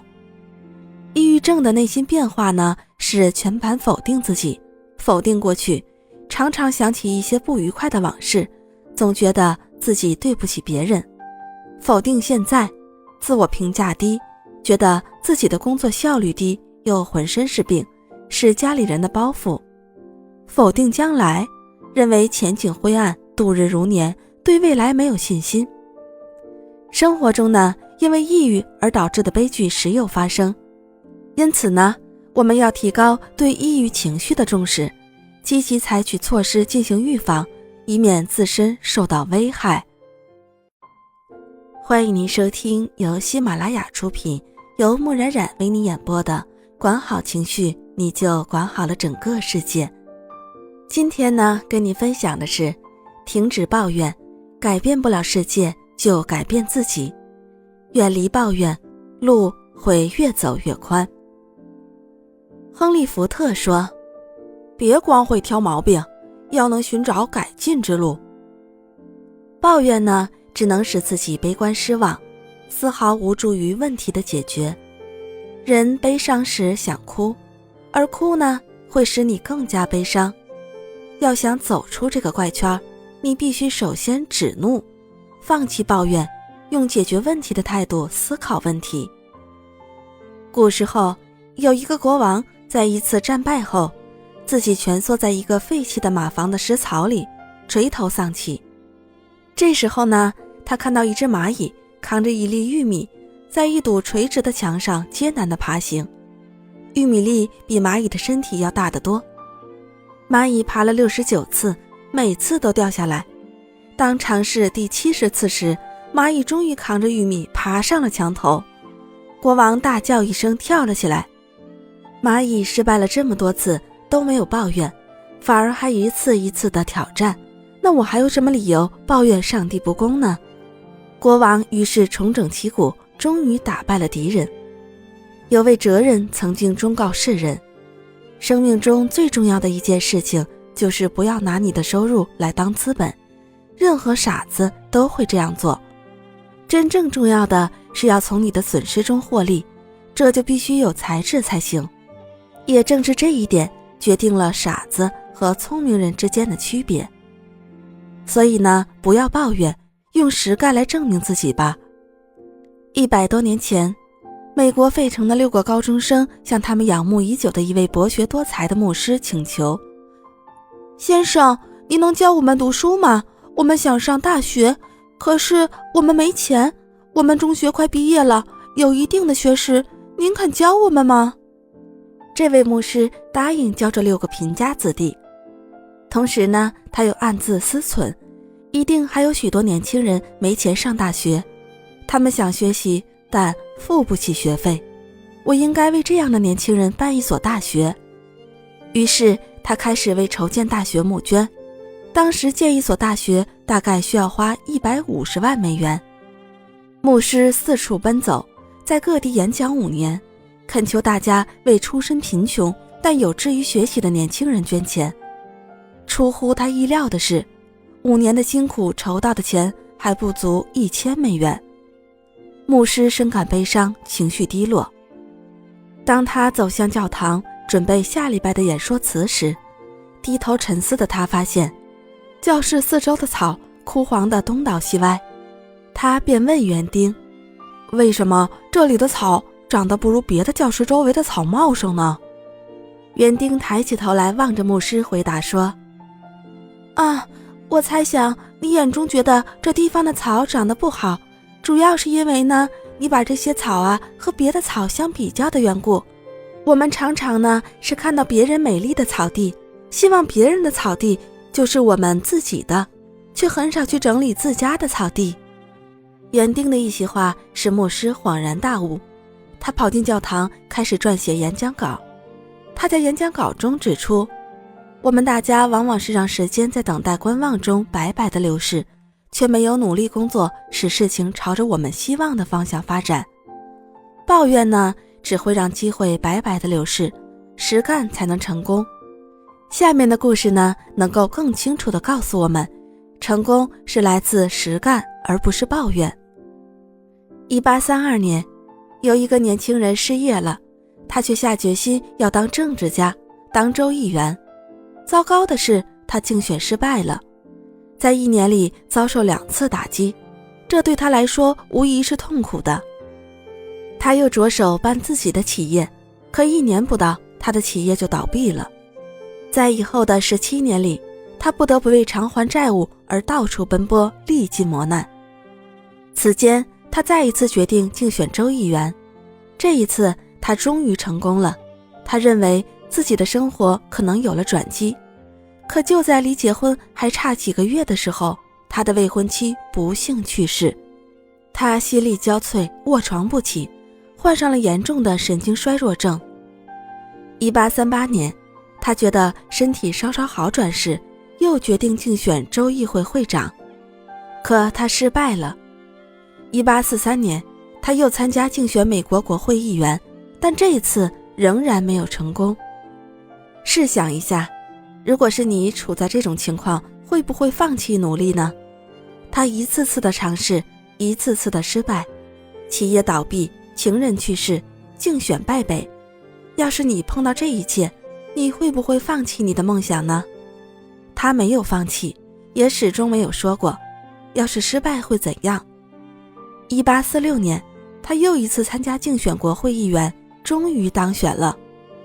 在以后的日子里，他仍在失败中奋起，一次又一次的努力。最后1860年，他当选美国总统，他就是亚伯拉罕·林肯。林肯一直没有放弃自己的追求，一直在做自己生活的主宰者。他用实干的精神迎来了成功。他以自己的经历告诉我们，成功不是运气和才能的问题，关键在于充分的准备和不屈不挠的决心。面对困难，不要抱怨，不要逃避，而应该勇敢地去面对，付出更多的努力和汗水，来换取甘甜的美酒。欢迎您收听由喜马拉雅出品，由木冉冉为你演播的管好情绪，你就管好了整个世界。今天呢，跟您分享的是命运厚爱那些不抱怨的人。在日常生活中呢，经常能够见到一些人对自己身边的任何事情都不满，工作不如意，钱赚的没有别人多，别人比自己幸运等，仿佛抱怨已经成了生活中必不可少的一种行为。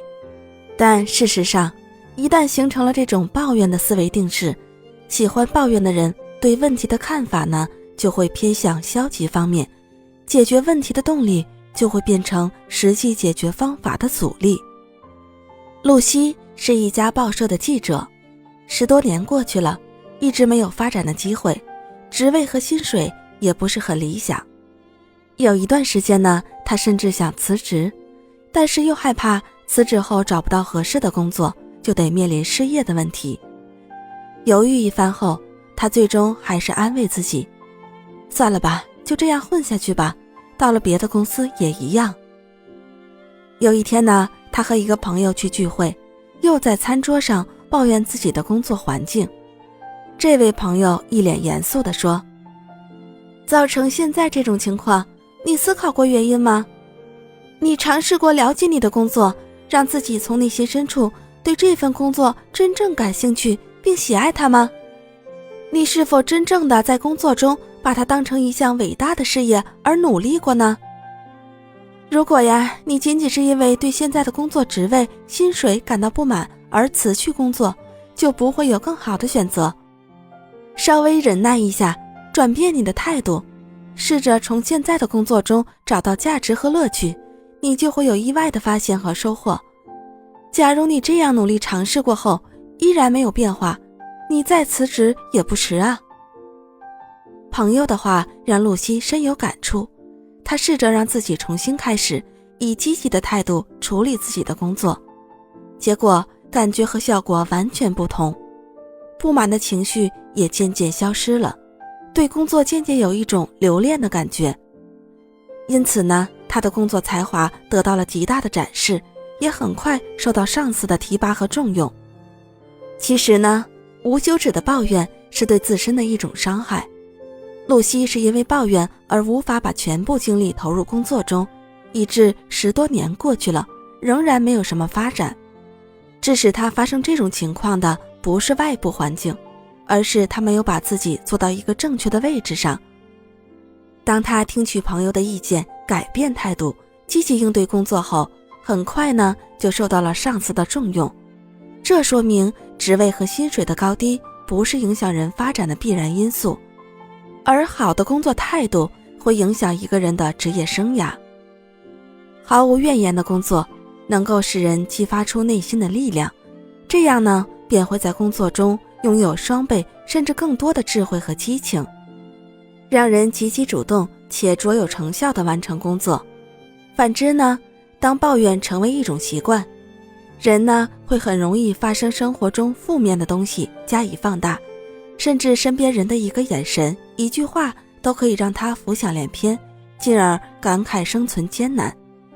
倾诉的越发声情并茂，也就越发使情绪黑云压城，城欲摧，以致越来越焦虑。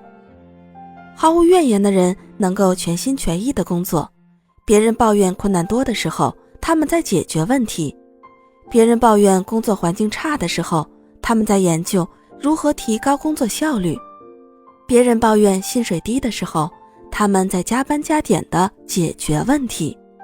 下文中的老王呢，就是这样的人。老王是个挑料工，他的工作很重要，他工作速度的快慢直接影响工作的进程，如果处理不好，就会影响包装质量。虽然厂里对挑料工并没有技术要求，但是呢，他总是严格要求自己。他工作的不仅很快，而且干净利落，任何问题都逃不过他的眼睛。有时机器发生故障，剪出的料切头多又不齐，他总是一边沉着冷静地指挥操作台，一边眼疾手快地挑料，既不影响上道工序的进行，又为下道工序打好了基础。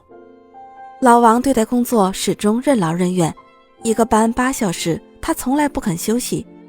组长替他时，他总是3个字：我不累。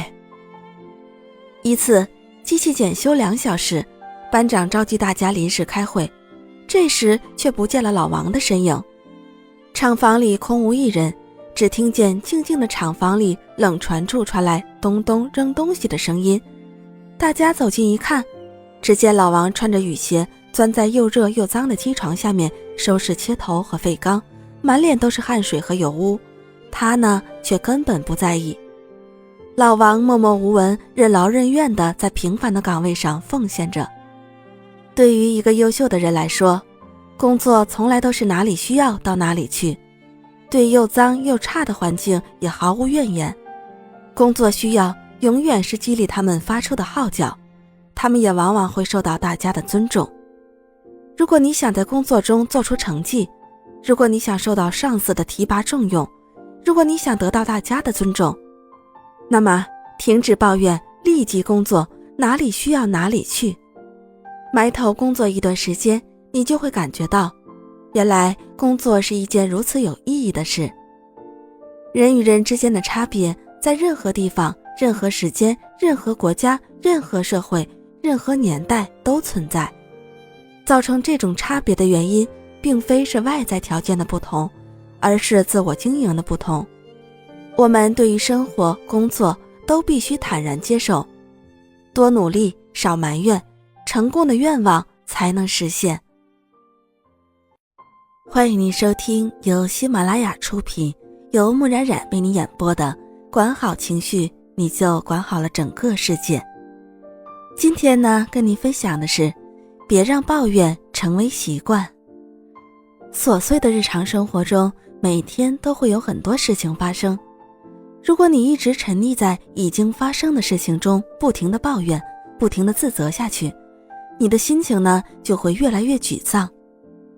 只懂得抱怨的人，注定会活在迷离混沌的状态中，看不见前头明朗的人生天空。有时候呢，人生就是这样的，你坦然面对，却突然发现原来的事情都不是事儿了。所以呢，要学会控制自己的情绪，跟家人和朋友一起享受坦然的生活，追逐自然的幸福。美国小说家邓肯有这样一位朋友，家庭生活条件很好，但是呢，有一个使人很不舒服的习惯，那就是爱抱怨。在邓肯的印象里，他这位朋友好像从来没有顺心的事儿，什么时候与他在一起呢，都会听到他在不停地抱怨。高兴的事儿他抛在了脑后，不顺心的事儿呢，他总是挂在嘴边。每次见到邓肯，他就抱怨自己不如意，结果呢，他把自己搞得很烦躁，同时呢，他也把邓肯搞得很不安，邓肯甚至不愿意见到他。在你的周围有没有这样的朋友呢？他每天都会有许多不开心的事儿，他总是在不停地抱怨。其实啊，他所抱怨的事儿也并不是什么大不了的事儿，而是一些日常生活中经常发生的小事情。我们经常会碰到一些人，罗列一堆困难，一堆问题，练完之后呢，把自己给吓住了，然后再往下，做不成了，开始替自己辩解，结果呢，又是开始抱怨，抱怨制度，抱怨资源，任何事情都是别人的错，任何不利于自己的东西呢，也都是他抱怨的对象。抱怨呢，其实是不好的习惯，任何人也不愿意成为一个喜欢抱怨的人。抱怨是人多次按常态去应对某些问题，并且无效后，对解决问题的对象失去信心，但又不甘心的状态下所表达出来的情绪行为。而当这种情绪抱怨的行为日复一日的被重复，就会形成惯性。一旦惯性形成呢，人对问题的看法就会向消极的方面想，解决问题的动力呢，就会变成阻力。抱怨的人呢，开始时是希望事情被改变，不一定是想卸掉自己的责任，但是啊，当事情被忽略、被冷冻、被打压之后，就会变成抱怨。从心理学上来讲呢，抱怨的人不希望事情完全改变，他们只是为了卸掉自己的责任罢了。这样的讲法呢，并不客观，他们只是没能抓住解决问题的关键点，以便现状能够得到改善。抱怨呢，是一种习惯性的情绪行为，不要说抱怨是个性，因为一旦被认同是个性，那它就是我与生俱来的东西，所以我是不会去改的。这也是抱怨会这么容易像病毒一样流行的原因。我们呢，与其抱怨生活的不容易，倒不如切切实实的为自己寻找多一些的快乐。其实啊，快乐是心病的一剂良药，离苦得乐是人最本质的需要。快乐很简单，它与一个人的财富、地位、名气无关，它不需要大量的金钱去支撑，也不需要以名气为后盾，更不需要乌纱帽来提携。相反呢，快乐只与一个人的内心有关。物质财富的获得可能让人获得快乐，可是处理不当呢，则会成为人生的负累，生活从此远离快乐，永无宁日。别让生活的不如意吞噬掉原本的快乐，淡然一些才会快乐。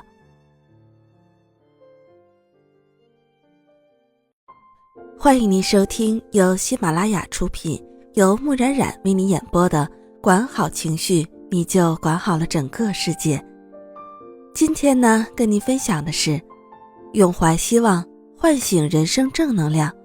事情没有你想象的那么糟。人的一生呢，不可能永远一帆风顺，大部分时间都是平淡的，还有不少时间是灰暗的。这些灰暗的日子被我们称之为苦难。面对苦难，每个人的承受能力不同，会表现出不同的情绪。有些人呢，可以乐观地应对，有些人却陷入其中不能自拔。乐观者呢，往往能以积极的心态看待问题，这样不仅可以使自己心情愉悦，而且正视问题的同时，也可以使问题得到很好的解决。而悲观者呢，总是感叹命运不济，认为自己是世界上最不幸的人。这样不仅不能解决问题，而且会加剧自己的痛苦。很多刚刚步入社会的青年人，由于自身的经验、才能都尚在成长之中，情绪呢，容易受到外界的影响，加上社会上竞争激烈，各个用人单位对人才的要求不尽相同，面试遭淘汰，或者工作不适被辞退，这都是很正常的事情，我们不必为此耿耿于怀。只要我们相信自己，时刻提起精神，终会有柳暗花明又一村的新景象等待着我们。因为当生活把苦难带给我们时，其实呢，又给我们推开了一扇窗。所以啊，事情并没有你想象的那么糟。让我们学着用积极的态度去面对苦难，在苦难中学习，在苦难中成长。当越过苦难，这个过程就会变成一生弥足珍贵的记忆。西亚在维伦公司担任高级主管，待遇优厚，但是突然不幸的事情发生了。为了应对激烈的竞争，公司开始裁员，而西亚也在其中。那一年他43岁。我在学校一直表现不错，他对好友莫非说，但没有哪一项特别突出。后来呢，我开始从事市场销售，在30岁的时候，我加入了那家大公司，担任高级主管。我以为一切都会很好，但我在43岁的时候失业了。那感觉就像有人在我鼻子上给我一拳。他接着说，简直糟糕透了。西亚似乎又回到了那段灰暗的日子，语气也沉重了许多。有一段时间，我不能接受自己失业的事实，躲在家里不敢出门，因为每当看到忙碌的人们，我都会觉得自己没用，脾气也越来越坏，孩子们也越来越怕我，情况似乎越来越糟糕。但就在这时，转机出现了。1个月后，一个出版界的朋友询问我，如何向化妆业出售广告。这是我擅长的东西，我重新找到了自己的方向，为很多上市公司提供建议，出谋划策。2年后，西亚已经拥有了自己的咨询公司，他已经不再是一个打工者，而是成了一个老板，收入呢也自然比以前多了很多。被裁员是一件糟糕的事情，但那绝对不是地狱。也许对你来说，还可能是一个改变命运的机会。就比如现在的我，重要的是对他如何看待。我记得那句名言，世界上没有失败，只有暂时的不成功。西亚认真地对莫非说，相信任何人在面临西亚那样的遭遇时，都会苦恼不已，沉浸在低迷的情绪状态中。但是只要迅速地调整心态，转个弯，就能找到另外一条出路，就能获得成功。像西亚那样，即使被单位解聘淘汰了，也不用去计较，走过去，前面将有更光明的一片天空在等待着我们。海伦·凯勒曾经说过，当一扇幸福的门关起的时候，另一扇幸福的门会因此开启。但是我们却经常看着这扇关闭的大门太久，而没有注意到那扇已经为我们开启的幸福之门。这正是上帝以另一种方式告诉我们，我们未尽其才。天生我材必有用，不如天生我材自己用。社会不残酷，不足以激发我们的生命力；竞争不激烈，不足以显示我们的战斗力。欢迎你收听由喜马拉雅出品，由木冉冉为你演播的《管好情绪，你就管好了整个世界》。今天呢，跟您分享的是，任何时候都不要放弃希望。著名的英国文学家罗伯特·斯蒂文森说过，不论担子有多重，每个人都能支撑到夜晚的来临。不管工作多么辛苦，每个人都能做完一天的工作。每个人都能很甜，很有耐心，很可爱，很纯洁地活到太阳下山，这就是生命的真谛。确实如此，唯有流着眼泪吞咽面包的人，才能理解人生的真谛。因为苦难是孕育智慧的摇篮，它不仅能够磨练人的意志，而且能净化人的灵魂。如果没有那些坎坷和挫折，人绝对不会有丰富的内心世界，也不会从中吸取经验。苦难能毁掉弱者，同样也能造就强者。有些人呢，一遇到挫折就灰心丧气，意志消沉，甚至用死来躲避厄运的打击，这是弱者的表现。可以说，生比死更需要勇气。死只需要一时的勇气，生呢，则需要一世的勇气。人的一生中呢，都可能有消沉的时候。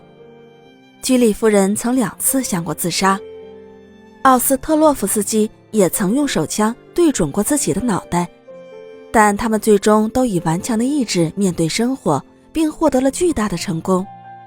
可见呢，一时的消沉并不可怕，可怕的是陷入消沉中不能自拔。做一个生命的强者，就要在任何时候都不放弃希望，耐心等待转机来临的那一天。从前两军对峙，城市被围，情况危急。守城的将军派一名士兵去河对岸的另一座城求援。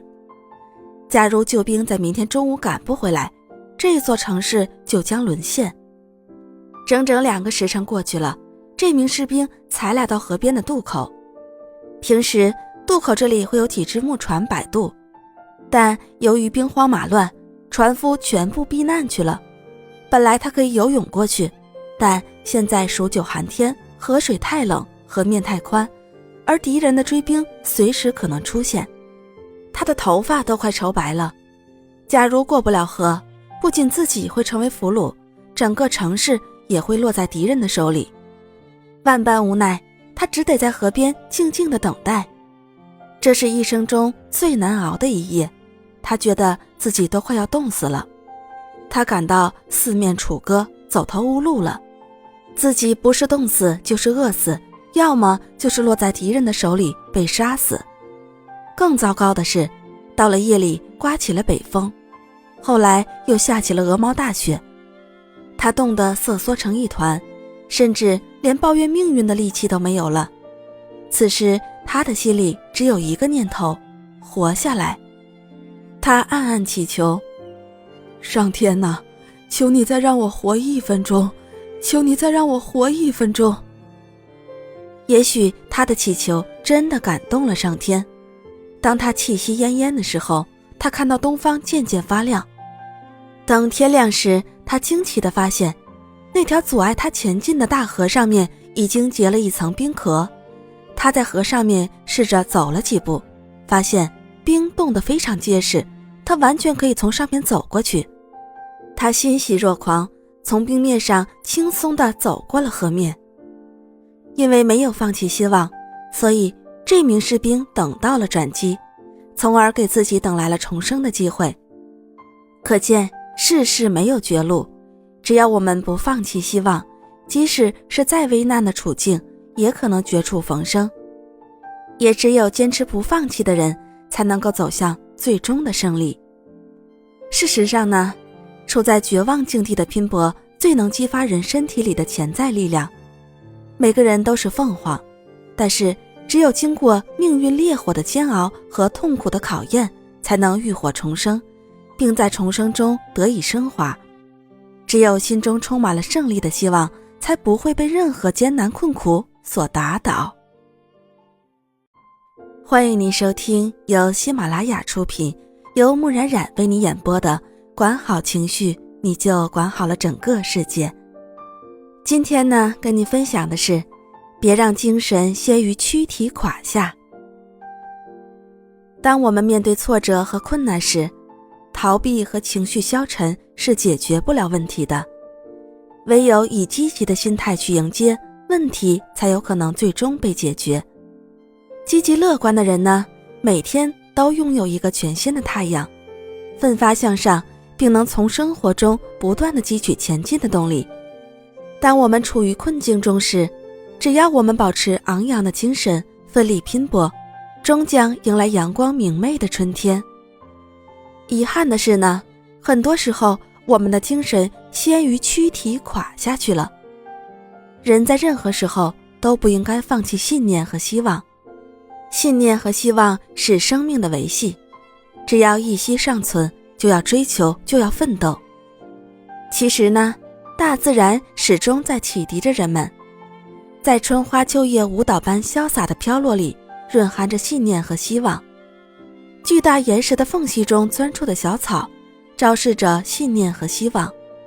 不断被山峰修改着形象的悬崖边的松柏，展示着信念和希望。在任何时候，无论处在怎样的境遇，都不要放弃希望和信念。如果你的心灵已太久不曾有过渴望的涌动，请你轻轻地将它激活，让它焕发健康的亮色。下面呢，我们一起看一则关于信念的故事。一场突然而至的沙尘暴，让一位独自穿行大漠者迷失了方向。更可怕的是，连装干粮和水的背包都不见了。翻遍所有的衣袋，他只找到一个泛青的苹果。哦，我还有一个苹果啊！他惊喜地喊道。他攥着那个苹果，深一脚浅一脚地在大漠里寻找出路。整整一个昼夜过去了，他仍未走出空旷的大漠。饥饿、干渴、疲惫一起涌上来。望着茫茫无际的沙海，有好几次他都觉得自己快要支撑不住了。可是他看了一眼手里的苹果，抿了抿干裂的嘴唇，突然又增添了些许力量。顶着炎炎烈日，他又继续艰难地跋涉。3天以后，他终于走出了那个大漠。那个他始终未曾咬过的青苹果已干巴得不成样子，他还宝贝似的擎在手中，久久地凝视着。在人生的旅途中，我们常常会遭遇各种挫折和失败，会深陷某些意想不到的情绪困境之中。这时呢，不要轻易地说自己什么都没有了。其实呢，只要心灵不熄灭，信念的圣火，努力地去寻找，总会找到能渡过难关的那一个苹果。攥紧信念的苹果，就没有穿不过的风雨，涉不过的险途。所以呢，无论面对怎样的环境，面对多大的困难，都不能放弃自己的信念，放弃对生活的热爱。因为很多时候，打败自己的不是外部环境，而是你自己的情绪。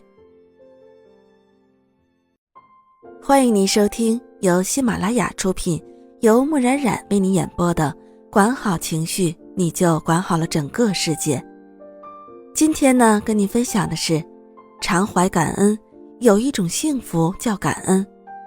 感谢你所拥有的，这山更比那山高。在生活中呢，我们很难做到不与人进行比较。如果我们没有一颗感恩之心，那么在各种各样的比较下，就很容易产生心理和情绪上的偏差。我们呢，又不太可能隐居在乡间，所以我们只能不断地调整自己的情绪。一对青年男女步入了婚姻的殿堂，甜蜜的爱情高潮过去之后，他们开始面对日益艰难的生计。妻子呢，每天都为缺少财富而忧郁不乐，他们需要很多很多的钱，1万、10万，最好有100万。有了钱才能买房子、买家具、家电，才能吃好的、穿好的。可是呢，他们的钱太少了，少的只够维持最基本的日常开支。她的丈夫呢，却是个很乐观的人，不断寻找机会开导妻子。有一天，他们去医院看望一个朋友。朋友说，他的病是累出来的，常常为了挣钱不吃饭不睡觉。回到家里呢，丈夫就问妻子，如果给你钱，但同时让你跟他一样躺在医院里，你要不要？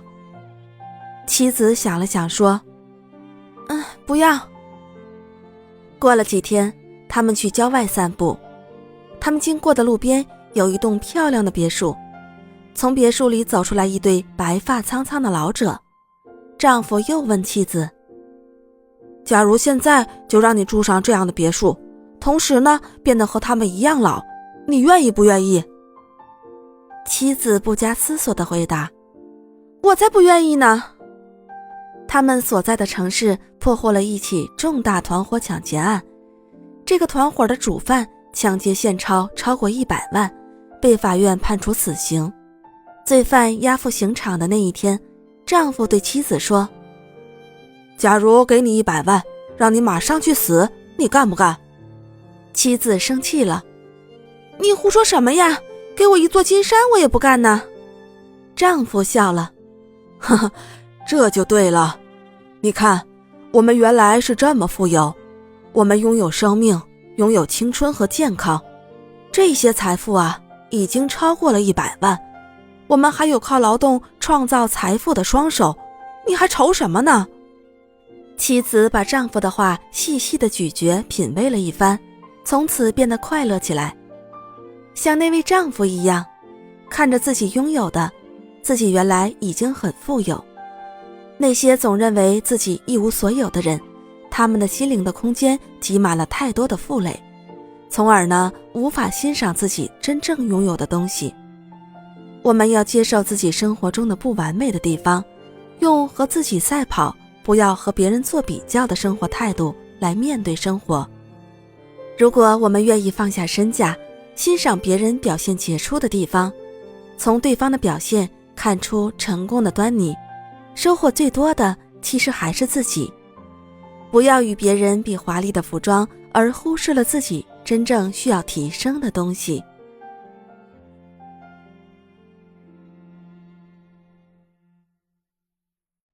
欢迎你收听由喜马拉雅出品，由木冉冉为你演播的管好情绪，你就管好了整个世界。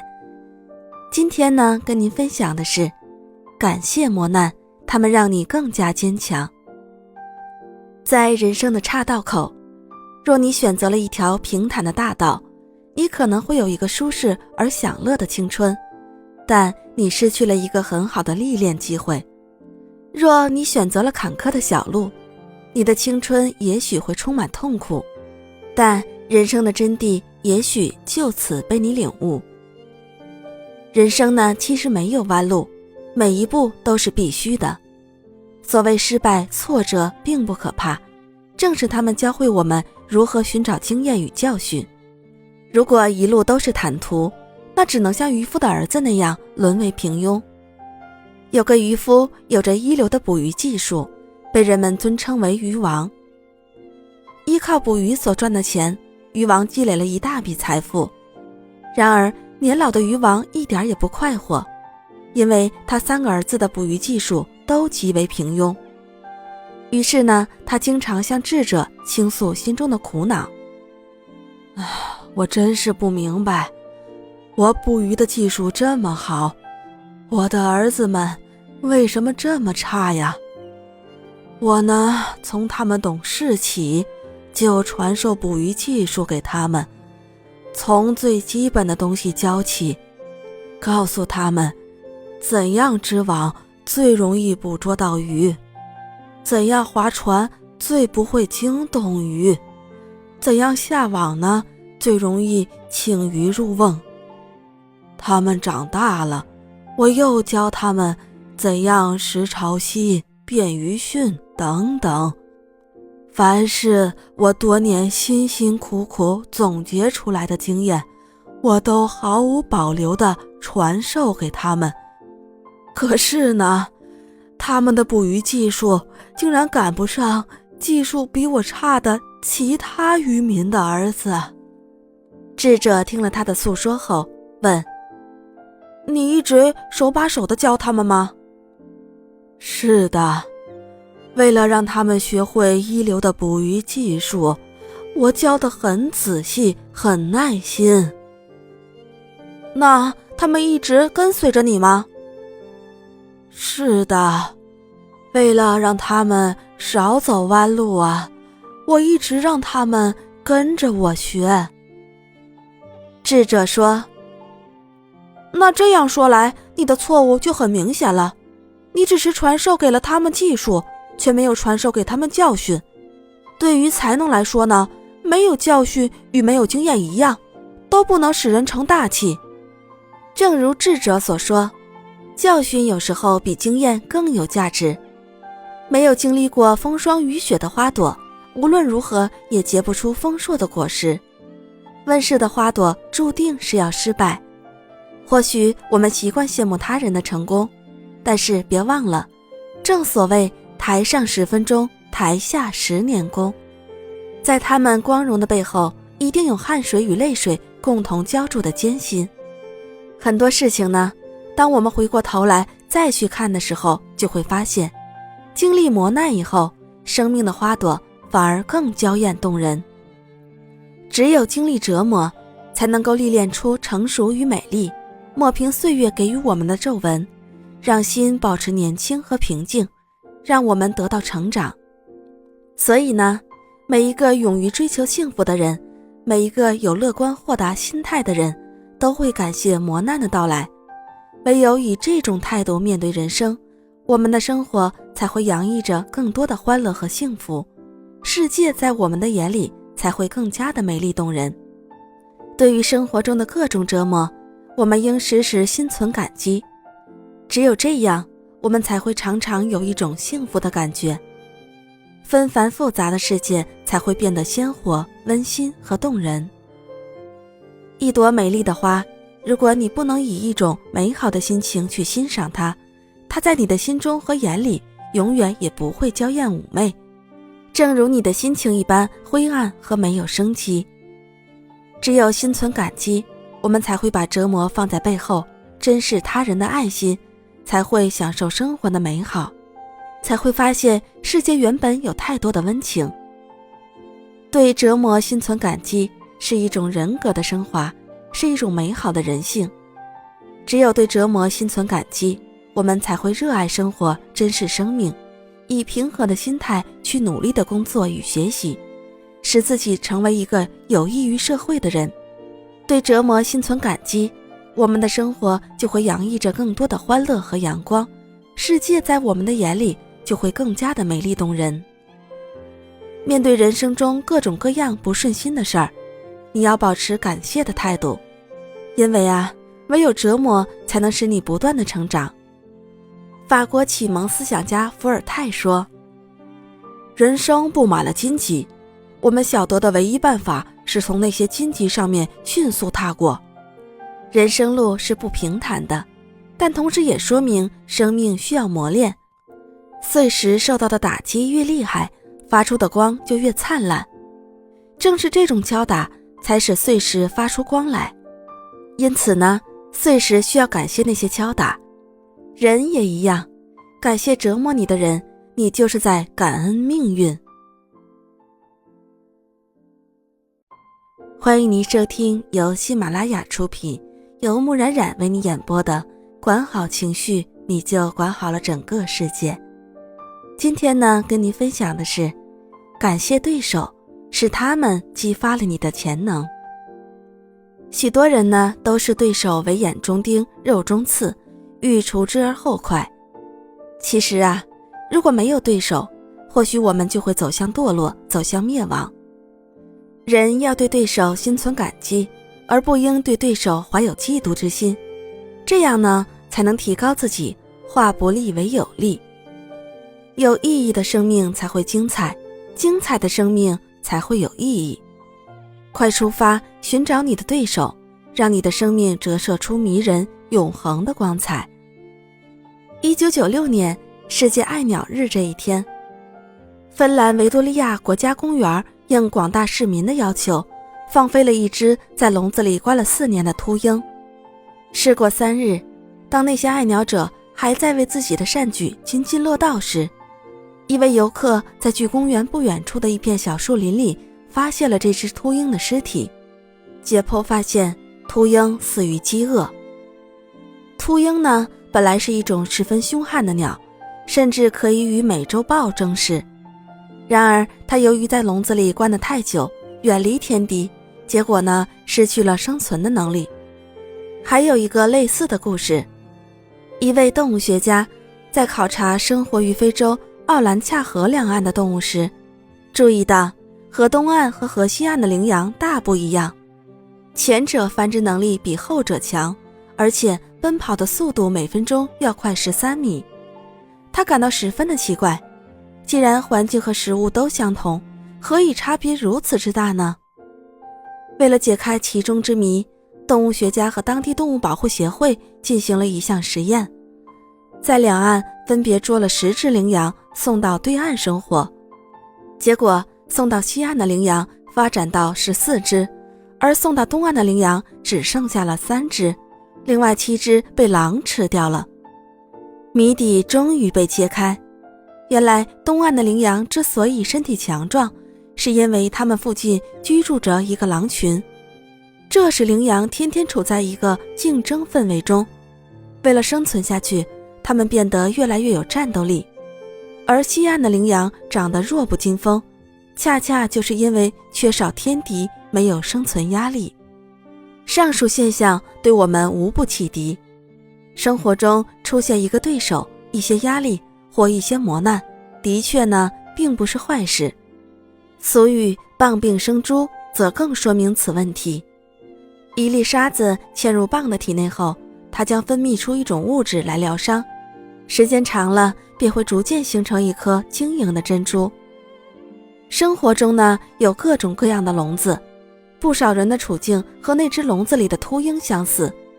虽然它能让人暂时的乐而忘忧，流连忘返，但毕竟是笼子，可以设想最后的结局只会和那只秃鹰没有什么两样。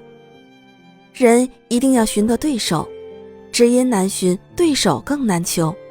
没有对手，人们可能会不知所往，生命也将毫无意义。战国时期七雄并立，7个强有力的对手开始了长达100余年的角逐。最后史诗中的英雄始皇诞生，他运筹帷幄之中，决胜千里之外，将6个对手一一击垮。秦王扫六合，虎视何雄哉？英雄铸就于对手之中。如果没有一群强有力的对手，英雄怎能伫立于人群？感激对手，善待对手，你才能从对手那里找到自己的不足，得到帮助，从而化不利为有利，改变生存状况。没有压力怎会有动力？没有竞争怎会有进步？正是对手的追逐才驱使我们向前迈进，驱使我们生命的车轮不断地滚滚向前。对手促使我们进步，只有与对手共生共存，才能改写历史。欢迎您收听由喜马拉雅出品，由木然然为您演播的管好情绪，你就管好了整个世界。今天呢，跟您分享的是增强自信，学会为自己热烈鼓掌，多做自己擅长的事儿。世界上没有2片完全相同的树叶，每个人的天赋呢也是不同的。和别人相比，你或许在某些方面有所欠缺，但是在其他方面呢，你表现得更为突出。成功的关键不是克服缺点，弥补缺点，而是施展天赋，发扬长处。要想获得成就，就要擅长经营自己的强项。美国盖洛普公司出了一本畅销书，现在发掘你的优势。盖洛普的研究人员发现，大部分人在成长过程中都试着改变自己的缺点，希望把缺点变为优点。但是呢，他们碰到了更多的困难和痛苦，而少数最快乐、最成功的人的秘诀是加强自己的优点，并管理自己的缺点。管理自己的缺点呢，就是在不足的地方做得足够好，而加强自己的优点呢，就是把大部分精力花在自己感兴趣的事情上，从而获得成功。一只小兔子被送进了动物学校，它最喜欢跑步课，并且总是得第一。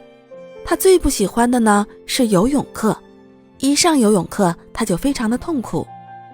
兔子爸爸和兔子妈妈要求小兔子什么都学，不允许它放弃任何一项课程。小兔子呢，只好每天垂头丧气地去学校上课。老师问他是不是在为游泳太差而烦恼，小兔子点点头。老师说，其实这个问题很好解决，你跑步是强项，但游泳是弱项。这样好了，你以后都不用上游泳课了，可以专心地练习跑步。小兔子听了非常的高兴，它专门训练跑步，最后成了跑步冠军。小兔子呢，根本不是学游泳的料，即使再刻苦训练，它也无法成为游泳能手。相反，它专门训练跑步，结果呢，成了跑步冠军。假如一个人的性格天生内向，不善于表达，却要去学习演讲，这不仅是勉为其难，而且呢，还会浪费大量的时间和精力。假如一个人身材矮小，弹跳力也不好，却要去打篮球，结果呢，不仅造成英雄无用武之地的局面，更打击了自信心，因而呢，一蹶不振。在漫漫的人生旅途中，没有人是弱者，只要找到自己的强项，就找到了通往成功的大门。所谓的强项，并不是把每件事情都要干得很好，样样精通，而是在某一方面特别出色。强项呢，可以是一项技能、一种手艺、一门学问、一种特殊的能力，或者只是直觉。你呢，可以是鞋匠、修理工、厨师、木匠、裁缝，也可以是律师、广告设计人员、建筑师、作家、机械工程师、软件工程师、服装设计师、商务谈判高手、企业家或者领导者等等。罗马不是一天建成的，我们想在某一方面拥有过人之处，就必须付出辛苦的努力。我们想要拥有一口流利的英语，可能要错过无数次和朋友通宵 KTV 的机会。想要掌握一门技术，可能呢就要翻烂无数本专业书。想要成为游泳池中最抢眼的高手，就必须比别人多喝水。人生的秘诀呢，就在于经营好自己的长处，扬长避短，才能创造出人生的辉煌。若舍本逐末，用自己的弱项和别人的强项拼，失败的只能是自己。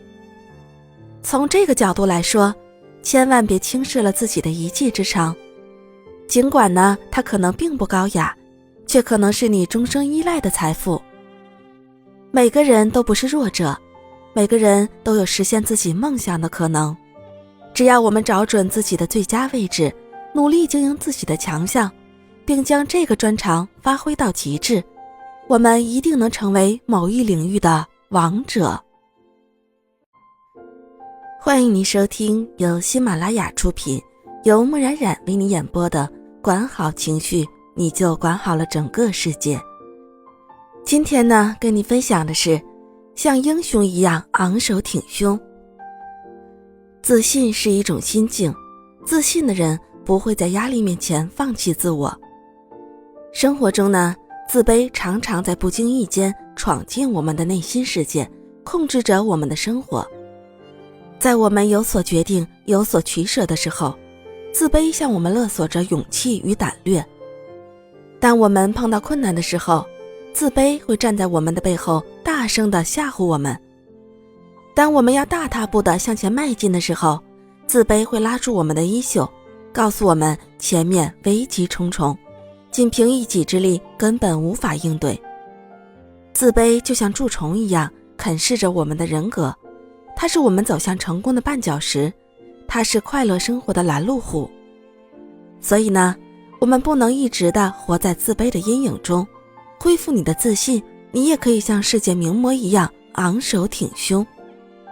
他是英国一位年轻的建筑设计师，很幸运地被邀请参加了温泽市政府大厅的设计。他运用工程力学的知识，根据自己的经验，很巧妙地设计了只用一根柱子支撑大厅天顶的方案。1年后，市政府请权威人士进行验收时，对他设计的一根支柱提出了异议。他们认为用一根柱子支撑天花板太危险了，要求再多加几根柱子。年轻的设计师十分自信，并且通过详细的计算和列举相关实例加以说明，拒绝了工程验收专家们的建议。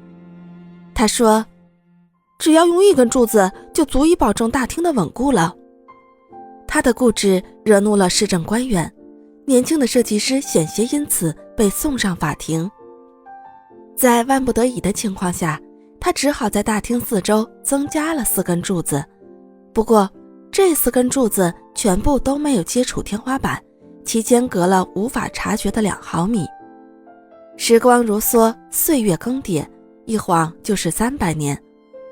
在300年的时间里，市政府的官员换了一批又一批，市政府大厅坚固如初。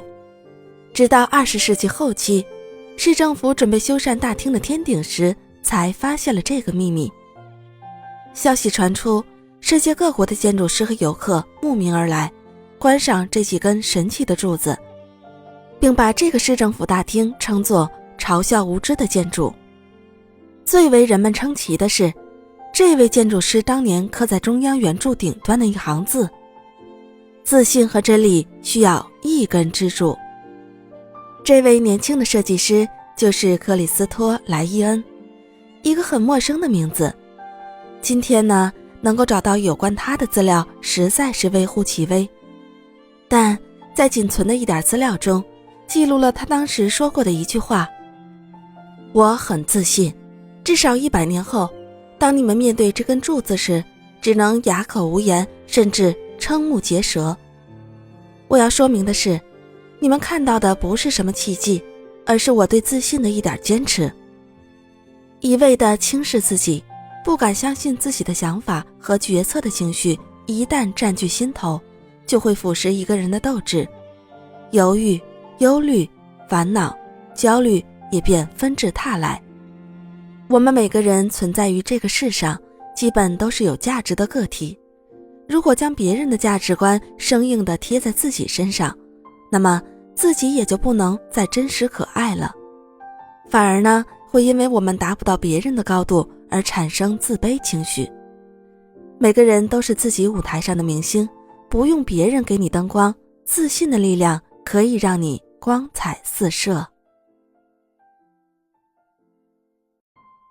欢迎您收听由喜马拉雅出品，由木冉冉为你演播的管好情绪，你就管好了整个世界。今天呢，跟您分享的是独立自主的人最可爱。自信情绪的产生源于善于驾驭自我命运的能力，这种人懂得生活的真谛，是最幸福的人。正如康德所说，我早已致力于我决心保持的东西，我将沿着自己的路走下去，什么也无法阻止我对它的追求。最高的自立呢，是追随自己的心灵，相信自己是正确的，不被任何人的评价所左右的精神上的自立。剑桥郡的世界第1名女性打击乐独奏家伊芙琳·克兰尼说，从一开始呢，我就决定一定不要让其他人的观点消磨我成为一名音乐家的热情。她成长在苏格兰东北部的一个农场，从8岁时她就开始学习钢琴。随着年龄的增长，她对音乐的热情与日俱增，但不幸的是，她的听力却在渐渐地下降。医生们断定是难以康复的神经损伤造成的，而且断定到12岁他将彻底的耳聋。可是他对音乐的热爱却从未停止过。他的目标是成为打击乐独奏家，虽然当时没有这么一类音乐家。为了演奏，他学会用不同的方法聆听其他人演奏的音乐。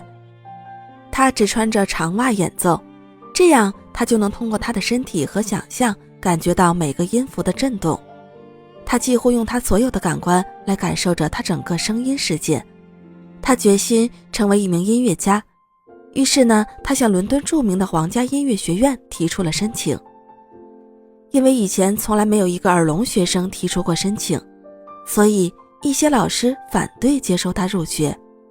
但是他的演奏征服了所有的老师，他顺利地入了学，并在毕业时获得了学院最高荣誉奖。从那以后，他就致力于成为第一位专职的打击乐独奏家，并且为打击乐独奏谱写和改编了很多乐章，因为那时几乎没有专为打击乐而谱写的乐谱。至今呢，他作为独奏家已经有10几年的时间了，因为他很早就下了决心，不会仅仅由于医生诊断他完全耳聋而放弃追求。因为医生的诊断并不意味着他的热情和信心不会创造奇迹。伊芙琳用行动告诉我们，世界上没有做不到的事情，所有的成功都源自自信和独立这2种正面力量。正如有句话说，在这个世界上，最坚强的人是孤独的，只靠自己站着的人。这样的人呢，即使濒临绝境，也依然能认清自己和世界，进而改变自己的所有弱点，超越自身的一切痛苦，真正的进入自主的世界。赤橙黄绿青蓝紫，谁都应该有自己的一片天地和特有的亮丽色彩。你应该果断的、毫不顾忌地向世人宣告并展示你的能力、你的风采、你的气度、你的才智。在生活的道路上，必须善于做出抉择，不要总是踩着别人的脚步走，不要总是听凭他人的摆布，而要勇敢地驾驭自己的命运，做自己的主宰，做命运的主人。有一位成功人士回忆他的经历时说，小学6年级的时候，我考试得了第1名，老师送我一本世界地图，我好高兴，跑回家就开始看这本世界地图。很不幸，那天轮到我为家人烧洗澡水，我就一边烧一边在灶台边看地图。看到一张埃及地图，就想到埃及很好，有金字塔，有埃及艳后，有尼罗河，有法老王，有很多神秘的东西。心想，长大以后如果有机会，我一定要去埃及。看得入神的时候，突然有人从浴室冲出来，用很大的声音跟我说，你在干什么呢？我抬头一看，原来是父亲。我说，我在看地图呢。父亲很生气，说，火都熄了，看什么地图啊？我说，我在看埃及的地图。父亲跑过来，啪啪给了我2个耳光，然后说，赶快生火，看什么埃及地图？打完后又踢了我屁股一脚，把我踢到火炉旁边，用很严肃的表情跟我讲，我向你保证，你这辈子都不可能到那么遥远的地方去，赶快生火。我当时看着父亲呆住了，心想，父亲怎么给我这么奇怪的保证？真的吗？我这一生真的不可能去埃及吗？20年后，我第一次出国就去了埃及，我的朋友都问我，到埃及干什么？那个时候还没有开放观光，出国呢是很难的。我说，因为我的生命不能被别人设定。有一天呢，我坐在金字塔前面的台阶上，买了张明信片寄给父亲。我写道，亲爱的父亲，我现在在埃及的金字塔前面给你写信。记得小时候，你打我2个耳光，踢我一脚，保证我不能到这么远的地方来。现在我就坐在这里给你写信。我写信的时候感慨很深，而父亲收到明信片的时候跟我妈说，哦，这是哪一次打的呀？怎么那么有效？一脚踢到埃及去了。这位成功人士的情绪之所以没有受到父亲的影响，正是源自我的生命不能被别人设定的这种信念。的确，在宇宙的中心，回响着那个坚定而神秘的音符，我。如果你听从他的呼唤，致力于你追求的东西，那么你必将突破别人对你的设定，牢牢掌控你的命运。正如泰戈尔所说，我存在乃是所谓生命的一个永恒的奇迹。人若是失去自己，是一种不幸；人若失去自主，则是人生最大的缺憾。人生之中，无论我们处于在他人看来如何卑微的境地，我们都不要用自暴自弃的情绪来面对生活和自己。只要渴望崛起的信念尚存，生命始终蕴藏着巨大的潜能。只要我们能坚定不移地笑对生活，对自己的生命拥有热爱之情，对自己的潜能抱着肯定的想法，这样生命就会爆发出前所未有的能量，创造令人惊奇的成绩。欢迎你收听由喜马拉雅出品，由木冉冉为你演播的管好情绪，你就管好了整个世界。今天呢，跟您分享的是善于发现自己的优点。我们每个人都不会是一无是处，人人都潜藏着独特的天赋，这种天赋就像是金矿一样，埋藏在看似平淡无奇的生命中。对于那些羡慕别人，认为自己一无是处的人，是挖掘不到自身的金矿的。在人生的坐标系中，一个人如果站错了位置，也就是用他自己的短处而不是长处来谋生的话，那是非常可怕的。他可能会在自卑和失意中沉沦。只有紧紧抓住自己的优点并加以利用，才有可能成功。每个人呢，都有自己的特长优势，要学会欣赏自己，珍爱自己，为自己骄傲，没有必要因为别人的出色而看轻自己。也许你在羡慕别人的同时，自己也正被别人羡慕着。每个人的身上都有优点与缺点，但人们在羡慕别人的同时，却很容易忽略自身的优点。有些人呢，对自己的缺点耿耿于怀，却不知道自己身上的优点。一片树叶总有一滴露水养着，人人都会有完全属于自己的一片天地。我们在拥有自己长处的同时，总会在某些方面不如别人。每个人活在世上，受各种因素影响，都会有各种不足的地方。如果因此而失去自己的人生定位及目标，那无疑是可悲的。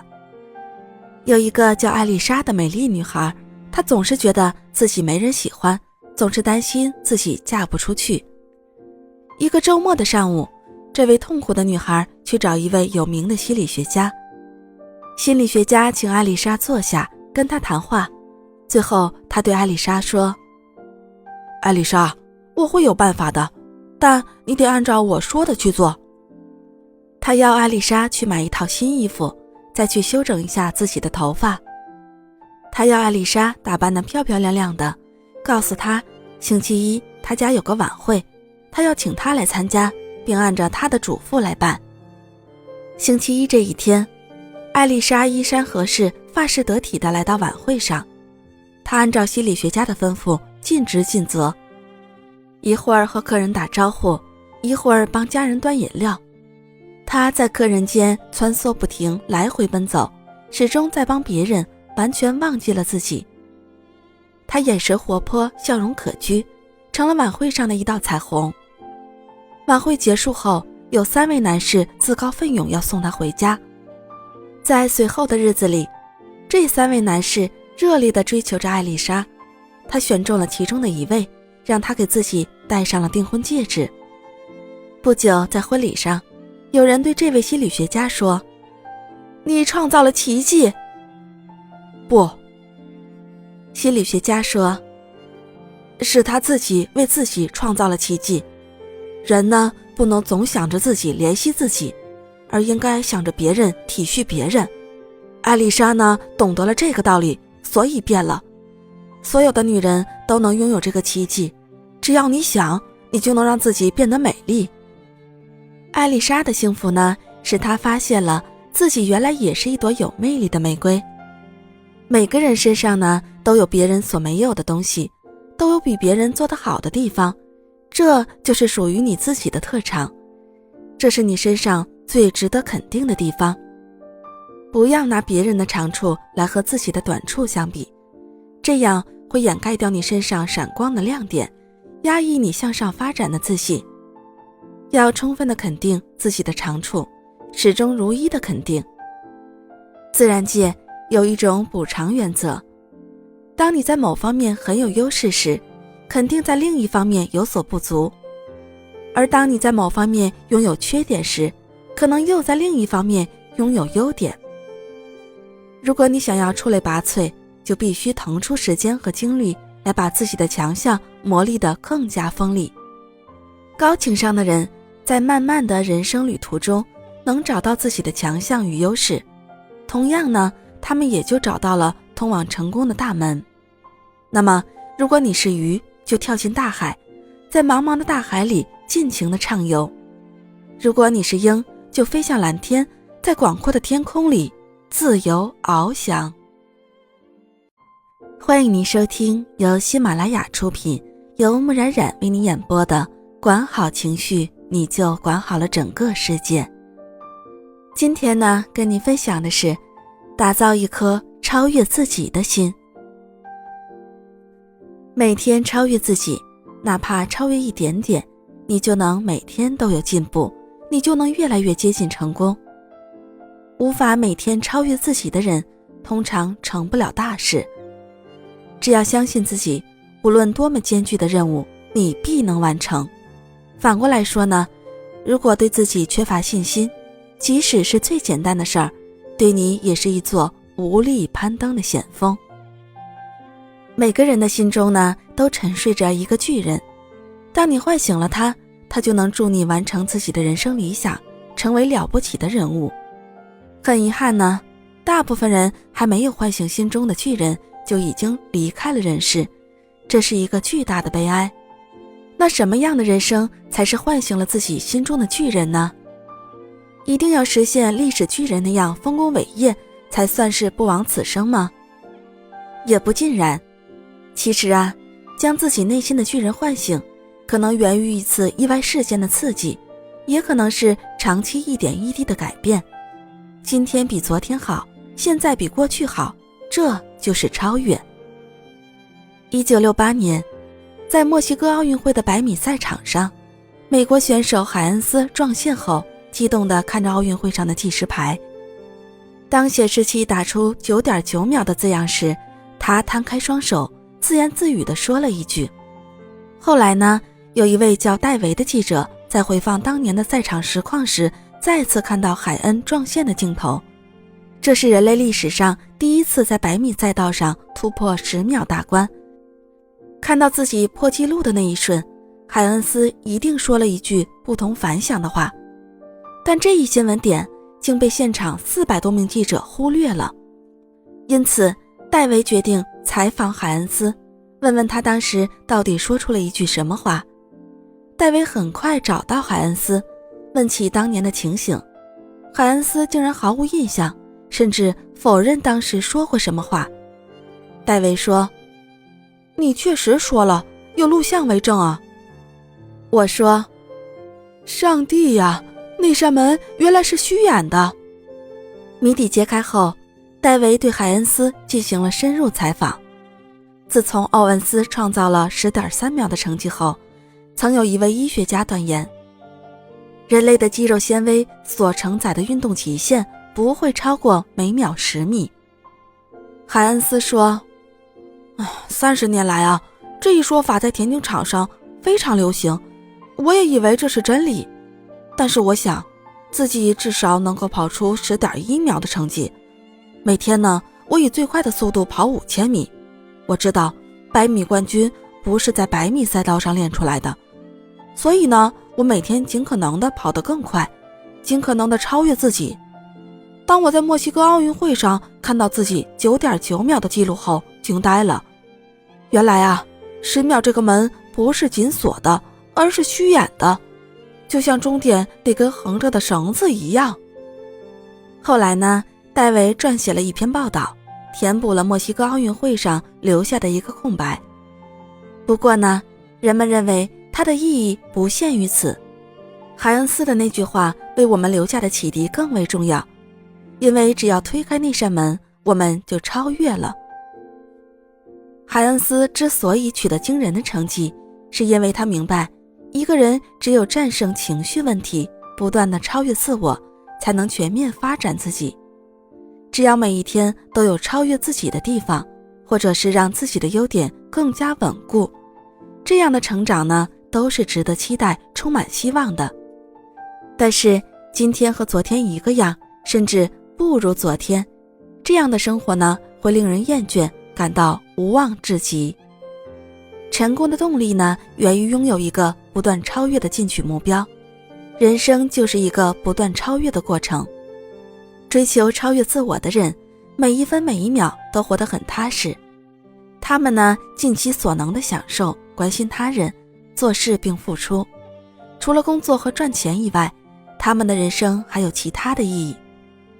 并非如此，即使居高位，生活富裕，也会感到空虚乏味，不知生活的乐趣究竟在哪里。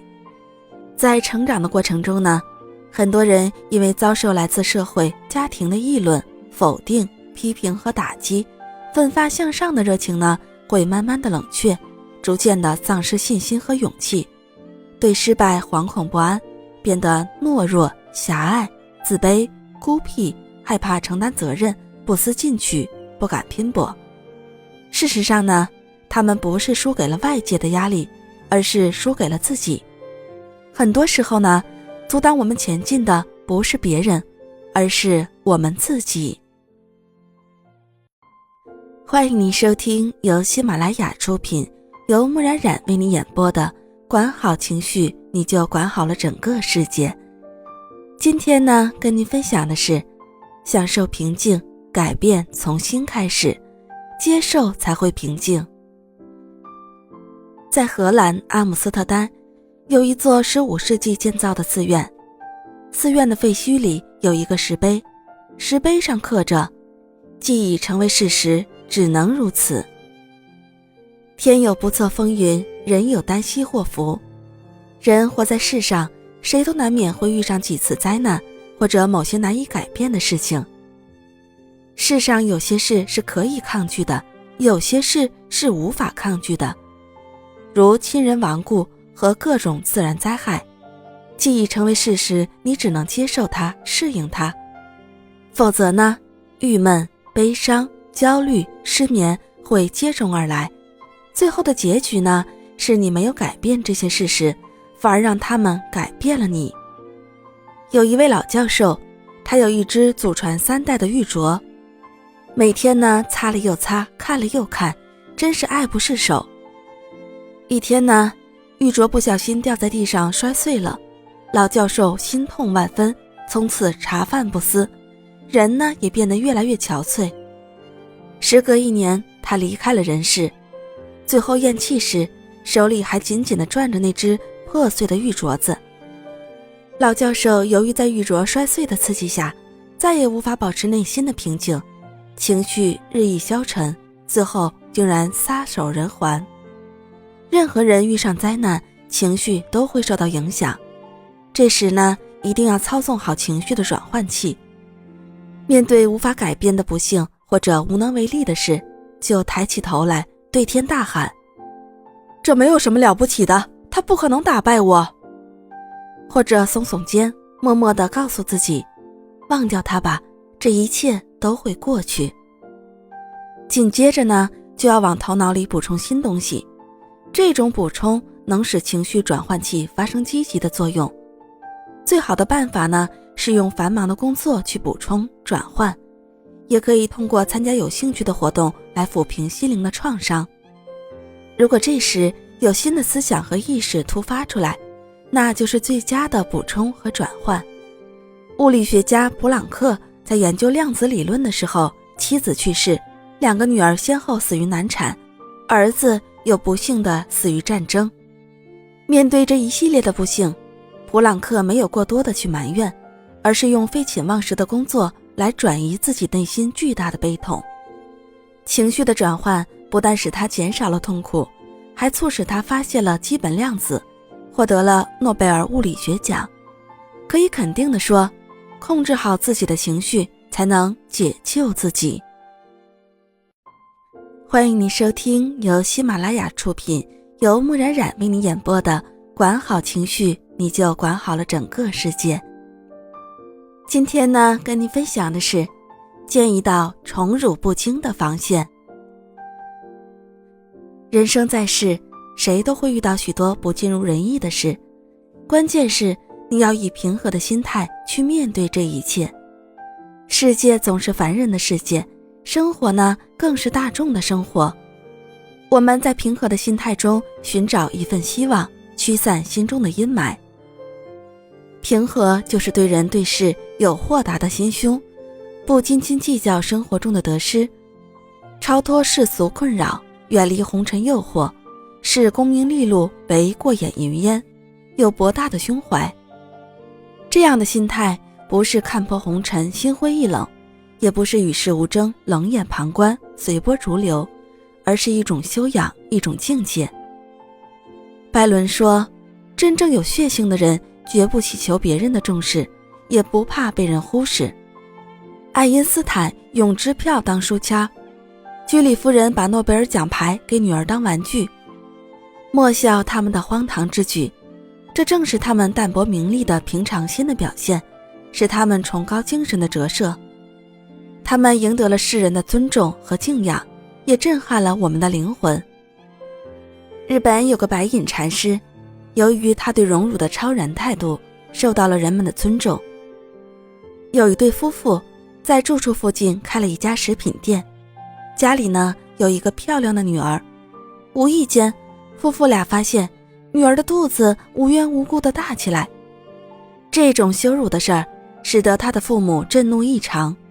在父亲的一再逼问下，他终于吞吞吐吐地说出白银2个字。他的父母怒不可遏地去找白银理论，但这位大师不置可否，只若无其事地答道：就是这样吗？孩子生下来后就被送给白隐。此时白隐的名誉虽已扫地，但他并不以为然，只是非常细心地照顾孩子。他向邻居乞求婴儿所需的奶水和其他用品，虽不免横遭白眼或是冷嘲热讽，但他总是处之泰然，仿佛呢他是受托抚养别人的孩子一般。事隔1年后，这位未婚妈妈终于不忍心再欺瞒下去了，她向父母吐露真情。孩子的生父是在于市工作的一名青年，他的父母立即将他带到白隐那里，向他道歉，请他原谅，并将孩子带回。白隐依然淡然如水，他只是在交回孩子的时候轻声地说道：就是这样吗？仿佛不曾发生过什么事，所有的责难与难堪对他来说就如微风一般风过无痕。是非公道自在人心，人是为自己而活，不要让外物的得失而扰乱自己的心。白隐守住自己心中的那份平和，外界的非议对他来说也就无足轻重了。平和贵在平常，对待外物得失的超然态度只是其外在的表现，真正平和的呢是一颗心。内心修炼至宠辱不惊的境界，不仅会正确的对待得失，更会在人生大痛苦大挫折前波澜不惊，生死不畏。宠辱不惊超脱了眼前的荣辱得失，心静如水，是人生一大智慧。荣辱俱平常，人生境界实不平常。事事平常，事事也不平常。无论处于何种环境下，都能做到荣辱不惊，那一定是个了不起的人。就如孔子所赞美的，不是个圣人也是个贤人。以平和的心态，踏踏实实的做事，坦坦荡荡的做人，并不因为工作的琐细而拒绝平凡的生活，并不因为名利的诱惑而放弃做人的原则。见识人生百态，品尝人间百味，积累丰富的阅历和诸多的感慨，用于指点后人，这何尝不是一种幸福呢？拥有平和的心态，笑对一切，即使失败了也不要一蹶不振，只要你奋斗过，拼搏过，就可以无愧地对自己说：天空不留下我的痕迹，但我已飞过。这样就会赢得一个广阔的心灵空间，得而不喜，失而不忧，从而把自己的人生提升到一种荣辱不惊的境界。欢迎您收听由喜马拉雅出品，由木冉冉为你演播的管好情绪，你就管好了整个世界。今天呢，跟您分享的是，人要懂得享受孤独。波澜万丈的生活激荡人心，令人心驰神往，但在人生的河流中，更多的时候呢，则是平静。你总要学会一个人慢慢地享受人生，总会有那么一个时刻，你是孤独无助的。但不要害怕，因为这本身就是人生给你的最高馈赠。正如罗曼·罗兰所说，世上只有一个真理，便是忠实人生并且爱它。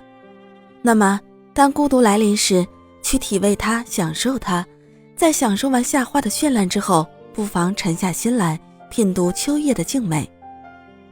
孤独是一种难得的感觉，在感到孤独时，轻轻地合上门和窗，隔着外面喧嚣的世界，静静地坐在书架前，用粗糙的手掌爱抚地拂去书本上的灰尘，翻着书页，嗅觉立刻又触到了久违的纸墨清香。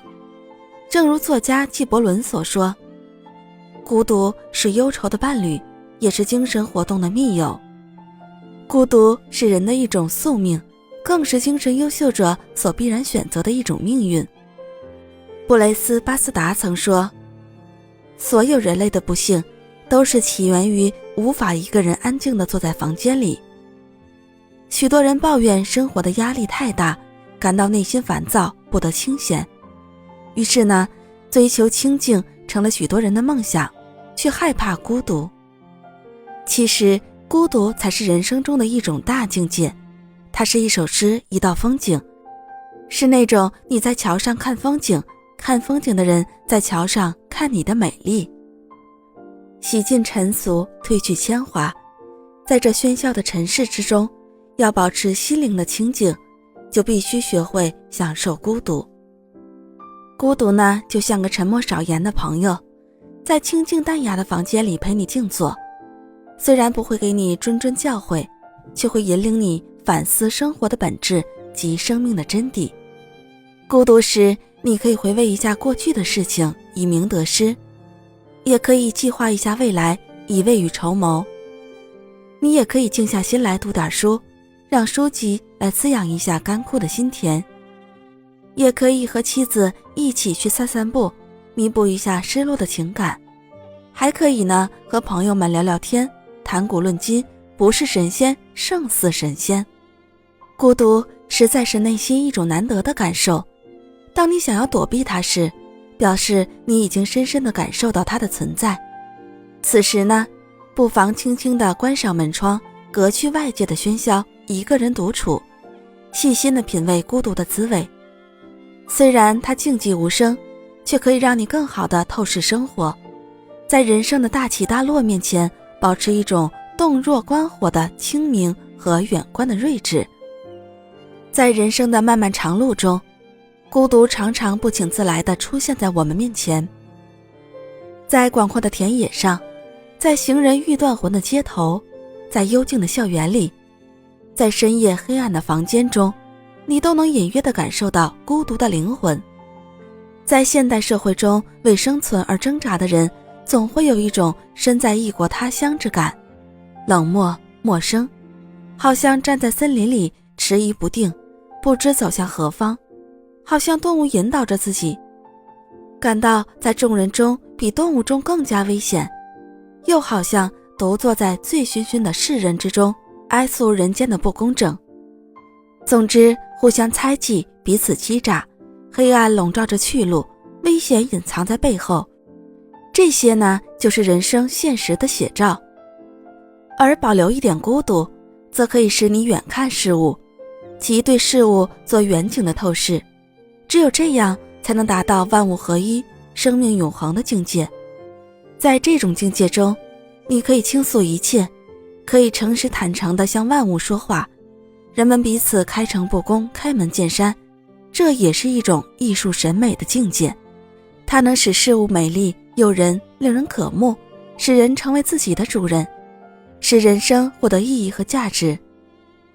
尘世中，无数人眷恋轰轰烈烈，以拜金主义为唯一原则，而没头没脑地聚集在一起，互相排挤，互相厮杀。而生活的智者则总能以孤独之心看待孤独之事，自始至终都保持独立的人格。留一江春水洗浪淘沙，洗忙碌劳累的身躯，存一颗娴静淡泊之心，寄予无所栖息的灵魂。这是孤独的净化，它让人感动，让人真实又美丽。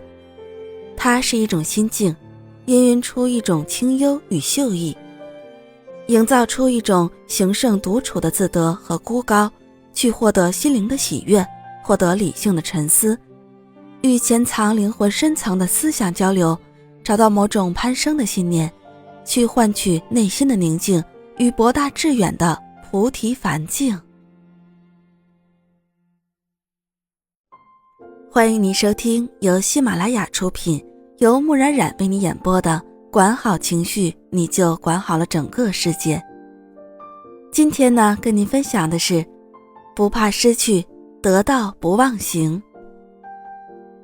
所谓平常心，就是既能不甘人后压倒一切，又能虚怀若谷大度包容，面对各种纷争以从容平静的心态面对。在奥运会上夺得金牌的冠军接受媒体采访时说的最多的一句话就是保持了平常的心态。的确，在竞技场上保持平常心态能使竞技者超水平发挥，取得更为优异的成绩。在工作中呢，保持不计较得失、不苛求回报的平常心也是非常重要的。实际上啊，很多人并不是败给了自己的能力，而是败给了自己无法掌控的心态。现实工作中，在激烈的竞争形势与强烈的成功欲望的双重压力下，从业者往往会出现焦虑、急躁、慌乱、失落、颓废、茫然、百无聊赖等负面的情绪。这一类情绪呢，一旦发作，就会让人丧失对自身的定位，变得无所适从，从而呢，大大影响个人的能力发挥，使自己的工作效能大打折扣。古人云：宁静以致远，淡泊以明志。不管我们身在何种职场，只要能远离浮躁，保持一颗平常心，就能超越自己，成为一名成功人士。对一名成功人士来说，保持一颗平常心主要有以下几个方面的好处。一是可以让人更容易接近。工作与生活中，有些人喜欢张扬自我，说一些冠冕堂皇的话，替自己的言行做各种粉饰。尤其是名利得失之心较重的人，更喜欢处处炫耀自己比别人优秀。这样的人呢，是很难让别人接近的。保持平常心的人不会有上述特征，他们那种宠辱不惊、真诚待人的态度让人乐意接近。二呢，是可以让你更好地认识自己。拥有平常心可以让你更清楚地认识自我，把自己的内心从身体中分隔出来，再从外界仔细地审视。能做到这一点，我们才能更准确地了解自己。这样做的人很少会犯错误，他们更清楚自己的特长是什么，又有哪些缺点，自然呢，不会受偏见的左右。三呢，是可以提高你的领导效能。居于领导地位的人，最重要的就是要了解自己的缺点，同时要让下属知道，并请大家纠正自己的不足。领导者呢，并不是完美无缺的，正如每位下属也并非全知全能一样。也许领导者的缺点会比下属少一点，但世界上没有完美无瑕的人。四呢，是可以更好地摆脱忧虑。忧虑引发的疾病要比生理上的疾病多。有些医生指出，医院里的一半以上的病人的不适都是由忧虑引起的，或者因忧心加重了病情。其实啊，很多事情发生以后，我们才会发现，过去所忧虑的事儿真是小题大做，荒谬可笑。很多忧虑呢，只是为了琐碎的小事儿，几个小时以后，我们就会奇怪，当时怎么会那么不愉快呢？其实啊，只要心平气和，就不会为琐碎的小事烦扰。五呢，是可以让你正确地对待错过的东西。一位哲学家说过，过去是一张透支的支票，明天是一张未到期的期票，只有今天才是现金，是最值得珍贵的。抱怨不能改变的过去，不如重新开始。忧虑未来，就是浪费今天的精力。精神的压力、神经的疲惫，以及为未来的忧虑，会让你跌入失败的深渊。保持一颗平常心，就可以让你正确地看待错过的东西，更积极有效地开展自己的工作。或许呢，我们曾经失去了某种重要的东西，错过了很多不该错过的事情。也或许呢，我们正在恐惧一些即将发生的事情，担心那些事会造成不好的影响，为此惶惶不可终日。但从现在开始，拥有一颗平常心，心平气和地对待一切，不要害怕失去，也不要害怕得到，生活将会是另一片崭新的天地。欢迎你收听由喜马拉雅出品，由木冉冉为你演播的管好情绪，你就管好了整个世界。今天呢，跟你分享的是提升情商，在沟通中彰显情绪的作用，逆境情商帮你克服挫折情绪。真正的高情商者不是永远不会遭遇困难，而是身处挫折时坚强不屈。他们热爱自己的事业，不怕长途跋涉，不怕肩负重任，好似飞蛾扑火，绝不会轻言放弃。为自己设置好情绪的程序，当我们身处逆境时及时启动，我们就不会陷入被动的境地。山里住着一位以砍柴为生的樵夫，在他不断辛苦的建造下，终于完成一间可以遮风挡雨的房子。有一天，他挑着砍好的木柴到城里交货，当他黄昏回家时，却发现他的房子起火了，左邻右舍都前来帮忙救火，但是因为傍晚的风势过大，没有办法将大火扑灭，一群人只能静待一旁，眼睁睁地看着炽烈的火焰吞噬了整栋小屋。当大火终于灭了的时候，只见这位樵夫手里拿着一根棍子，跑进倒塌的房里，不断地翻找着。围观的邻人都以为他在翻找藏在屋里的珍贵宝物，所以都好奇地在一旁注视着他的举动。过了半晌，樵夫终于兴奋地叫着：“哎，我找到了，我找到了！”邻人纷纷向前一探究竟，才发现樵夫手里握着的是一片斧刀，根本不是什么值钱的宝物。只见樵夫兴奋地将木棍嵌进斧刀里，充满自信地说：“哎，只要有这柄斧刀，我就可以再建造一个更坚固耐用的家。”事情对我们发生什么作用，将因我们在内心发现什么来定。生命并非总是由一手好牌来决定，往往是由善于处理一手坏牌来决定的。人们往往把外界的挫折看作人生中纯粹消极的，应该完全否定的东西。当然，外界的折磨与挫折不同于主动冒险。冒险有一种挑战的快感，而我们忍受折磨总是迫不得已的。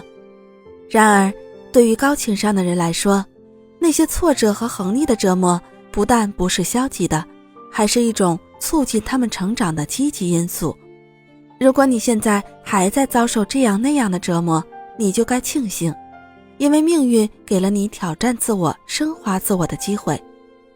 换一种眼光来看待这些折磨吧，感谢那些在工作和生活中折磨你的人，你就会获得幸福。唯有以这种态度面对人生，才能获得真正的成功。挫折是一笔宝贵的财富，它可以让人们的人生增值。英国有一句谚语是这样的：一个人如果有自己系鞋带的能力，那么他就有上天摘星星的机会。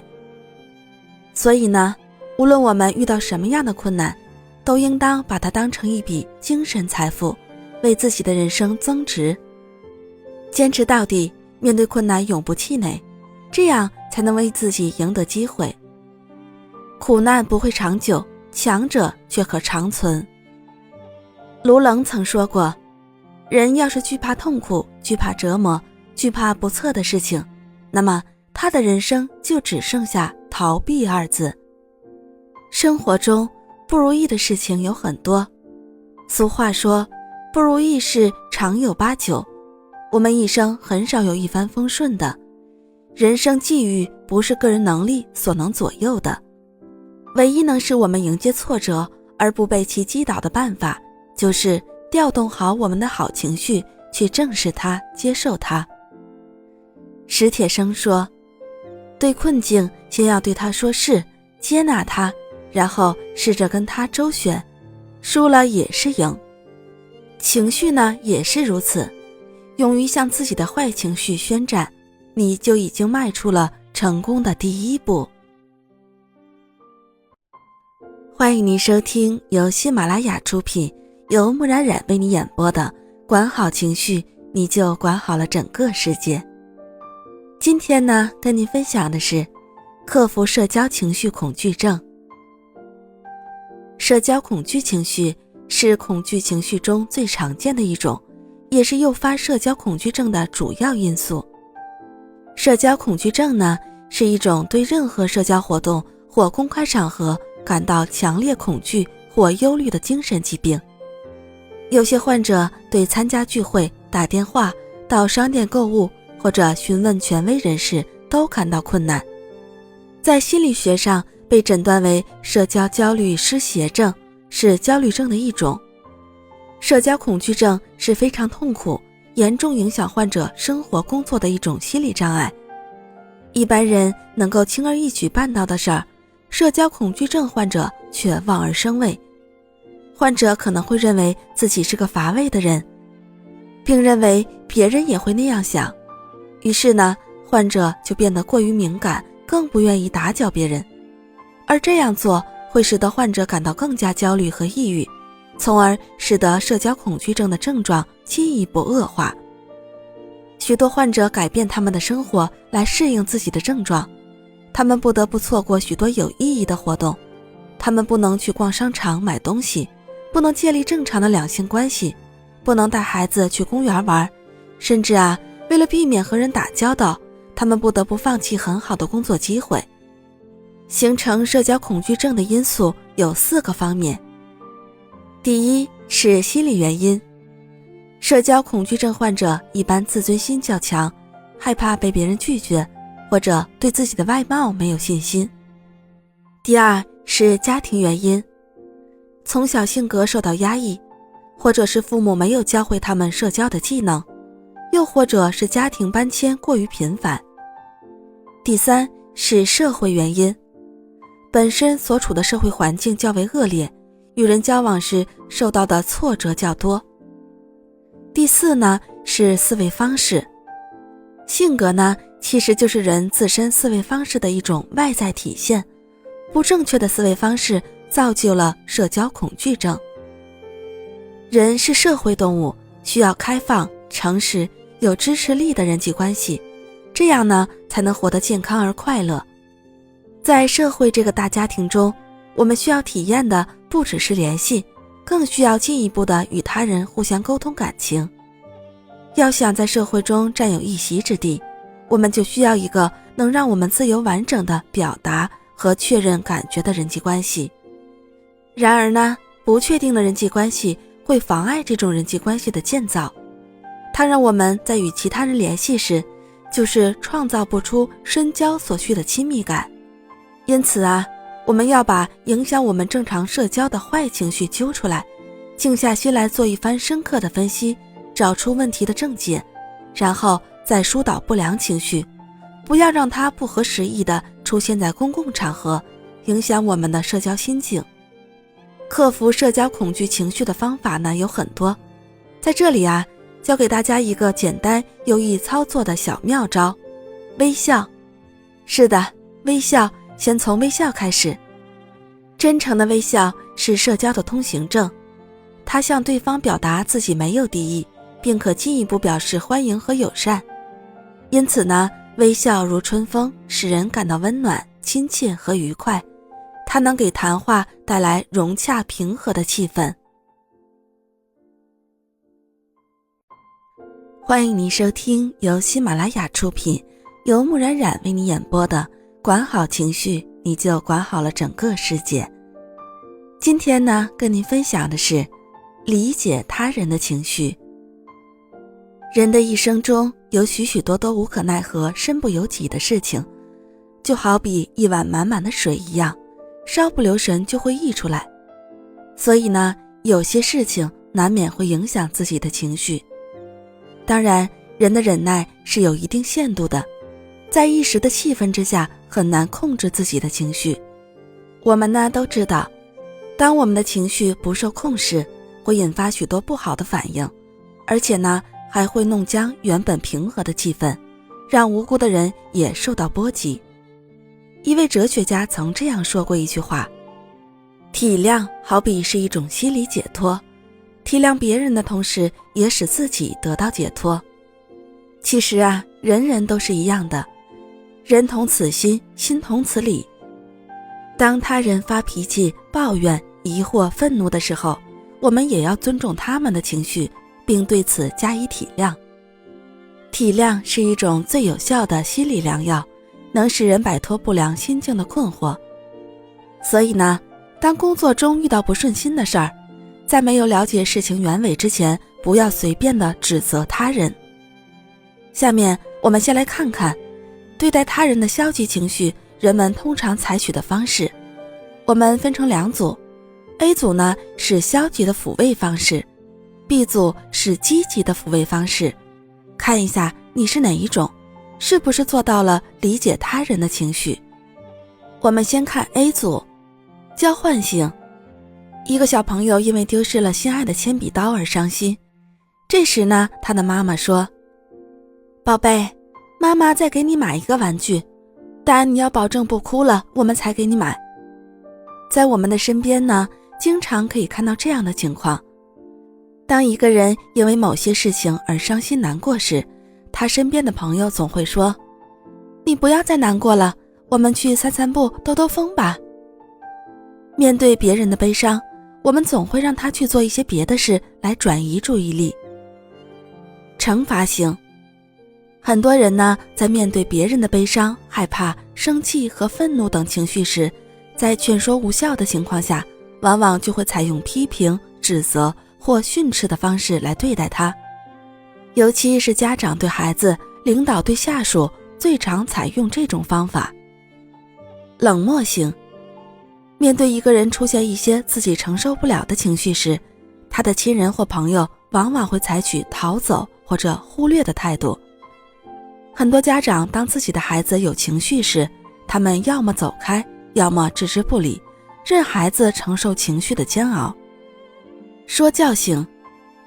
孩子闹情绪，家长呢会给他讲一大堆道理。员工有情绪，老板会给他讲一堆大道理，诸如怎么一点小事就哭，你应该做负责任的人等。很多人呢，习惯用应该和不应该的道理去试图阻止别人的情绪发生。身边的长者、家人或好朋友就经常会用这种方式来安慰和关怀我们。使用这4种情绪处理方式，对人对己都没有好处，尤其呢是对他人会造成诸多影响。首先呢，会让人产生悲伤、难过、愤怒、恐惧等一切的所谓负面情绪，只要表现出来就有害无益。其次呢，会让自己变得越来越没有能力面对和处理情绪，不利于从情绪的体验当中学习提升并获取正面的价值。情绪长期得不到正确对待和处理的人，内心世界呢会更加封闭，他们往往压抑自己的真实情绪，导致逐渐失去流动的生命力。那要改进或提升其他人的生命品质，比如自己的员工或同事、朋友等，需要做到先处理情绪，再处理事情。有效工具是积极聆听，通过有效的聆听、发问、区分和回应，设身处地地了解和接纳他人的情绪，解读其未察觉的内在情感，协助对方处理情绪。那我们再来看看 B 组，接纳。这一点在处理单位人际关系时特别需要。看到同事不开心，不要躲开他，而是走到他身边，用关切的语气问：我看到你愁眉不展的样子，好像不开心了，发生什么事儿了吗？需要帮助吗？当你用这种认同的口吻和对方说话时，对方一定能感受到你的关怀及诚意。对情感比较麻木的人来说，你的这种接纳帮他恢复了情感知觉，他没有理由不被你感动。分享，成功接纳了对方的情绪，他才愿意进一步和你谈内心的感受。分享的第一步就是诉说内心的感受。一般来说呢，女性情感表达的平均能力要远远高于男人。心理开放的人比内心压抑的人在表达上更清晰、更敏锐。在对方对自身情感未能察觉的情况下，你可以有意识地引导他表达感受，和他一起分享这种感觉，协助他学习区分情绪的界限。等对方情绪稳定下来，肯定就会说出事情的经过。区分，帮助对方区分哪些责任是他应该负却没有做好的，而哪些责任又是外在的客观属性。如一个同事在办公室讲荤笑话，被上司处罚，心情很沮丧。这时呢，可以问他，你觉得哪些行为在办公室不能做呢？他会很清晰地回答，这次被罚了就知道了，办公室里禁谈色情的内容。通过这个问题，很容易就让对方了解做事的界限，使他在把控自己的行为上更准确稳重。回应，最后呢，还是应该回归到现实中，让对方制定一个有效的行动计划，以达成预定的目标。大家呢，可以问自己这样几个问题：这件事情的发生对我有什么好处？现在的状况还有哪些不完善？我现在要做哪些事情才能达到我要的结果？过程中哪些错误我不能再犯忌？我要如何达成目标，并且享受过程？通过这几个问题呢，来加强自己规划方案的有效性和行动的准确性。日常生活中呢，时有这样那样的事情发生。比如呢，脾气暴躁的人在遇到不合自己意或不顺心的事儿，就很容易生闷气、发脾气，做事沉不住气，不分青红皂白地指责人家，把自己的痛苦建立在别人的快乐之上，来排遣自己心中的不满。我们应该抱着与人为善的态度，对别人的错误，在不伤害别人自尊心的前提下，诚恳而委婉地加以解释与劝导，安慰他人，鼓励他们改正。这样做呢，对于改善你的人际关系更有效。不要随便指责别人的坏情绪。怎么样，找到属于你的正确方式了吗？仔细分析一下利弊，掌握最好的方式。这样呢，不但能帮助他人缓解情绪，还会让你多个知心的朋友。欢迎你收听由喜马拉雅出品，由木冉冉为你演播的管好情绪，你就管好了整个世界。今天呢，跟你分享的是掌握情绪转换的技巧，调换一下位置，效果大不同。任何事物都有它的多面性，比如鸡蛋，你横着看它是扁圆的，立起来看它就会被拉长。如果一个人的背影纤细高挑，我们就会想，这人一定是个美女。但当你真正的看到她的样子的时候，你或许就失望了。位置变了，效果自然也有了改变。人常说，万事万物都是多面的，好坏都是双刃剑，有利就有弊。有这样一个故事，一个诗人听说一个年轻人想要跳桥自杀，而他手里拿着的是诗人的诗集，命运扼住了我的喉咙。诗人听说后，拿了另一本诗集，赶紧冲到桥上。诗人来到桥上，走到年轻人面前。年轻人见有人上前，便做出欲跳桥的姿态，说道：你不要过来，你不用劝我，我是不会下来的，命运对我太不公平了。诗人冷冷地说：我不是来劝你的，我是来取回我的那本诗集的。年轻人听了很疑惑，竟然不知道该说什么了。我呢，要将这本诗集撕碎，不要再让它毒害别人的思想。我可以用我手中的这本诗集和你手中的那本交换。年轻人犹豫了一会儿，答应了诗人的请求。年轻人接过诗人手上的那本诗集，有点吃惊，因为诗人手上的那本诗集的名字和原来那本如此相似，但又是如此的不同。我扼住了命运的喉咙。诗人接过年轻人手中的那本诗集，对着他凝望了一会儿，便将它撕得粉碎。撕完后，诗人又说道：当我四肢健全时，我曾多次站在你那里，但当我经历了那场车祸变成残疾后，我便再也没有站在那儿过。诗人说完，用深切的目光望着年轻人。年轻人迎着诗人的目光沉思了一会儿，终于从桥上下来了。很多时候，我们和上面这个年轻人一样，总是被身边的人和事儿牵绊着、主宰着，把自己的人生交给命运，而忘了自己才是自己人生的主人。我们的命运和心灵应该由自己做主。如果说生命是一艘船，那么我们对舵的把握程度就决定了我们拥有怎样的人生。一个人的命运好不好是自己决定的，敢于主宰和规划人生，奇迹便会不断的产生。世界上的人基本分为2大类，一种呢是拥有积极乐观的人生态度，而另外一种人拥有消极悲观的人生态度。不同的人生态度决定不同的人生结果。积极乐观的人总是自己掌握自己的命运之舵，从而顺利地到达幸福的彼岸。而那些消极悲观的人总是把自己的命运之舵交给别人，或者依靠所谓的命运之神，结果永远在苦海里挣扎。如果有了积极的心态，加之不断的努力奋斗，那么世上一切事情都有成功的可能。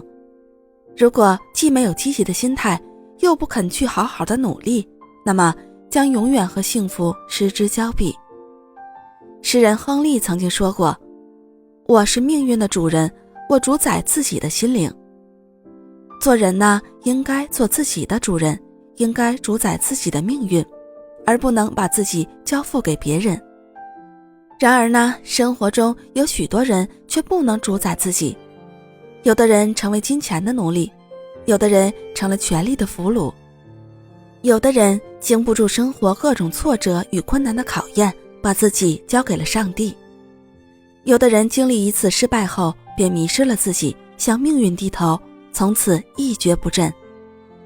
一个不想改变自己命运的人是可悲的，一个不能靠自己的能力改变命运的人是不幸的。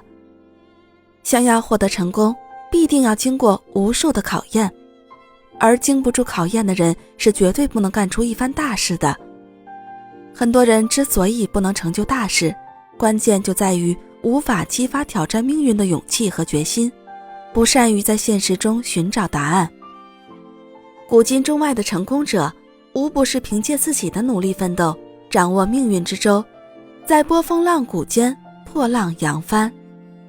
每个人都要努力做命运的主人，不能任由命运摆布。像莫扎特、梵高这些历史上的名人都是我们的榜样。他们生前都遭遇过许多挫折，但是他们没有屈服于命运，没有向命运低头，而是向命运发起了挑战，最终战胜了命运，成为自己的主人，成为了命运的主宰。情绪分2面，一面积极向上，为我们披荆斩棘地开创美好明天；一面呢，消极沮丧，使我们丧失了创造美好生活的勇气，沦为悲惨的人。那如何选择？相信每个人都有了答案。不要把精力浪费在令人低落的事情上，换个角度，也许你就会发现让你重获勇气的一面。生活之所以美好，是因为它的不确定性。幸福就像被压在石头下面的小草，只要我们用力地移开石头，就会看到生命的绿色。欢迎您收听由喜马拉雅出品，由木冉冉为你演播的管好情绪，你就管好了整个世界。今天呢，跟您分享的是，对坏情绪要宽容。坏情绪就像是行为古怪又喜欢玩恶作剧的孩子一样，我们不能因为孩子淘气就一味地惩罚他，这样呢，只会助长他的叛逆。对待这样的孩子，最好的方法就是宽容他，用细腻的情感抚慰他。对待坏情绪呢，也是如此。现代生活越来越禁锢着我们的思维，生存的危机感和责任感使得我们每一个人不得不按照固定的模式去生活。久而久之，一成不变的生活让我们开始觉得乏味无奈，于是情感的危机也逐渐开始蔓延。其实我们完全可以找一个突破口释放自己。情绪的力量是可以蓄积的，是急于打开还是慢慢引导，全取决于我们自己。被情绪束缚的我们通常会觉得心情降到冰点，莫名其妙的悲伤，莫名其妙的愤怒，莫名其妙的恐惧。在这个时候，如果一味的压抑，只会产生不好的结果。而如果一点点的释放情绪，适当的放松自己，会得到意想不到的收获。在职场，情绪化的人往往被贴上不够成熟的标签，陷入紧张情绪的我们常常会无力迎接生活的挑战。很多时候，忙碌的生活让我们变成一把始终强劲拉开的弓箭，我们要始终紧绷神经，老是处于紧张的状态，就会导致身心疲惫。在需要冲刺的关键时刻，往往有心无力，难免败下阵来。如果适当的放松一下，就可以缓解紧张的情绪，找到一个新的突破口。小雅是一家外企的部门经理，每天都要处理很多文件和琐事，再加上烦扰的人际关系，让小雅对工作充满了厌倦情绪。在公司不能发脾气，她只能强忍着。回到家之后，她就失控了，动不动就大发脾气。一天下班后，小雅感到很烦躁，也不想回家，就在街上溜达，鬼使神差地来到一家酒吧的门口。这个酒吧看上去不是那么闹腾，进进出出的都是跟她年纪差不多的年轻人。进去看看吧，小雅这么想着，就走了进去。小雅一直生活在一个很传统的家庭，这还是她第一次来这种场所。一直以来，小雅觉得酒吧是个很乱的场合，可是这一次她看到的完全不是那么一回事儿。几个年轻人围在一起喝酒谈事情，台上的歌手轻轻地唱着他最喜欢的英文经典老歌。小雅一下子就爱上了这个地方，于是她每天下班后都来这里坐上30分钟。甚至有一次呢，一时兴起的她走上台去唱了自己最拿手的歌，博得了满堂的喝彩。酒吧的老板呢，还邀请她去那里当驻唱歌手。一段时间下来，小雅发现自己的情绪好了很多，每天都开开心心的，对工作的厌恶感也渐渐减弱。小雅的情绪之所以得到缓解，就是那半个小时的放松起到的作用。给自己的坏情绪找一个出口，不要一味的去压制它，你自然就会安静下来。渴望生存，追求快乐是人的天性和权利，但是在现实生活中，由于人们的经济状况、观念意识的不同，以及面临着生存的问题，使不少人遇到种种忧虑和烦恼。英国大思想家伯特兰·罗素认为，人类不快乐，一部分根源于外部社会环境，一部分根源于个人。由于个人因素造成的不快乐，在相当程度上源于错误的世界观、伦理观和生活习惯。正是这些东西使无数人失去了生活中许多应有的快乐。诺贝尔文学得主赫曼·赫塞说，痛苦让你觉得苦恼，只是因为你惧怕它、责怪它。痛苦会紧追你不舍，是因为你想逃离它。所以你不可逃避，不可责怪，不可惧怕。你自己知道，在心的深处完全知道，世界上只有一个魔术，一种力量和一个幸福，它就叫做爱。因此，去爱痛苦吧，不要违逆痛苦，不要逃避痛苦，去品尝痛苦深处的甜美吧。我们应该坦然接受自己的情绪，如我们不必为想家而感到耻辱，不必因为害怕感到不安，对触怒你的人生气也没什么不对。这些感觉与情绪都是自然的，应该允许它们是时是地存在，并释放出来。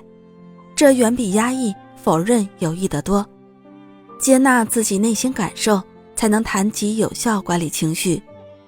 当坏情绪来临时，尽量提醒自己，别让坏情绪影响自己，因为它于事无补。新鲜的环境对人总是有吸引力的，因此在情绪不佳的情况下，可以尝试通过布置环境来达到创设良好心境的目的。有的人呢，改变居室的布置，有的人听音乐，有的人养花种草，这些都是改变环境的有效措施，能够对于情绪的调节有一定的帮助。可以找事情让自己忙碌起来，忙碌的生活呢，可以让你忘记烦恼，还可以找自己喜欢干的事情，读读书，打打牌，来转移自己的注意力，平息心中的怒火。你呢，可以随心所欲的玩乐，发泄你的情绪，但是一定要知道如何停下来，因为只有知道该如何停止的人，才知道如何高速的前进。怎么样，找到属于你自己的方式了吗？对坏情绪宽容一点，让他也放松一下，他自然就不会再给你惹麻烦了。欢迎您收听由喜马拉雅出品，由木冉冉为你演播的管好情绪，你就管好了整个世界。今天呢，跟您分享的是跳出小我的世界。有时候呢，限制我们走向成功的不是别人拴在我们身上的锁链，而是我们自己设置的牢笼。高度并非无法打破，只是我们无法超越自己思想的限制。没有人束缚我们，只是我们自己束缚了自己。跳出自我的小世界，我们会发现世界如此之大。那么怎样才能做到跳出自我的小世界，以正面的情绪引导正确的行为呢？以下呢，给大家提供几种自我调试的方法。第一个是自我调整。美国经营心理学家欧莲·尤里斯教授提出了使人心平气和的3项法则。首先，降低声音，继而放慢语速，最后胸部挺直。第二个是闭口倾听。英国著名的政治家、历史学家帕金森和英国知名的治理学家拉斯托姆吉在合著的一书中谈到，假如发生了争吵，切记免开尊口，先听听别人说的，让别人把话说完，要尽量做到虚心诚恳、通情达理。靠争吵绝对难以赢得人心，立竿见影的办法就是彼此交心。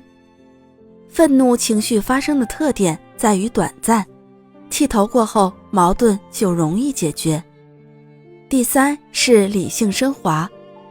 当冲突发生时，在内心估计一个后果，想一想自己的责任，将自己升华，使自己成为一个有理智、豁达大度的人，这样就一定能控制住自己的情绪，缓解紧张的气氛。第四是找朋友倾诉。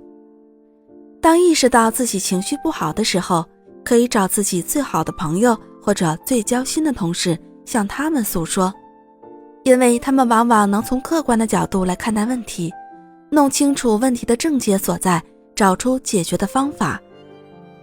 第五是转移视线。在情绪不好的时候，可以看书或者参加一些体育运动来转移注意力，也可以做有氧运动。学会调试情绪是帮助自己更好地走出内心小世界的方法。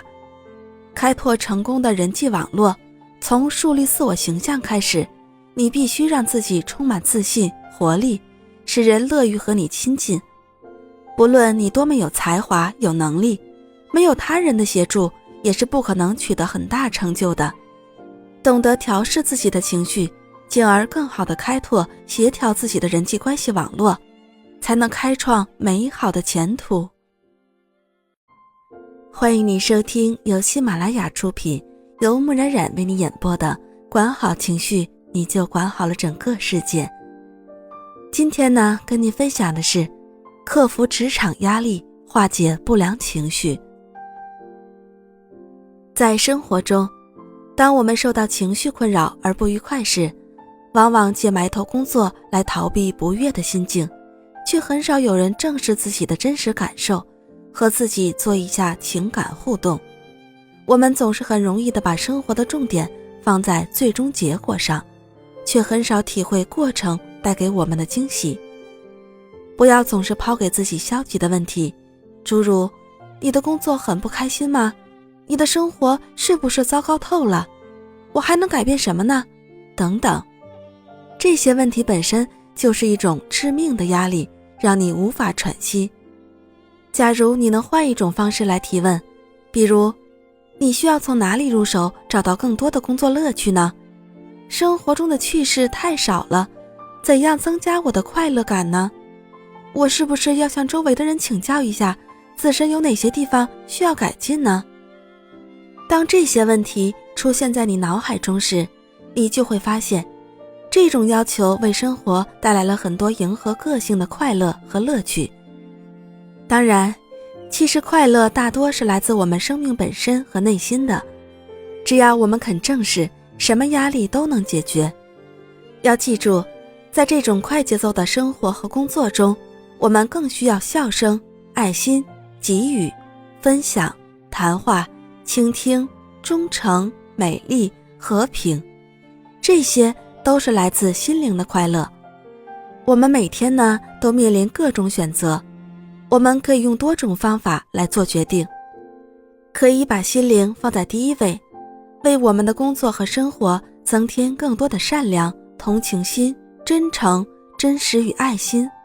我们也可以把个性放在第一位，让自己更加自我。但不管怎样，改善工作情绪就必须消除压力。压力是在工作中最让人恐慌的事情之一。压力不是人或事造成的，而是由我们对待人和事的方式造成的。张扬是某大型企业的销售经理，在公司，她是一位上进心极强的职业女性，工作业绩各方面都十分优秀，深得老板的赏识和器重，她也为此十分自豪，并更加卖力的工作。但是近几个星期以来，有一件事一直困扰着她，那就是早醒。她每天清早5点钟就会突然醒来，再也不能重新入睡，必须呢马上开始思考和处理工作上的问题，才会稍微心安。但是由于睡眠不足，导致白天精神不佳，心理压力巨大。压力呢，是我们日常生活中不可避免的十分重要的成分。克服压力的诀窍就在于学习如何从焦虑情绪中发现一些积极的东西，从而管理压力。如果你不能很好的管理压力，将会导致生理、感情或者动作紊乱。相反呢，如果你能恰当的管理压力，这些生理变化可以导致精神或身体状态的转变，在关键时刻可以帮助你。那如何能克服这些压力呢？第一，只有正确认识压力，你才能找到克服压力的突破口。首先，要对压力有一个正确的认识，认识到压力的本质是什么，认识到压力的必然性与必要性。尤其是不仅要认识到它的消极面，还要认识到它的积极面。著名心理学家罗伯尔说得好，压力如同一把刀，它可以为我们所用，也可以把我们割伤，那要看你握住的是刀刃还是刀柄。其次是正确的评估自己，接受自己，不要过高的把自己定位于无所不能，也不要把自己看得一无是处。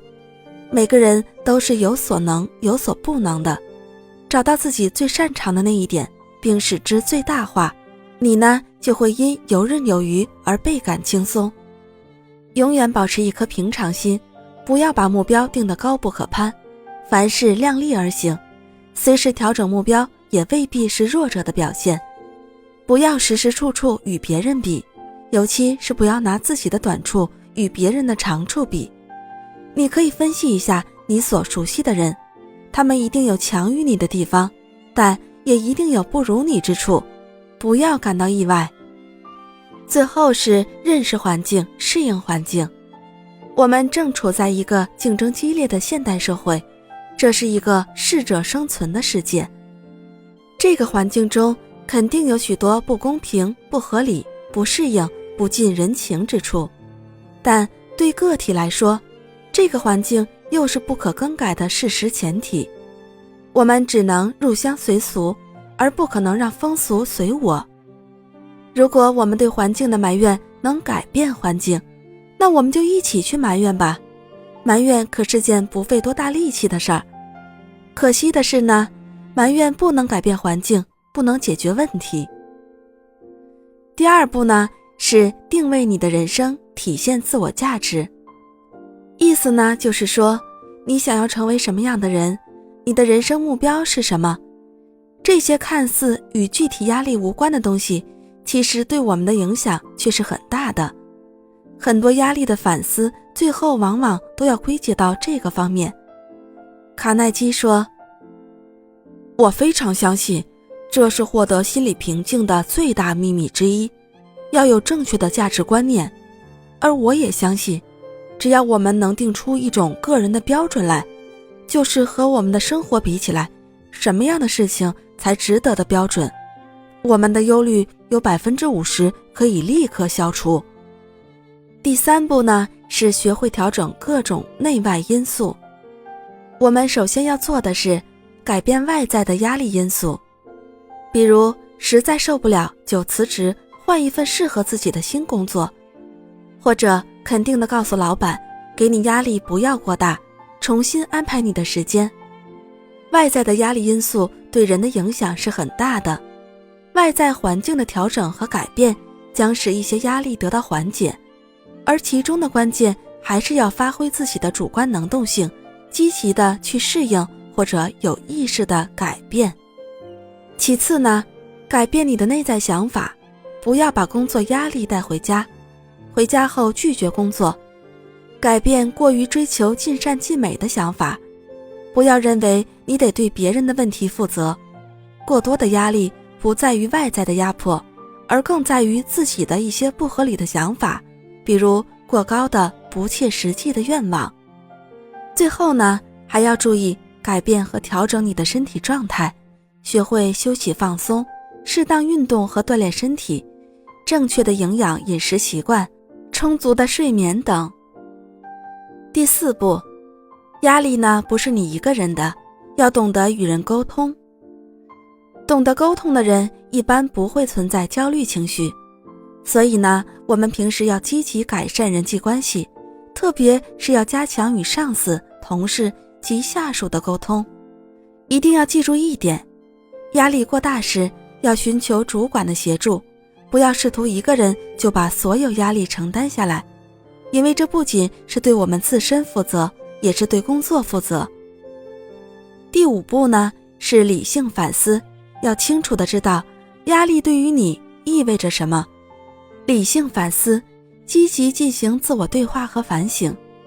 对于一个积极进取的人而言，面对压力时可以自问，如果没做成又如何？这样的想法并非是在找借口，而是一种有效疏解压力的方式。但如果本身个性较容易趋于逃避，则应该要求自己以较积极的态度来面对压力，告诉自己，适度的压力能帮助自我成长。第六步是管理好自己的时间，不要让你的安排左右你。快节奏的工作和时间的紧张感，往往是工作压力产生的重要因素。通常情况下呢，我们总是觉得手上有忙不完的工作，这些工作又十分紧迫，因此我们总觉得时间不够用。那如何解决这种难题呢？最有效的方法就是学会管理你的时间，不要让你的安排左右你，你要自己安排你的事儿。在进行时间安排时，你要懂得权衡各种事情的优先顺序，对工作要有前瞻能力，把重要但不一定紧急的事儿放到首位，防患于未然。如果总是在忙于救火，那将使我们的工作永远处于被动之中。第七步是凡事抱着乐观的态度，开启你的积极情绪。首先呢，要懂得利用幽默，使自己的情绪积极化。工作是严肃的，但严肃不意味着刻板、死气沉沉。在工作中，有一些适当的、高品位的幽默可以化解冲突，可以活跃气氛，可以振奋精神，可以缓解压力。而且呢，它是最低成本，甚至是无成本的，我们没有任何理由排斥它。其次是发挥积极自我暗示的力量，我们要多对自己说一些我行，我能胜任，我很坚强，我不惧怕压力，我喜欢挑战。要少对自己说一些我不行，我太差了，我受不了了，我要崩溃了。积极的自我暗示可以影响你的心态，进而影响你的行为及其行为结果。最后呢，不要总是让明天的烦恼困扰着你，要珍惜你现在所拥有的。人性的一个共同弱点就是期盼得到自己没有得到的东西，而对自己所拥有的一切却不那么珍惜。只有在失去自己现在所拥有的东西时，才倍感它的珍贵与不可替代。第8步是学会放松身心，你的情绪才会更健康。以下呢，是帮助你在日常生活中减轻压力的具体方法，简单方便，经常运用可以起到很好的效果。1. 早睡早起，在你的家人醒来前1个小时起床，做好一天的准备工作。2. 同你的家人和同事共同分享工作的快乐。3. 一天中要多休息，从而使头脑清醒，呼吸通畅。4. 利用空闲时间锻炼身体。5. 不要急切的过多的表现自己。压力呢，不容小觑，如果我们稍不注意，就会让压力钻了空子，危害到我们的身体健康。压力的外在表现只是冰山一角，在一般情况下，压力的外在表现往往是一个人情绪状态等方面的综合反应，它的原因往往是来自多个方面的。了解自身压力产生的原因，并加以克服。如果呢，你掌握了以上的要领，就可以把压力拒之门外，享受轻松的生活。欢迎你收听由喜马拉雅出品，由木冉冉为你演播的管好情绪，你就管好了整个世界。今天呢，跟您分享的是情绪规划人生，点亮梦想之灯，给情绪做加减乘除。近年来，世界各国的医学专家不断向人们发出警告，由心理压力引起的身心疾病已呈大幅度的上升趋势，这种状况应引起各界人士的关注。如何引导人们自我减压也势在必行，而专家的建议是，给你的生活做加减乘除。加法呢，是积极的参加体育锻炼，拓展生活圈子。任何项目的体育运动都能使人感到惬意，但前提是不要运动量过大。另外，与其在家中使用健身器械，不如到公园散步，同朋友踢球或者登山、游泳，有意地结交新朋友，接受新信息，开阔视野。人生在世，总要追求一些东西，追求什么是人的自由，所谓人各有志，只要不违法，手段正当，不损害别人，符合道德伦理，追求任何东西都是合理的。一个进步的社会应该鼓励个人用自己的双手增加人生的价值和内涵，使人生物质世界和精神世界都更加的富有和充实。加法人生的原则是提倡公平竞争，无论在物质财富上还是在精神财富上胜出者，都应给予鼓励。那加法的加是什么呢？是你的积极的、喜悦的、平和的情绪，它们可以让你的人生朝着积极的走向延伸。减法呢，是降低生活标准，接受别人的帮助。对生活高标准严要求的人不在少数，这些人应该学会适度的放松，不要认为自己能够做好一切事情。如果遇到力不能及的事儿，最好能请别人帮忙。人生是对立统一体。哲人说，人生如车，其载重量有限，超负荷运行会促使人生走向其反面。人的生命有限，而欲望无限。我们呢，要学会辩证地看待人生，看待得失，用减法减去人生过重的负担。否则呢，负担太重，人生不堪重负，结果往往事与愿违。人生应有所为，有所不为。那减法减去的是什么呢？是消极的有负荷的情绪，这样我们才能轻装上阵，打一场漂亮的人生仗。惩罚呢，是给自己留一些时间，要学会多留些时间给自己。一个人如果总是不闲着，会使周围的人的情绪也随之紧张。如果感到累了，一定要休息。即使不累呢，为了爱惜自己，也不妨躺下来放松一会儿。人生的成功与否，与个人努力有关，更与机遇有关。哲人说，人生的道路尽管很漫长，但要紧处就那么几步。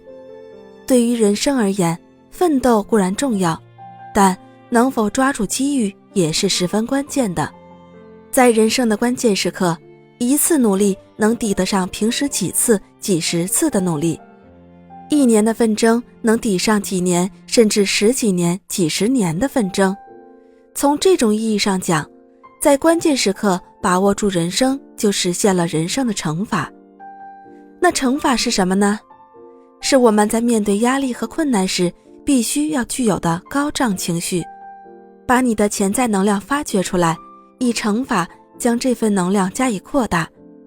只有这样，在关键时刻才会得到应有的回报，人生的光环随之而来。处罚呢，是不要同时做好几件事，要把事情分开做。不要总是想自己能够同时做好几件事，与其同时忙碌好几件事，不如考虑如何提高效率。最好呢，是把事情分开几步来做。例如，今天整理浴室，明天给房间除尘，后天再擦窗户。心理学家认为，适度的家务劳动并不会使人感到疲劳，而且呢，还会给人带来愉悦感。有人曾写下一个著名的幸福公式，幸福程度等于目标实现值除以目标期望值。也就是说呢，在目标实现值固定的前提下，目标期望值越高，幸福程度越低，而期望值越低，幸福程度越高。我们平时所说的知足者常乐，也包含这种意思。很多时候呢，人生不能寄期望值过高，树立理想是必要的，但树立的理想过于远大，超出了自己的自身能力和条件，那是十分有害的。这样呢，容易造成人生的目标期望值和实现值反差太大，使人产生自卑情绪和失落情绪。即刻开始拿出纸和笔，把你的人生好好演练一遍。怎样加减，如何乘除，才能得到你想要的结果？那么你就可以按照这套公式规划你的人生了。欢迎你收听由喜马拉雅出品，由木冉冉为你演播的管好情绪，你就管好了整个世界。今天呢，跟您分享的是情绪懈怠，用压力刺激。其实人每天都有可能产生很多的不愉快情绪，我们每天都有可能碰到和自己对着干的人，或者遇到我们看不顺眼的家伙，或者听到极不顺耳不中听的语言，或者遇到非常棘手的事儿和非常残酷的环境。这些不顺心的事情总能轻而易举地击中我们的坏情绪，它让我们焦躁不安，烦恼怨恨。于是呢，我们时常会这样想，要是这个人从周围消失，就天下太平了；要是我们能离开那个残酷的环境，就万事大吉了。可结果往往出人意料，你越讨厌的人就越容易在你面前出现，你越害怕的残酷环境和挫折就越容易光顾你。不过反过来想一想，有压力呢，或许并不是一件坏事情。正是因为挫折和残酷环境的存在，我们才有动力想做得更好，想要出人头地或者出类拔萃。我们试图把那些不断袭来的挫折与逃之不离的残酷环境当作挖掘自身潜力的工具，并为此不断地去努力拼搏。这样我们的意志和毅力就会不断地增强，我们自己呢也会越来越强大。1860年，林肯当选为美国总统。有一天，有位叫巴恩的银行家到林肯的总统官邸拜访，正巧呢看见参议员萨蒙·蔡斯从林肯的办公室走出来。于是巴恩对林肯说，如果您要组阁的话，千万不要挑选此人入选您的内阁。林肯奇怪地问，为什么？巴恩说，因为他是个自大成性的家伙，他甚至认为他比您伟大得多。林肯笑了，哦，除了他以外，您还知道有谁认为自己比我伟大得多？不知道，巴恩答道。不过您为什么要这样问呢？林肯说，因为我想把他们全部入选我的内阁。事实证明，巴恩的话是有道理的。蔡斯果然是一个狂态十足、极其自大，而且嫉妒心极强的家伙。他狂热地追求最高的领导权，本想入主白宫，不料落败于林肯，只好呢退而求其次，想当国务卿。林肯却任命西华德，无奈他只好做第三把交椅，当了林肯政府的财政部长。为此，蔡斯一直怀恨在心，激愤不已。不过这个家伙确实是个大能人，在财政预算与宏观调控方面很有一套。林肯一直十分器重他，并通过各种手段尽量减少与他的冲突。后来目睹过蔡斯种种行为，而且搜集了很多资料的《纽约时报》主编亨利·雷蒙顿拜访林肯时，特地告诉他，蔡斯正在狂热地上蹿下跳，谋求总统职位。林肯以他一贯以来特有的幽默对雷蒙顿说，亨利啊，你不是在农村长大的吗？那你一定知道什么是马营了。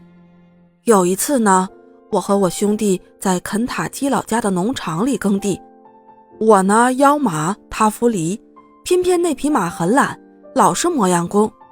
但是呢，有一段时间他却在地里跑得飞快，我差点都跟不上他。到了地头呢，我才发现有一只很大的马蝇钉在他的身上，于是呢，我就把马蝇打落了。我的兄弟问我为什么要打掉它呀？我告诉他，不忍心让马被咬。我的兄弟呢，却告诉我，就是因为有那家伙，这匹马才跑得那么快。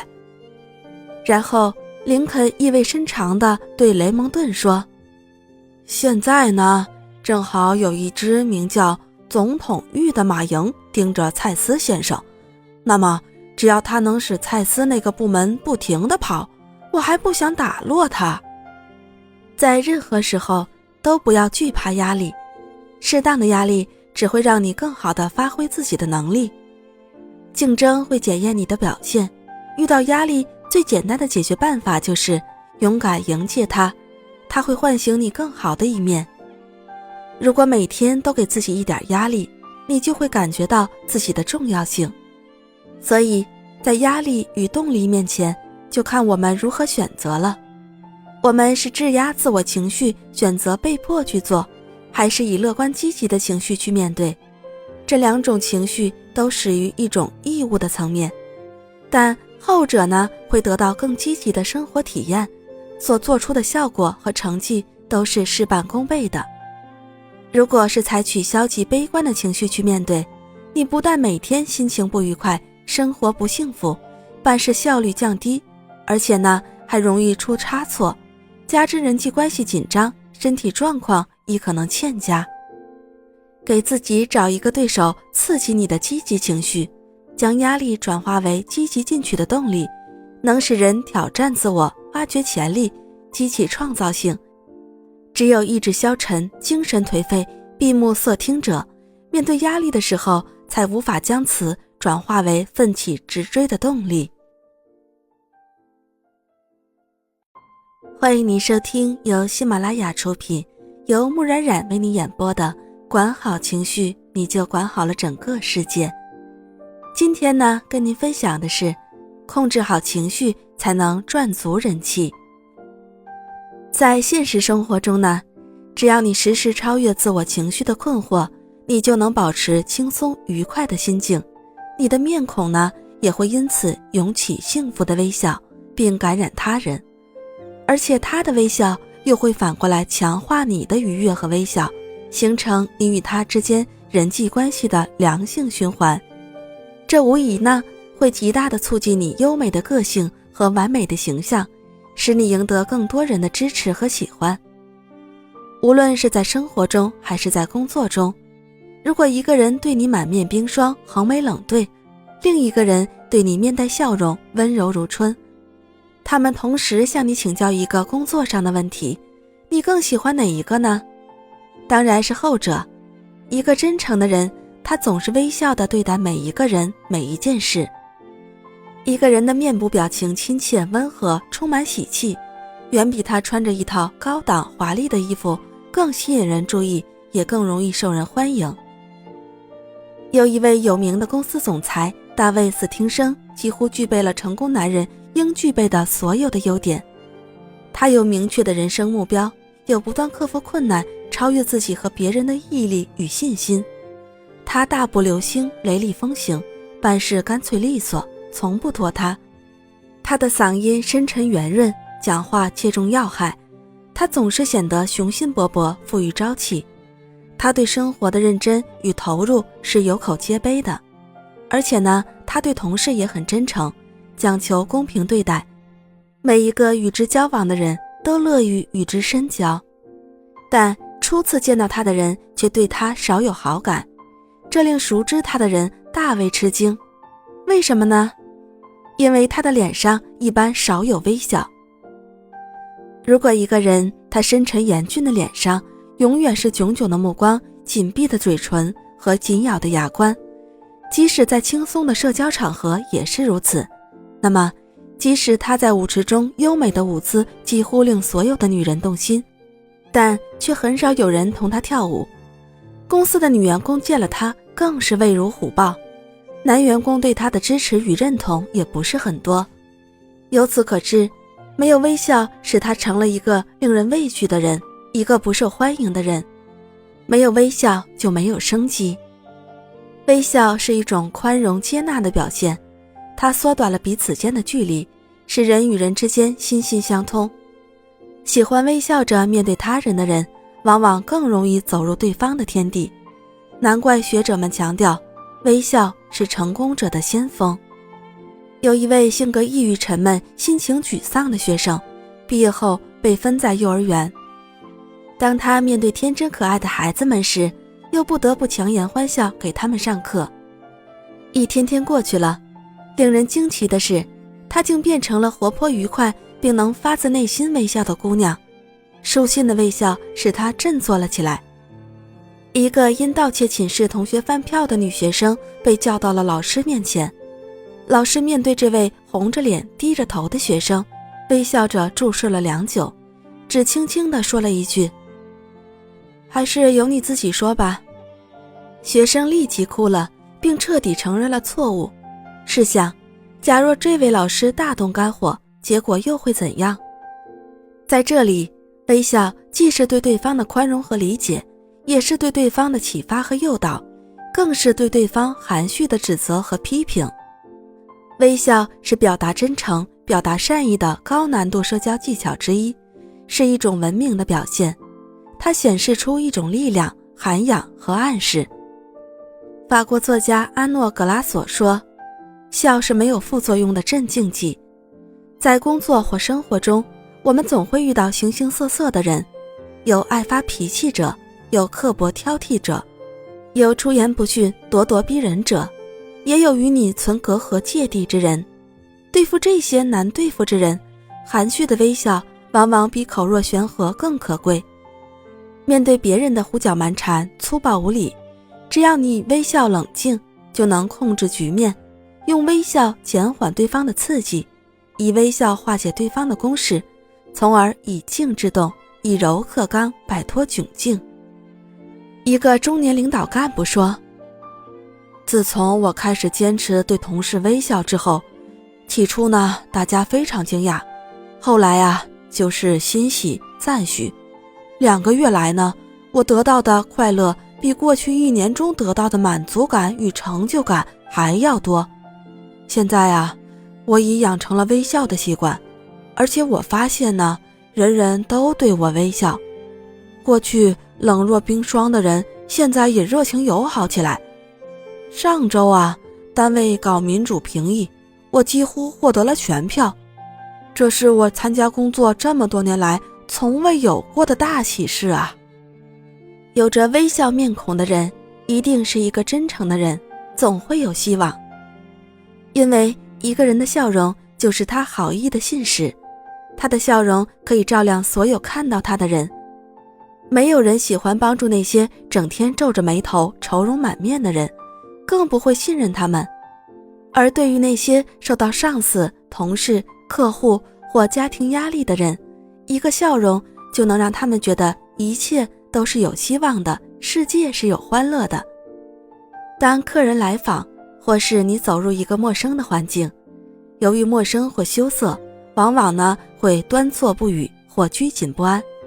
此时呢，你若微笑，就能使紧张的神经松弛，消除彼此间的戒备心理和陌生感，互相产生良好的信任感和亲近感。记住，要使他人微笑，你自己得先微笑。微笑呢，是一个有涵养的人的起码素质，它是对他人一种和蔼友善的表示，它既能反映出你控制和表现自己情绪的能力，也能显示出你的主动热情、坦率大方的个性。当你不慎得罪了你的朋友和同事，当你无意冒犯了你的上司和长辈，你很想向他们解释道歉，却又碍于颜面难以启齿时，只要你主动真诚地对他们报以微笑，一切矛盾就可迎刃而解。从现在开始呢，用真诚的微笑去面对你遇到的每个人每件事，你会发现你的视野变宽了，你的人生变得更开阔了，而你的工作也将更加得心应手了。本书呢已播讲完毕，感谢您的订阅收听。